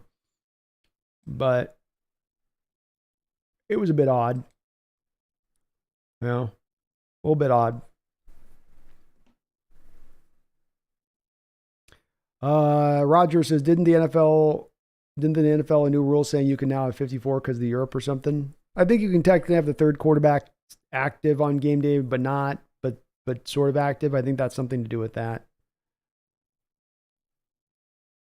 I believe. Big Country, are you going to have a 53-man roster prediction? Sure. I'll do it if that's something that interests you guys. I'll put that up as an upload maybe. See if I'm right on it. But I'm down to do that, yeah. If you like that as a video, man, for sure. I have a pretty good idea of, I think, who's making this roster and who isn't at this point. So much is kind of locked in. I think you got your 9 linemen locked in. You got your 4 running backs locked in. I think you got your 5 corners, your 4 safeties. It's all pretty close there. I think Seahawks, Brandon Kendry Miller was my Charbonnet 2.0 favorite for the running backs. Still not sold on the Cincy quarterback Ritter taking the Falcons to the playoffs. I love Kendry Miller too, man, by the way. So I could certainly see Kendry Miller. To me, my comp for him was Aaron Jones. So I see him very similar to kind of an Aaron Jones-like player. He's going to be a good running back, I think, in this league. And I understand, yeah, I could get not being sold necessarily on Ritter and going more for the Carr quarterback, who's the vet that's been around and maybe he's just getting a refresh, and that's just what he needed. It's been that way for some players at that time. I really like what the Falcons have done this offseason, from the draft to the structuring of their defense. I like how I think that they're one of the best running teams in the NFL, and like maybe legit the best running team in the NFL, and that is going to take a lot of pressure off their quarterback. I'm not sold on Ritter like you are necessarily either, but I do think that that's going to help him out tremendously to be able to lean into the running game like they're going to be able to lean into it. I'm also, a big backer of Bijan Robinson and what I think he's going to bring to the table as well for them. They already had this great, outstanding run game built on being creative and manufacturing stuff for its backs.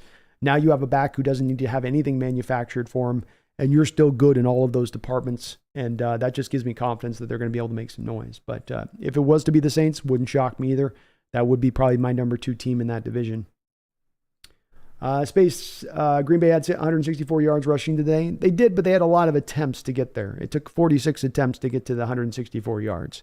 So that I get less caught up with the total yards and more caught up with the yard per carry. How efficient were they in stopping the run? And at 3.6 yards per carry, I'm going to be pretty satisfied that with my defense on the day, if that's what it's how did they get to the 46 carries? That's the more important part than the 164 yards. How on 3.6 point yard per carry average did they get to 164 yards total rushing? How'd they get that number of attempts? And so, well, you got the number of attempts because you couldn't stop them on third down. You couldn't stop the short passing game of the Packers today. To me, that's more of really how you kind of lost this game than it is they were so good at running the ball.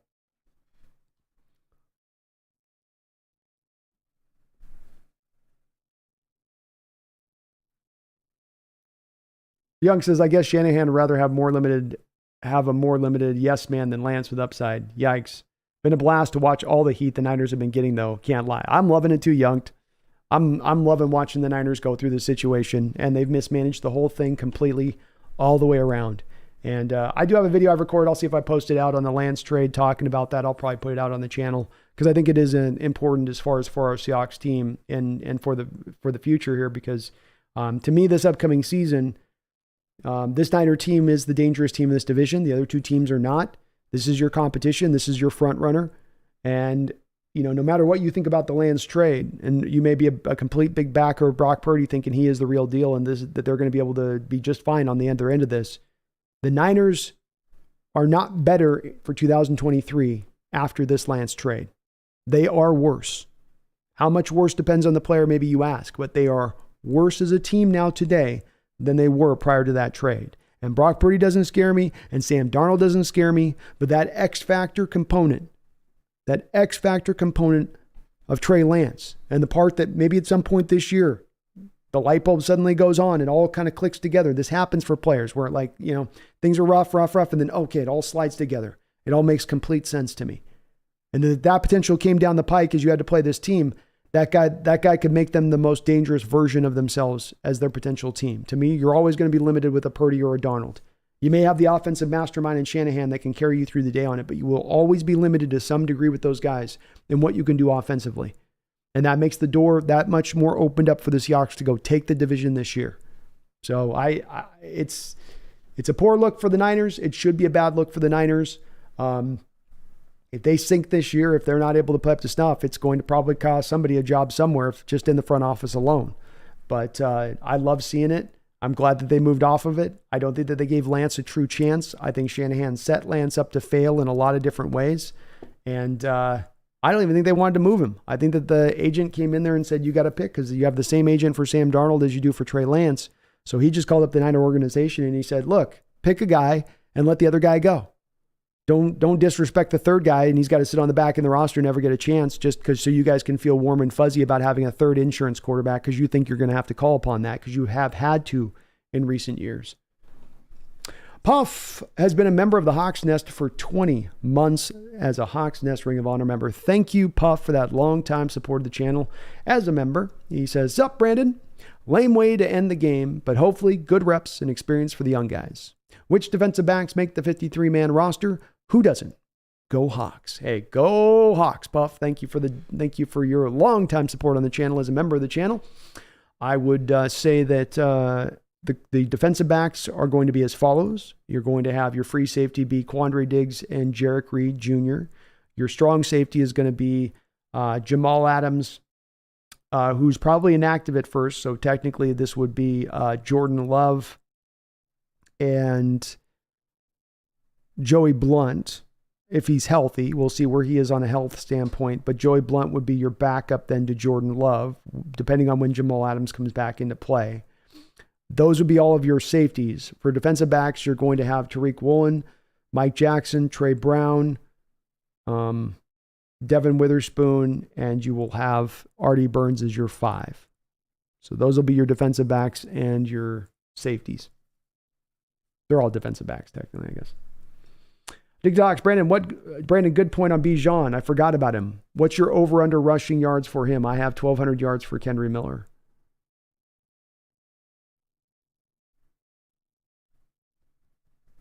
I'd probably go like 1,100 yards for Bijan, not because he's not really impactful. I think he averages over 5 yards a carry with that 1,100 yards, but because they have Tyler Algiers and they still have Cordell Patterson there. So there's going to be a mix in the amount of carries and the way that they get divvied out. But I would put him probably in that neighborhood. You think Kendry Miller is going to run full time once Kamara comes back? Because to get to 1,200 yards, he's going to have to be the full-time back through the whole year at that point. I mean, they wouldn't be rolling with Kamara. Addis the Gamer, that means that John Lynch is definitely on the hot seat right now. I don't know how you can't be with that kind of trade. And the only way to keep yourself off the hot seat with that kind of trade is to go out there and win. You go out there and win, you go out there and get to conference championships, you go out there and dominate, then people will overlook those kind of misses. But this is a major miss. 3 first-round picks. You said, this is going to be our guy. And then from the moment that you selected him to be your guy, you seem to have no plan in place to then make him the guy. You were sort of, he's our guy in spirit, not in his essence. And that should absolutely mean a hot seat for John Lynch. And look, frankly, John Lynch has had some good highs there with the Niners organization in his time there. Like getting a guy like Fred Warner, where he was able to pick him, George Kittle. Debo Sam, they've got some good picks in there in his time there as well. But boy, do they got some pretty hardy misses as well. The 3 first-round picks for Trey Lance, the first-round pick for Javon Kinlaw, a top 10 first-round pick for Javon Kinlaw. The giving up, you had the choice between DeForest Buckner and Eric Armstead, and you chose Eric Armstead. So we can only pay one of them. Let's pay Eric Armstead, not DeForest Buckner. Those decisions do not look good in retrospect. And yeah, I think he's going to definitely be on a hot seat if that team's not, at the minimum, a playoff team this year. Jeff Logan says Joey Blunt came back in the game today. Oh, we got the spammer in here. Nice try, spammer, on your return, but you're out of here, sucker. You're out of here.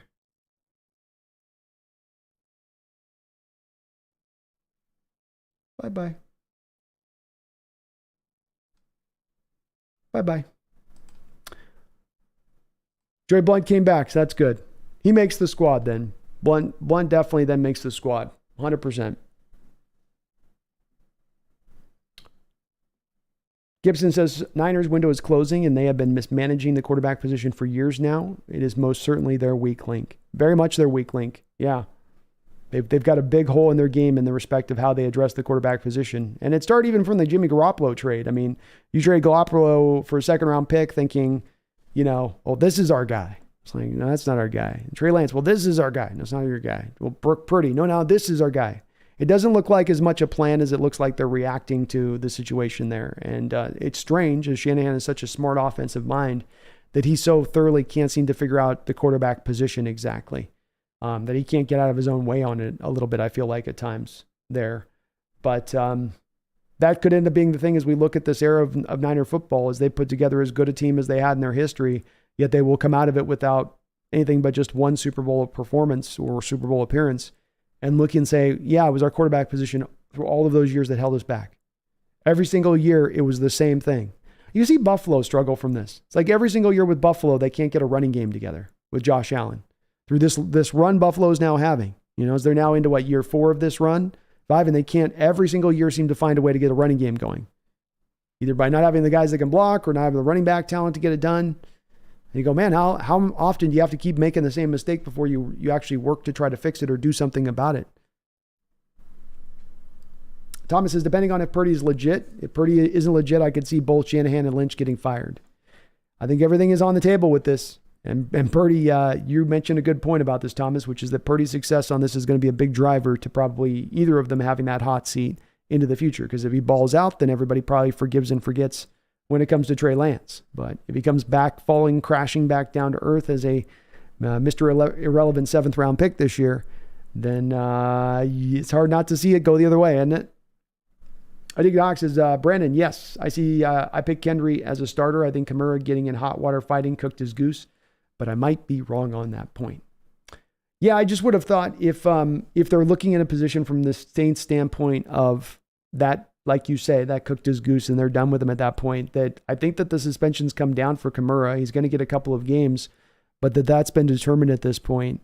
And they are paying him a decent amount of money. So if they were going to be, well, you're going to be suspended anyway. We've got Kendry Miller here. We don't, we're just going to call it a day with you at this point. They would have made that move to cut him. The other part that factors into this, I think, addicted to the Hawks is the Saints are in a competitive go-for mode. They think that they can go win that division. That's why you go and pick up Derek Carr like they did. And if that's the case, then you want to keep as much team talent stacked as possible, but that means you're probably going to see more of a mixing of the carries, I think, between those guys. Not that Kendry's not going to be used. Saints have a pretty rich history of going with multiple backs, but I do think Kamara still gets his share of toe in the rock. Big Country says, I'm confident Purdy isn't legitimate. I am too. I have a lot of feeling here that Purdy is just, I just don't think the noodle arm is going to hold up over time. I don't think that the receivers are going to gain that much route separation every single time like they did last year, all the time across the board from him. I also think he just got hot at the right time. I just don't think it's going to keep going. Jeff Logan says Purdy equals love. I can go with that comp. I like that comp. Young says, got to head out. Thanks for the streams always, Brandon. Thank you, man. You have a good one. Appreciate you, man. Go Hawks. Green says, thank you for setting my mind at ease about Waldron. I watch every game and have been negative on him so far. I will reset my mindset this year. Anytime, man. I wouldn't tell you it if I didn't believe it as well. You know, if I don't think it's there, or if I think there's some cracks in the armor, dings, I will definitely say this is some things to be worried about. That's some things to be worried about. There is some parts, Green, for Waldron to grow this year, I would say, in his offensive attack that I would like to see. Specifically, more of a use of bubble screens and the fly sweep element to the offense. But then we come back around to Green of, well, why hasn't that been utilized prior? Well, isn't utilized prior is because the guy that you drafted to specifically be your fly sweep guy, Dwayne Eskridge, can't stay on the football field. And so you've had to remove that wholly from your offense at times as this really nice, equitable part that you could utilize because of that. That's not really Waldron's fault at that point. You know, he can't keep him healthy. You know what I mean? He can't make Eskridge go out there and be able to stay upright on that side of things. And that's a part that now this year, I think, with JSN, once we get a Derek Young back into this Green, and then also with even Kenny McIntosh, you have more of now the able bodies to kind of run that part of the offense, along with the 3 wide receiver sets. But he's been pretty good. He's been pretty good. Give him a chance there. Give him a little more chance. I think you're going to see this Hawks offense as good as we've seen in Seahawks history. I mean, to put it in a little bit of perspective too, Green. So the NFL record for most yards by an offense in a given season is 7,400 yards by the Saints in 2011. So 7,400 yards is the best all time. No offense in NFL history has put up more than 7,400 yards. Your Seahawks offense last year put up 5,800 yards. So only 1,600 yards off from an NFL record, which might seem a little bit at first, but it's really not that much when you boil it down. Robbie Red, Mariners have been on fire. Boy, have they ever. I got to get back on my Crow's Nest stream and do some more Crow's Nest bids. I've been busy doing my deal over here on this side of things, but got to keep an eye on this Mariners. Mariners up 7-0 right now here in the third. Let's go, M's. Hernandez hit his 20th. Ford hit his 13th. Rojas hit his 3rd. Man, they can hit home runs on this team, can't they? Goodness. Gilbert's out there like, I can work with this. I can work with 7 runs. I can make the 7 runs work. I can hold up on that. I can make that hold up.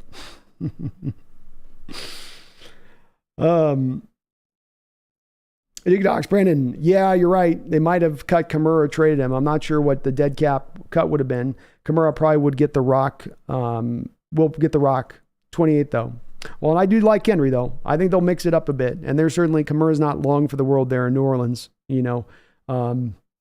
But they are in that go forward mode. And yeah, it just probably you bring up a good point where there probably was some dead money there to move him where it wasn't going to make it economically viable to do so. But they could have been in that mode of like, we're just done with them. You know, the video's too bad or whatever, if they were. Green Watson says, let's go. You got me pumped. Laugh my ass off. Hell yeah, man. That's what I want to do on this channel. So I'm right on target then. Dom H says, I'm so pumped for this season. Genuinely think we have an outside chance of going deep in the playoffs if injuries are kind. I do as well, Dom. This is as talented as a team as you've ever put together. It's a very young team. The talent is so young, but it is as talented as I've seen at any time, at any Seahawks team. And with a team this talented, there is no limit to them. There is no ceiling to where this team can go. There is also a very low floor too, maybe. You know, well, can we just stretch out the 9-8 season as they're still trying to kind of find their footing and mature a little bit? Could be. One reason I'm going to be very patient with this team throughout the course of this year, being that they are so young. And as we've seen, like even a team that we talk about with this Mariner team, you can find yourself early in the season getting really down on a young team, but you just got to build in the fact of giving them the time to mature and the fact that young teams are going to tend to be a little bit inconsistent. They'll give you a little bit of variance in their level of play, and that consistency will come with time and age. Big Docs, Brandon, if the 3 receivers stay healthy, I think you're right on a season record. Fingers crossed. Still hope they use Parkinson more, though. Sigh. He made a good catch today. He had one throw there where he had to kind of grab Locke really whistled it in there on that throw. It wasn't a lot of separation. He made a nice little grab there on 3rd down. Yeah, I think the 3 wide receiver sets could be a big key to unlocking this offense to its fullest. I would like to see some more Parkinson too as well. It's going to be hard though, man, because you're going to want to work those 3 wide receiver sets so much. Team loves what they get out of Fant and Disley on the other side of it. He might have a little bit of a tough road at times unless there is an injury with finding his way on the field in that respect, because they're not going to probably run as many 2 and 3 tight end sets this year as they ran last year, being that they have the ability to run more of the 3 wide receiver looks. And we are Robbie Red, number 1 in the AL West is the Mariners. Jeff says 7-0 in the 3rd. Wow. Yeah, they're rolling. Rolling. Paul says, just watch highlights and check box score. I know it's a preseason. I'm sure Coach Pete will coach them up.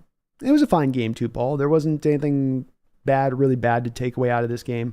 They were running vanilla on both sides of the ball as far as the play calling goes. Packers were running their number 1s out versus our number 2s a little bit longer because Packers had their game cut short last week. Understandable. Not unusual. Makes sense. Have a great day, says My Oh My. My Oh My is right.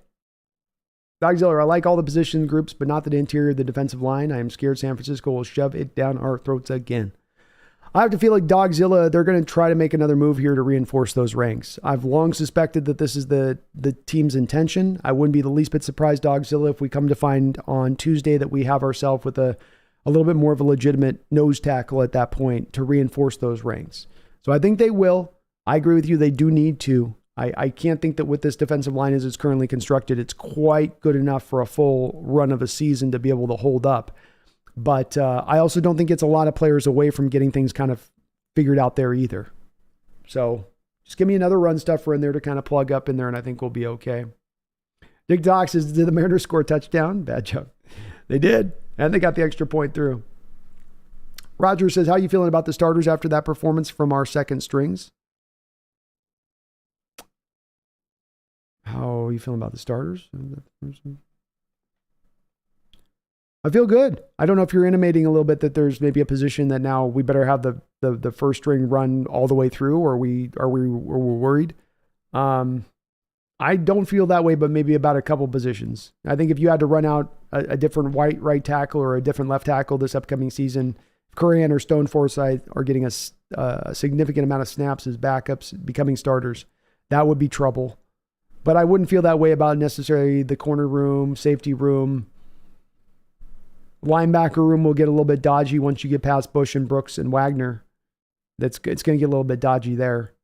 But everywhere else, I feel really good about the second strings and the backups. Second strings on the run.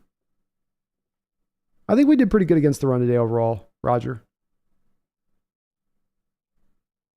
Digzox, hopefully Gotel will help in the inside. He will. I don't know if he makes the roster. I don't know if there's going to be an opening, and maybe some of it depends on Cameron Young and his health. Is he ready to go game 1? And if not, Gotel probably is on the roster at that point. He was helpful today, man. He was the most active inside presence that you had in the defensive line today, showing up throughout the course of the game. Dream Forge Contractors says, I'm sure you talked about it, but who's an unknown defensive tackle they might be looking at? I don't have a lot of good names right now, Dream Forge Contractors. I don't. I've tried to look into this to see what teams could be looking to cut this and cut that. What makes this hard at the front of this is that normally you get to this point in time in the season and you have half the teams in the league are near negative cap space, or they need to create some more cap space for something else. A lot of the teams in the league right now are sitting actually on some cap space where they're comfortable, where they're not feeling as impelled to have to cut what could be still a valuable player who is just carrying a little bit of too much money on the books on his current team. That's the kind of guy that you're kind of inferring. But I haven't seen that guy's going to be available out there on that market as of yet for when it comes to cut down day or via a trade. And I've looked pretty thoroughly, but there's nobody that's really jumping out to me. You can bring up a name, but it's going to be a name then that's a guy that we're not really all that sure is going to upgrade the situation if you do bring him in here. And that is where that's where I kind of end up feeling like I'm landing at with this a little bit, where I I don't have a name that of anybody who I think is going to be available. I've not heard of any teams that are getting ready to cut a defensive tackle. There is like the Niners, or not the Niners, but the Cowboys, like a Hankins, Jonathan Hankins, I think is his name. A guy in there like that, where they've got Maze Smith, they got Ozu. They've got some line depth there. They may be a team that has a guy you could kind of move out that you could jump on. But I'm not sure there's going to be a lot of great names. I keep coming back to probably what Schneider's going to have to do here, Dreamforge, is make a trade. And maybe it's before the trade deadline, but he's probably going to have to go that route rather than just a released guy. Because I think who gets released is just not going to be you only are going to get the quality if you have teams that are in the cap peril to release a guy who's maybe a little older, a little expensive, but still has a little bit left in the tank as well. And I don't see a lot of those guys at first blush. Roger says, how do you feel about the starters on the run stuff? It's kind of an odd. Roger, can you reframe the question and what you're meaning to ask, kind of just in a whole? Just retype it away, because I'm a little confused in the way you've just phrased it. It's not. I'm not sure what you're meaning by your question a bit. If you just put it in another sentence to kind of full sentence it to where I know what you're kind of saying. Because I don't know why would the second stringers inform me about the performance of my first stringers in the run game? Stopping the run. Paul, could you update us? Could you update us on starters that will be out to start the season? Yeah. So we have. I can't guarantee these all, Paul. So some of these are going to be a little bit of. Some of these are going to be also guesses, educated guesses. Let's call it, Paul, that, but guesses nonetheless. Jamal Adams is certainly not going to be, I think, ready week 1. I would be shocked if Jordan Brooks is ready to start week 1.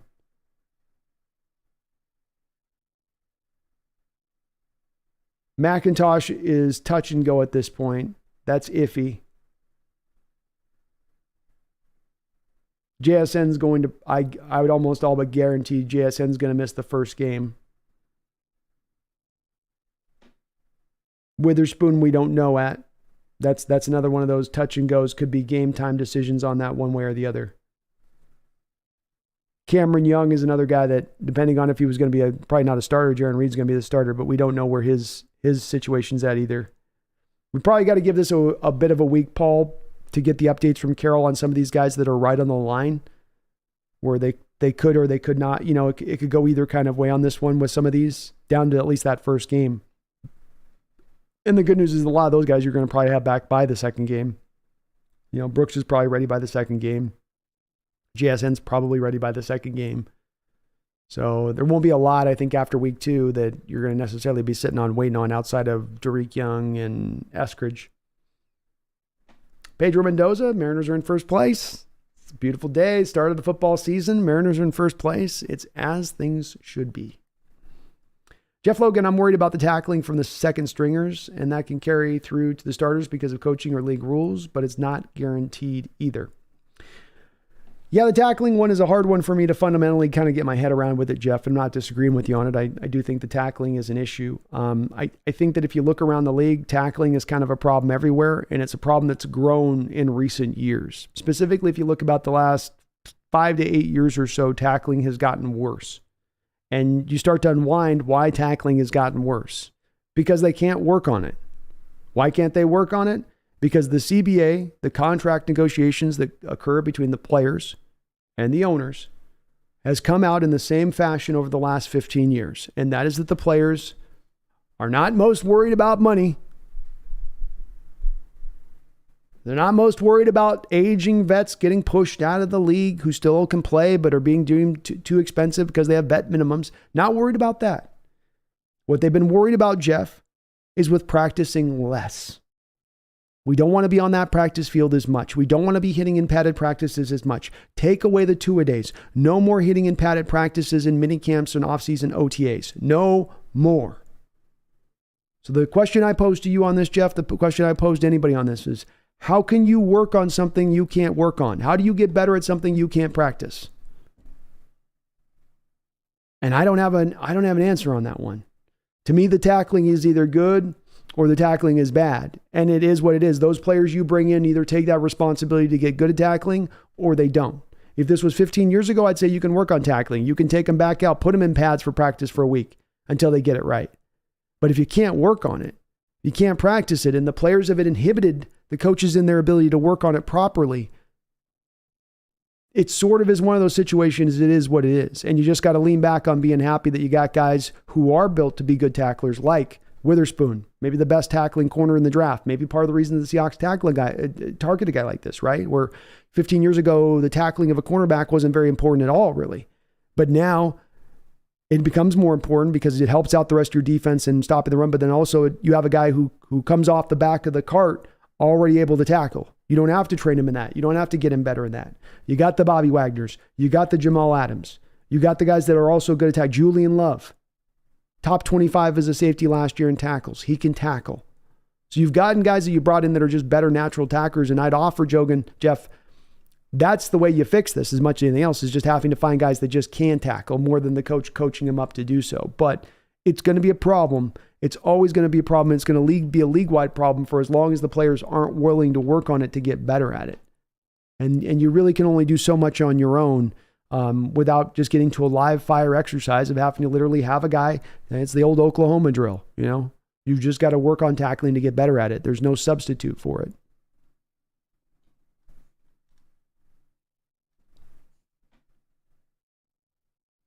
Roger says, how do you think the first stringers are going to do against the run now that the second stringers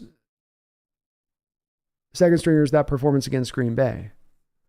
Well, I guess, Roger, and you leave, it's always hard when you leave words out, because I think you're saying there's a bad performance there against Green Bay today. So I guess if that's what you're saying, confirm that for me in the chat.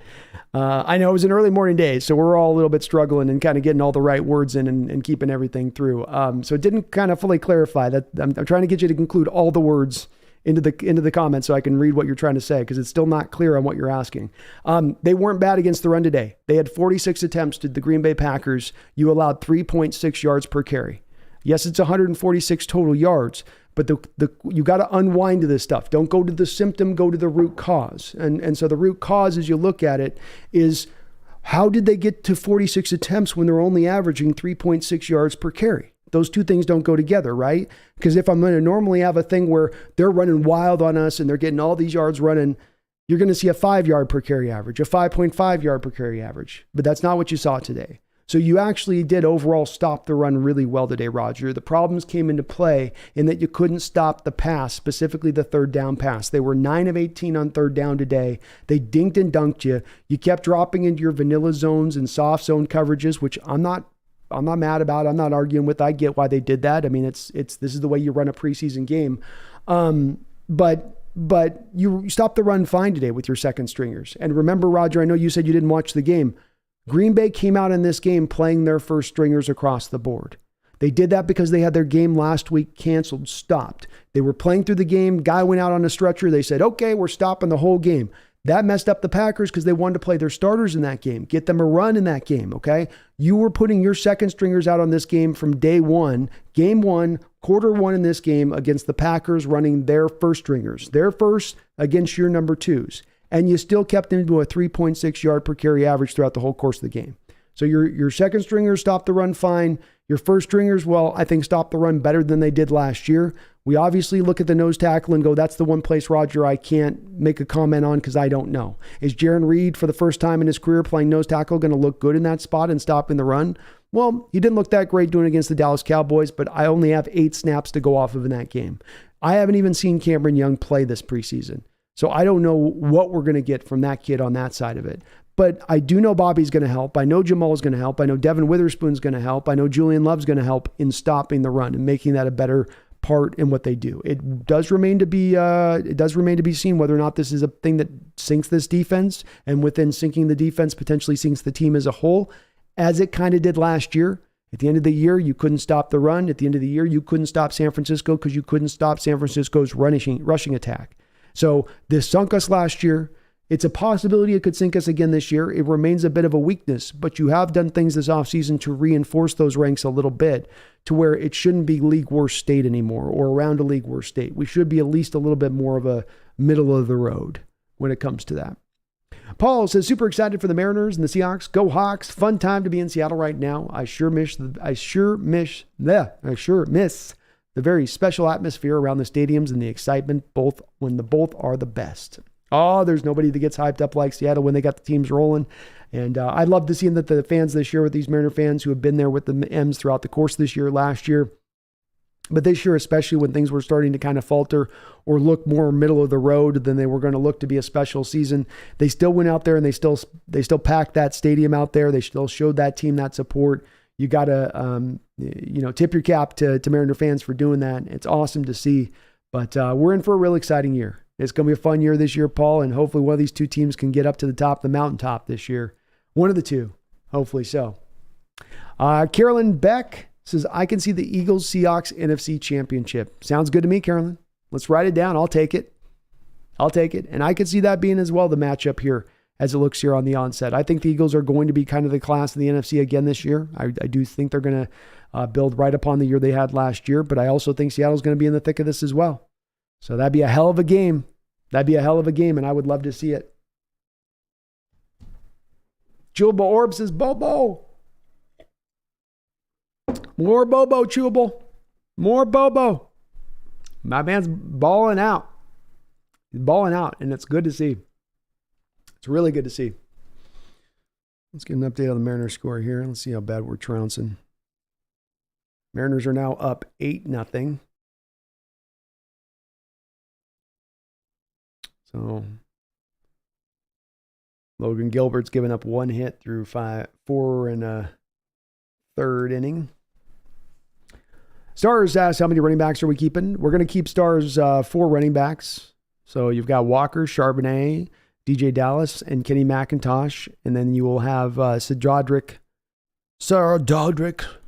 Thompson will be your practice squad running back. If Kenny McIntosh is not able to go week 1, then you would see Sadrodrick as your week 1 guy, as your 4th back. But I would imagine that McIntosh will probably be back by that point. Jeff Logan says, I hope Bobo becomes the next Baldwin. I do as well.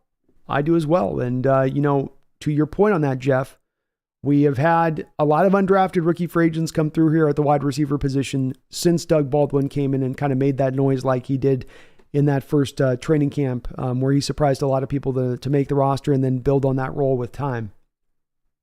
I don't think that we've had another undrafted rookie free agent receiver come in and look this impressive since Baldwin. And he has shown up every single game. Let's not also forget, Jeff, that he had that scrimmage with 7 catches, including a touchdown there, winner from Drew Lock at the end of that game. So he has been consistently there all through training camp. I love what I've seen from him. He just showed off more of it today and what he gave you. Seahawks are looking like they're going to have a receiver core that's going to be nice and deep and strong as well. Deep and strong. You love to have that, both the strength and the depth that you can call upon. And he's going to be at the forefront of that. At one point or another this season, he might be your 5th receiver on this roster. And you feel pretty good about a receiving core where you can say that is the case. Addis, the gamer, says Thompson has been awesome this preseason too. Oh, Broderick's been great. He's really good at keeping his feet. He had one run today where he changed his pace on a run where I was like, why are you going to come to a stop there?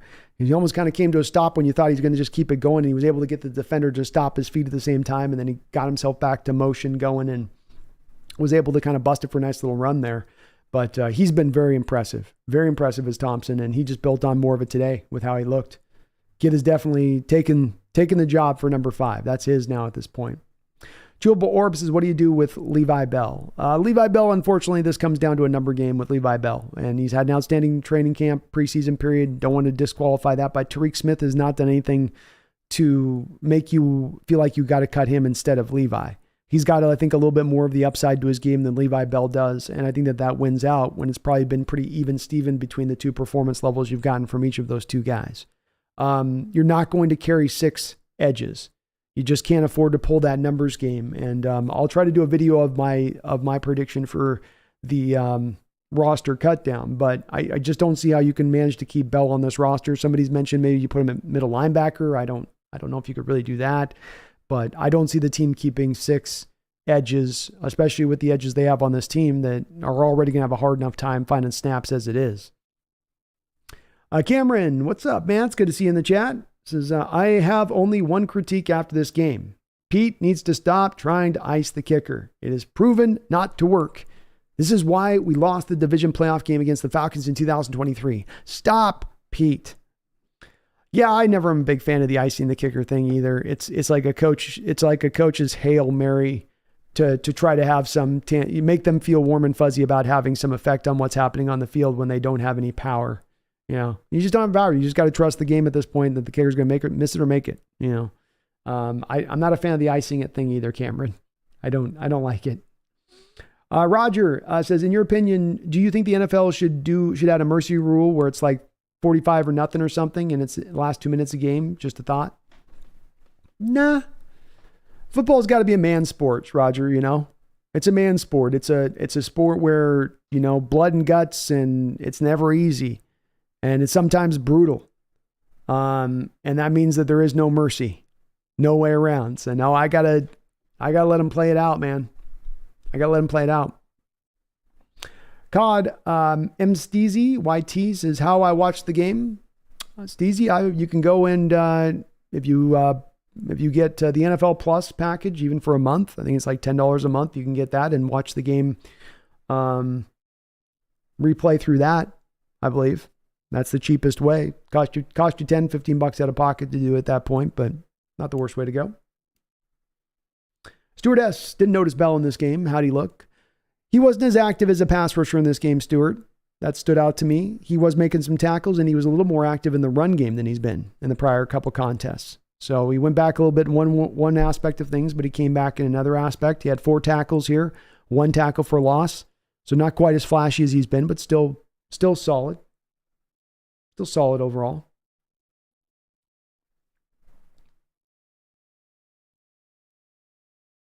Still pretty good.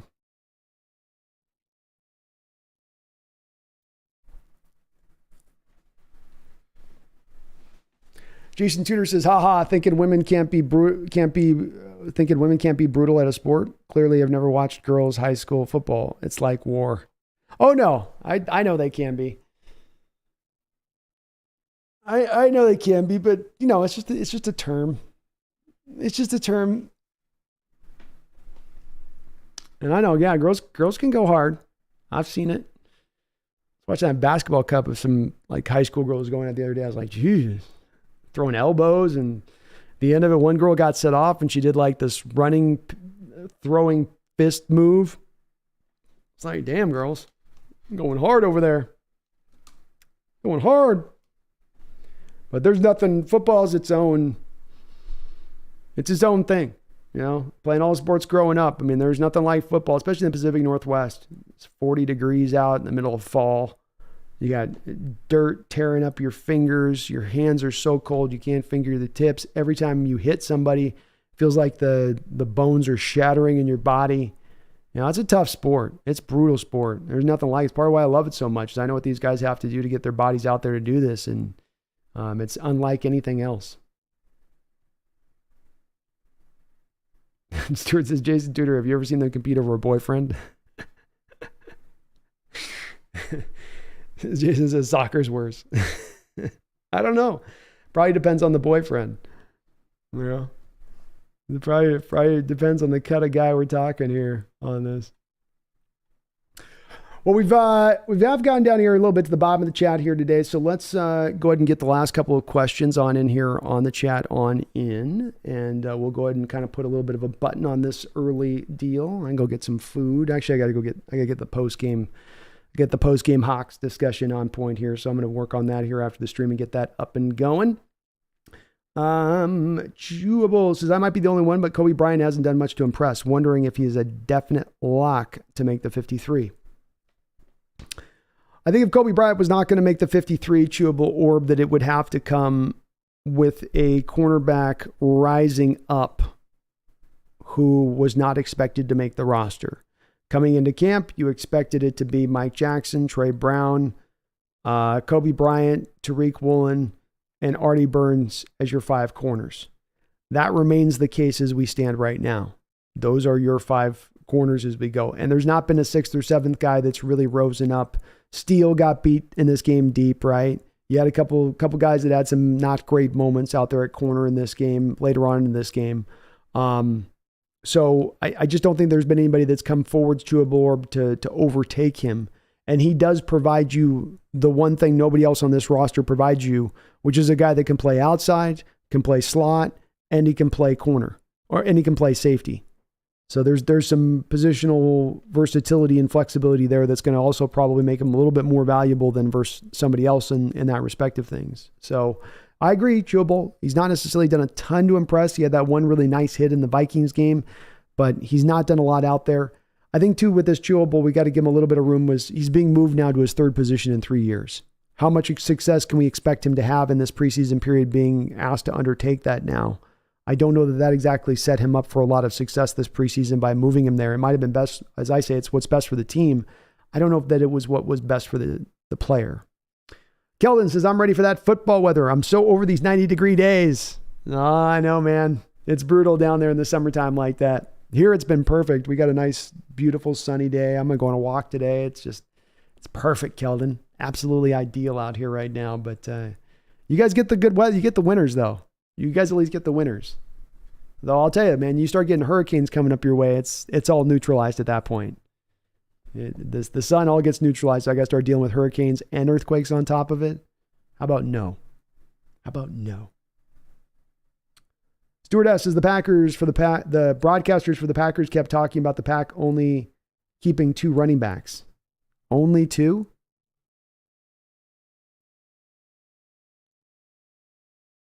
Can't say that I understand that one a whole entire lot of why would they do that? Unless maybe they just don't like the talent at the running back position behind the 2. But that's not going to be a team that's going to be a high volume passing attack team. I would find that very odd, Stuart, because it's going to be about, even with Rodgers there, they weren't pass heavy with Rodgers. Part of Rodgers having a success there was leaning into more of a balanced attack with LaFleur coming in there. And if you're going to have a balanced attack, then you're going to lean on your running backs more. So you're going to need, i.e., third and fourth running back more often than not. And so if they only went with 2, I wouldn't understand that, absent them looking to try to go more pass happy in their approach. So that Stuart, that strikes me as odd. And not something I would recommend. That's definitely setting yourself up to have to make a crazy, desperate trade before the trade deadline because you don't have enough running backs. Not to mention, what happens if you get both of them injured in the same game, Stuart? We're gonna put Christian Watson in the backfield? You know? I don't think a single team's done that in. I don't think a single team's done that in the modern age. Julio just hit a home run. Oh wow, Mariners up 11-0, 11-1. Julio with the ding dong.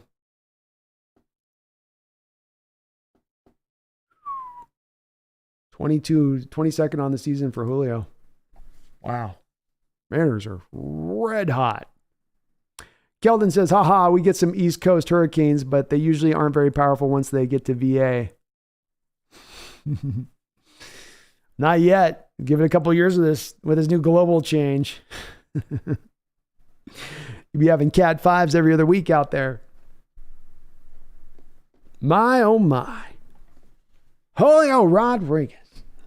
Stuart, Pete doesn't go with statistics on a number of game management decisions. He goes with his gut, which is unfortunate. Yeah, he's never struck me as really one of these guys that would be one of the forebearers of analytic age. You know, you have those coaches that will operate solely off analytics, and then you have those gut folks. And yeah, Pete's cut from the old breed of just go with the feeling. What do you feel in the moment? You know, don't go with a tried and true rule. Just what's your gut say? Jeff says, right time to get red hot for the Mariners. If you're going to be hot, be hottest at the end of the season. That's when you want to be hot in baseball, and they are cooking right now. It does look like it's going to come down to those final series at the end of the year against the Astros and the Rangers, but sure would be nice if they can build up a little bit of room for error going into that final season of the year like they will. Man, those are going to be some crazy games.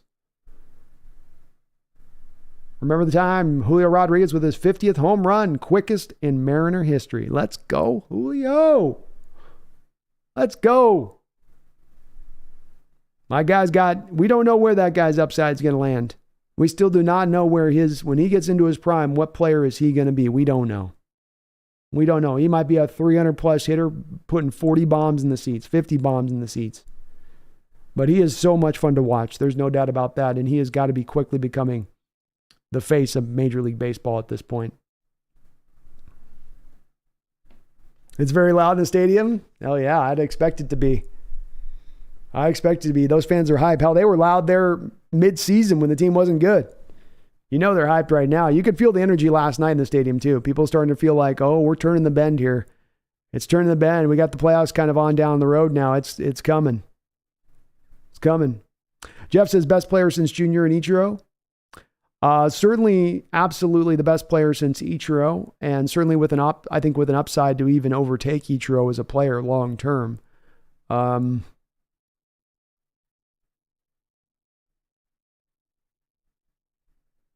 I think Junior is the best one to go to. I think you go past A-Rod because I don't think that A-Rod was ever a fully complete player as far as A-Rod gave you like league average defense as a shortstop. But there was a reason that I know he moved with the Yankees to third base because Jeter was already short, but there's a reason why, you didn't have him stay. He wasn't phenomenal as a player, but Junior was a really great defensive player. Julio is a really great defensive player back there. That's the one place where they have a little bit of an upgrade over the top of a A-Rod. But yeah, I think since Junior. And Ethan, no, I've never seen anything like the 4-game stretch that Julio had last week, where he's like every game's 4 and 5 hits, and he's just absolutely on fire. I mean, he put the team up on his back right when they needed to be done so. It was almost like he was just going to will it to happen. And it was amazing. Amazing to watch. That's why special players do special things. And that is a special thing that you just don't ever see. Part of why I say we don't know where this guy's top end is at. We don't know where he's going to hit his ceiling at. He is still so young, and he has already had so much success that this is where you say the sky is the limit. Is absolutely the limit for this guy. And so much fun that we get to have this kid for the future, and that he is our bedrock here. They've already got a great young team on top of this too, not just him, which is even better. But love what I see. Herbicide says Bush got a concussion. That's a bummer. It is a bummer, especially a bummer, Herbicide, because you had him running out there in punt coverage units. This wasn't happening when he's playing defense. You have him out there running in punt coverage unit late into the third quarter. Strange call by the defense to have them out there. I can only think that they think that they're going to have Brooks out there starting normally, and so they're trying to give Bush a lot of run as a special teams guy, but I didn't like seeing it. Didn't think you want to risk that at this point, especially not knowing exactly, Herbicide, when you're going to get back Jordan Brooks, when that is the question that it is right now. So a little disappointed there because that was one that you could have kind of avoided. Addis the Gamer, Julio is better than A-Rod. Yeah, I think you got to say that. He's also better on the base pass. He's more of a threat to steal. Brandon, how did your fantasy roster turn out? Are you excited about playing this year? I am excited about playing this year, man. Absolutely, I am. Yeah, I am pretty excited. Let me, I'll take a picture here for you guys. I'll show you my fantasy. It didn't like my draft at first. I think a lot of people in the fantasy league were like, whoa, you made some interesting decisions. But I think legit, looking back on what I did, I think it was smart. And I wasn't just trying to go by the lay of the land on what something was trying to tell me to do by the draft. The draft board gives you the value chart and all that crap on there. Let me bring it down here. I'll bring and show you what I got.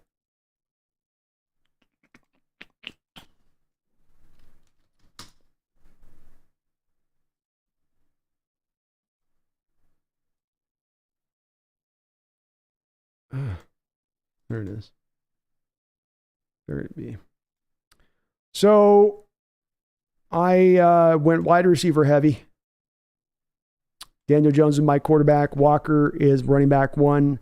I have Jalen Warren. This will be kind of a rotating running back 2 spot. So I have Jalen Warren, Tyjae Spears, and Kenneth Gainwell as my running back 2. I really think the Warren, Tyjae Spears picks are going to end up being 2 of my better picks when it really all factors out. Like those are going to be 2 of the ones. If I win this year, it'll be on the back of those 2 picks. But I went wide receiver heavy. So CeeDee Lamb, George Pickens, and Brandon Ayuk those are my wide receivers that are going to be kind of the bedrock of what I do there on my team. Dallas Gobert, good solid tight end. He'll get you through on that. And then I've got some receiving depth. Sky Moore is a guy not talked a lot about, but you have Kadarius Toney going down with an injury to the Chiefs. You have the Justin Ross guy from Clemson that they've been hoping to get better, but he's been struggling with some injuries still. Sky Moore is the guy who's going to take a big step forward this year for the Kansas City Chiefs, and he might end up being their number one. I might have gotten them as their number one wide receiver this year, and I got him as my number 4 wide receiver on my roster.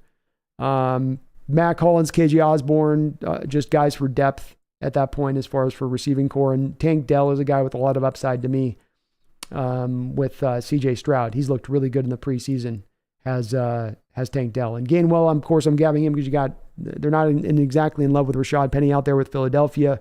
DeAndre Swift has had a lot of injuries of recent note. And so I don't think he gets through full health season-wise. So it's as much about Gainwell being the kind of last man standing there on a really talented Eagles offensive line as far as run blocking goes. So at first it may not look like the most impressive of a team, but this is also an 18-man team we're doing here. So this isn't like a 10-man fantasy squad. This was an 18-team fantasy squad, which means that, you don't have exactly the number of picks to go through that you have if you're in other leagues that aren't quite as big. I went with Zuerlein as my kicker and the Saints as my defense. That'll be a rotating defense. I don't care about defense. I'm not going to ever draft a defense high. I think that's stupid to do that.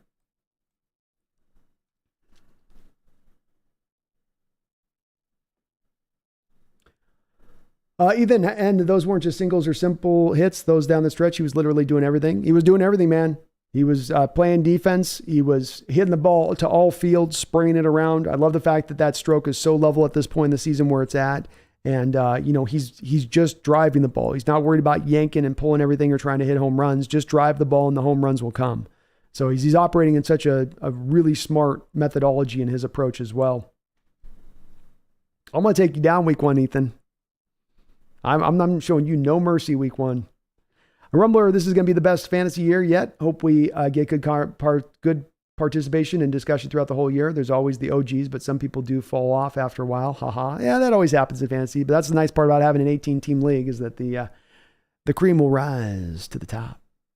Rumbler, worth noting too that it's an 18-team league, so the roster will always look a little different with the lack of depth in later rounds. Yeah, it made it tougher with 18 teams in the league. It made it really tough in the later rounds.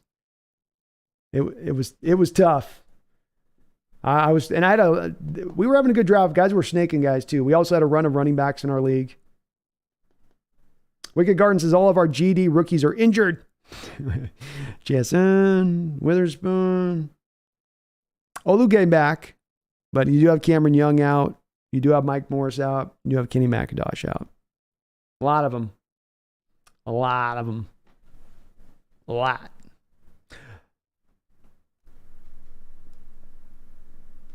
Addis the Gamer, Astros fans are being salty right now. Good. They deserve it. They deserve decades of saltiness. They deserve decades of run of Mariner ineptitude. Probably not likely to happen to them anytime soon, but they deserve it nonetheless. Karma does deserve to be met out in that way. Brian, damn 18 teams. Gotta be tough. Good roster, IMO, but Ayuk and Dell are worrisome because I don't love the quarterback situations. Love the running backs. That's where, too, what's nice with it is with Ayuk and Dell, those are Dell's basically my 6th receiver, and Ayuk is my number 3, Brian. So I do have that ability. That's where, like a guy like Sky Moore, even in week 1, I might look at the matchups and be like, week 1, well, I like Sky Moore to be the starter over Ayuk because he's going to get those targets versus Ayuk on that. But I can always come back to Ayuk as kind of something that's solid there where, okay, he'll have a game where it's 5 catches, 90 yards. But I do believe the other 2 receivers will do enough in CD Lamb, who's trying to get his contract.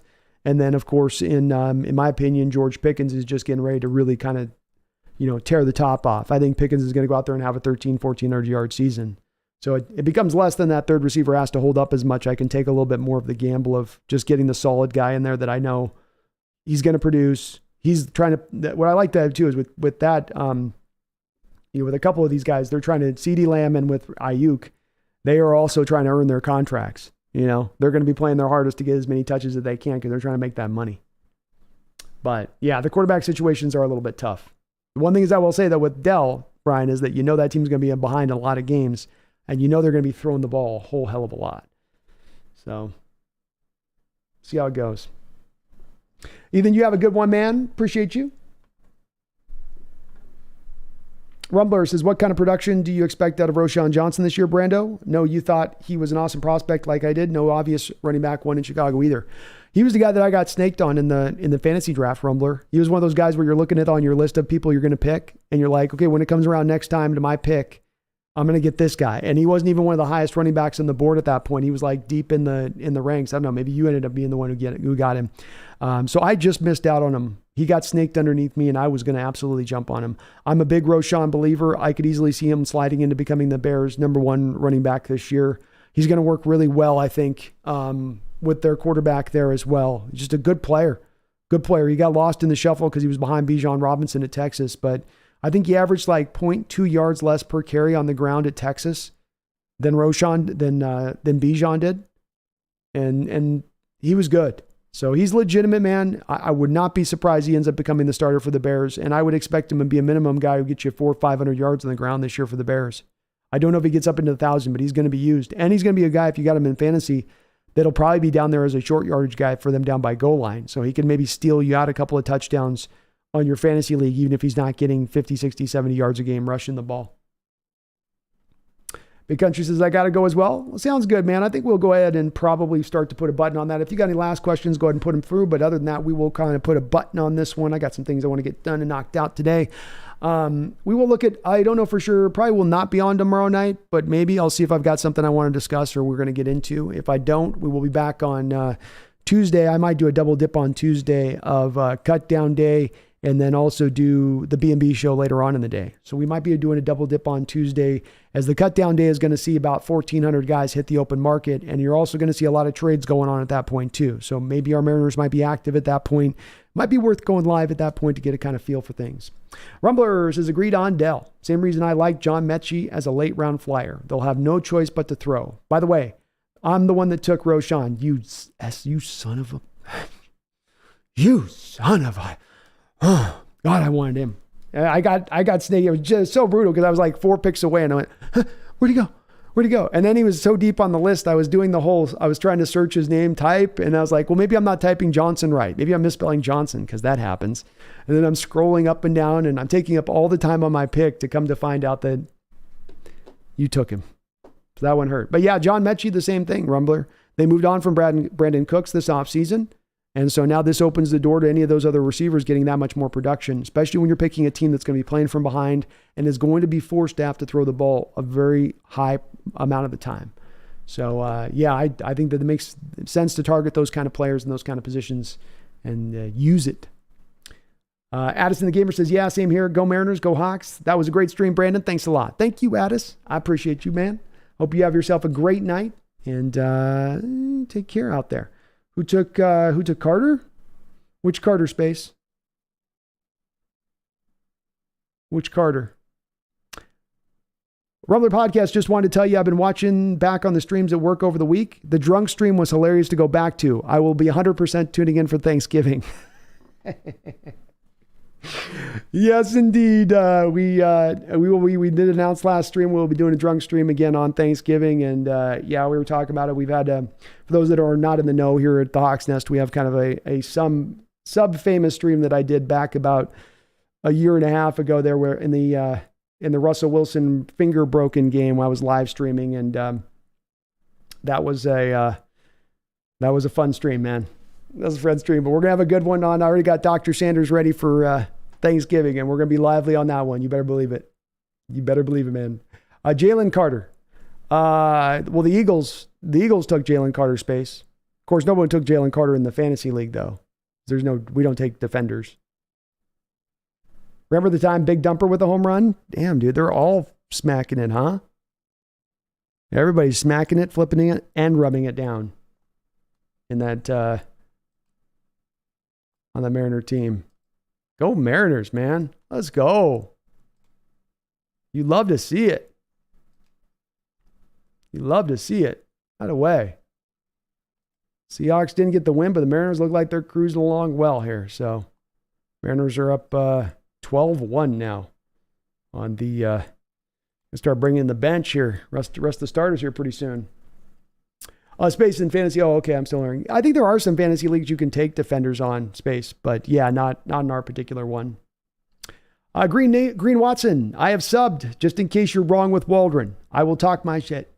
Laugh me out loud. No, I deserve it, Green. If I take a stance and I'm wrong, and if I push back on you hard, if I'm making the argument tough, then I got to eat my crow on the other side of it. You know what I mean? I always say that. And I've had to do that in the past. You're not always right on all things. And so you got my word, man. I feel very strongly about this one, but if it does go wrong, then I'll lean back on and say, you had the right feeling on this one. You know, last year was more of a flash in the pan and he wasn't able to duplicate or replicate that success. But thank you for subscribing. I really do appreciate you doing that, man. We're trying to get up to 15, 16,000 subscribers this year. That'd be the goal. We're rolling along well in that on that realm to get to that mark. So you're helping us get a little there, a little faster, a little closer, a little quicker. I do appreciate that. Very kind of you. Green Watches, as I stated earlier, love my Hawks, and I hope you're right. I hope I am too, man. If I am right, it's that much better for this team this year, and we're going that much further along. That's for sure. Team 24 Momo, thank you, man. Hope you have a good night over there as well. Sub is a sub. I don't care how I get my subs. By hook or crook, Green. That's how they say about that. By hook or crook, I'll take my subs. So by hook or crook or me eating crow. Any of those three, I'm game. Rumbler, last question, I promise you. Do you think DTR can take Watson's job within the next couple of years? What a heroic. I can't speak. What a heroic. I can't say that word. What a bad situation. I'm going to do the it's bad. I'm going to hit, what was the Porky Pig? You always do that. It was a bad situation. DTR has been very impressive. I thought that he had every year I give out the Russell Wilson of this quarterback class award, that being the guy that's going to be your sort of mid-round pickish guy that actually has some talent to him, some ability to him. Maybe he's a little undersized. And he was that guy for us last year. Of course, here comes the spam at the end. Always spamming at the end. You're too late, spam. Everyone's gone. DTR though very impressive, and definitely love what I saw from him in the preseason. He looked well acquainted with that offense. He looked not in over his head. He seemed to understand things. If I'm not mistaken, with that Deshaun Watson deal, it's all basically guaranteed money. So when you talk about Deshaun Watson being a guy that they're going to move off from, there's a lot of dead money you're going to have to end up eating at that point if you do that from their perspective, not to mention all they kind of lost when it came to draft capital to go get that player. You know, at that point, you've got to make a commitment in there to rolling with Watson at that point from their standpoint, probably for a couple of years, unless he just has a Russell Wilson-like fall for them, which I just don't think he's necessarily going to have that. I think he's going to bounce back to a relatively decent place at this point when it's all settled out. But Watson's also been injured multiple times over, Rumbler. I think he's had a torn ACL a couple times in his career. So, you know, if they have to call upon him, what's nice there is they have a nice cheap option that's actually very viable for a team that's well put together, that's going to be a playoff team. And that means for the Browns that if Watson does go down, it doesn't mean the end of your season. You still have a pathway to still maybe getting to the playoffs and making some noise. But he was impressive. He came out of UCLA with a lot of production. I think he threw for the highest RPMs at the combine. They now measure that. Who's got the highest RPMs for a quarterback? He was the best on that. And he was a really uber mobile guy with UCLA. And to find that kind of guy in a little bit of a later round situation was really nice for that team. A great pickup for them. But I don't think he'll be able to overtake Watson. They've put too much investment there for him to make it happen. Megan says, much closer than I expected when I went to bed. It was a fun game, Megan. They kept it in there. They hung in there. Roger says, so I'm assuming our baseball team has figured it out. I don't watch baseball, but I remember you talking about how bad they're playing in past streams.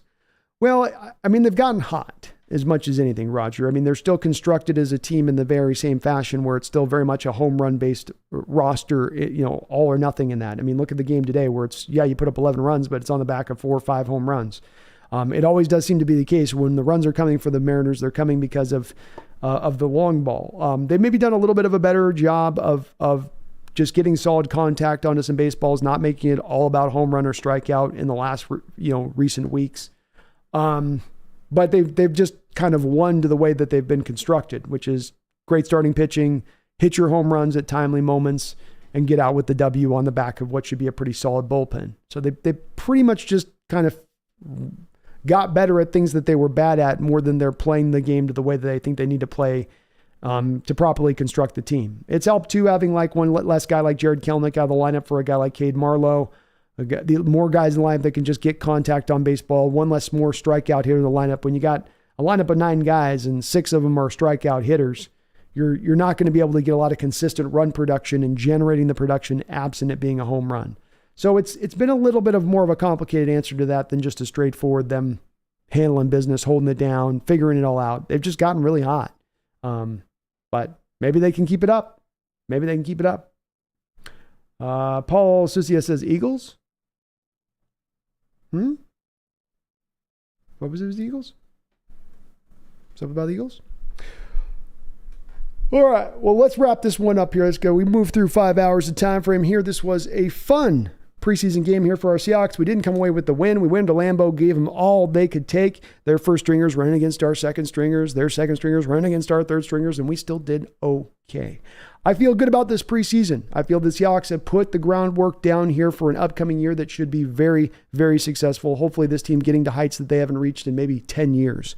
They've got the groundwork laid. They've got the talent in place. They've got that nice, special, just intangible feeling that you like to have around the team where everything seems to be good mojo, good vibes, no people in their own head or acting selfishly or not, doing what's best for the team. Everybody's aligned in that way, in that manner of things. And that's not all what you see across the league in certain teams that are contenders right now, for instance, San Francisco. But things are looking mighty fine for this team. We are going to be 2 weeks away here from the start of the regular season. Enough time for the Seahawks team to get this figured out and see what's what. I will try to be back tomorrow, maybe for a live stream. If I'm not back for a live stream tomorrow, we will be back on Tuesday, maybe a double dip of a live stream on that particular day as we'll be doing the B&B show in addition to that at that time. But we will be bounced back there. I want to thank all of you guys for coming on into the chat in the channel today and making your presence felt. I want to thank the sponsor of this channel, which would be Underdog Fantasy, for sponsoring us throughout the next upcoming year here at the Hawks Nest. You can use my code NEST right now at Underdog Fantasy. And when you use that code on your first deposit, up to 100% of your first deposit, up to $100, they will match that money. So you get $100 free on the back of the Hawks Nest. There are some restrictions that do apply within the state of Washington in regards to this. So understand that as well. But thank you to Underdog Fantasy for all of your support. Thank you to everybody on this channel today for donating as you did. Snail and Brandon Taylor and Megan, Gawk Roger, multiple donations, Randall, multiple donations, Sanchez, Jonathan, Snail, Seahawks Gaming, Rumbler Podcast, William Leonard. Thank you, all of you, for all of those donos, all of your support here to the channel. If you're not, get subbed up. If you're not already have done it, please do on your way out the door. Just as you're leaving out the door, you don't even have to close the door. You can leave the door swinging open on your way out. But just do me this one favor and smack that like button if you could. Even if you're listening to this on a replay, it does help out. It helps me show up on other folks looking for channel Seahawks content and whatnot. I love you guys. I appreciate you guys. I thank you guys for watching as you did today. It was a fun time here today. We're going to have a great season together as we go through these games play by play, and it's going to be hopefully a very successful season for our Seattle Seahawks. I'll be back in about a day or so, and I know you're maybe a little bit down on the back of this loss, and it's got some of you questioning maybe some certain parts of this team. Don't question certain parts of this team. We're good. We're fine. We're going to be just right when this season comes together. They've put this team together right. They've made smart decisions, and they've got as talented a roster as you've seen here in Seattle in your whole team history. Yes, even the 2013 season. To me, that bodes very well for this upcoming year.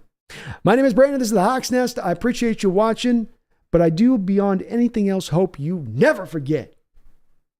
Even on losses, don't you ever forget, because we're going to have one hell of a season coming up this year, and that is, go Hawks.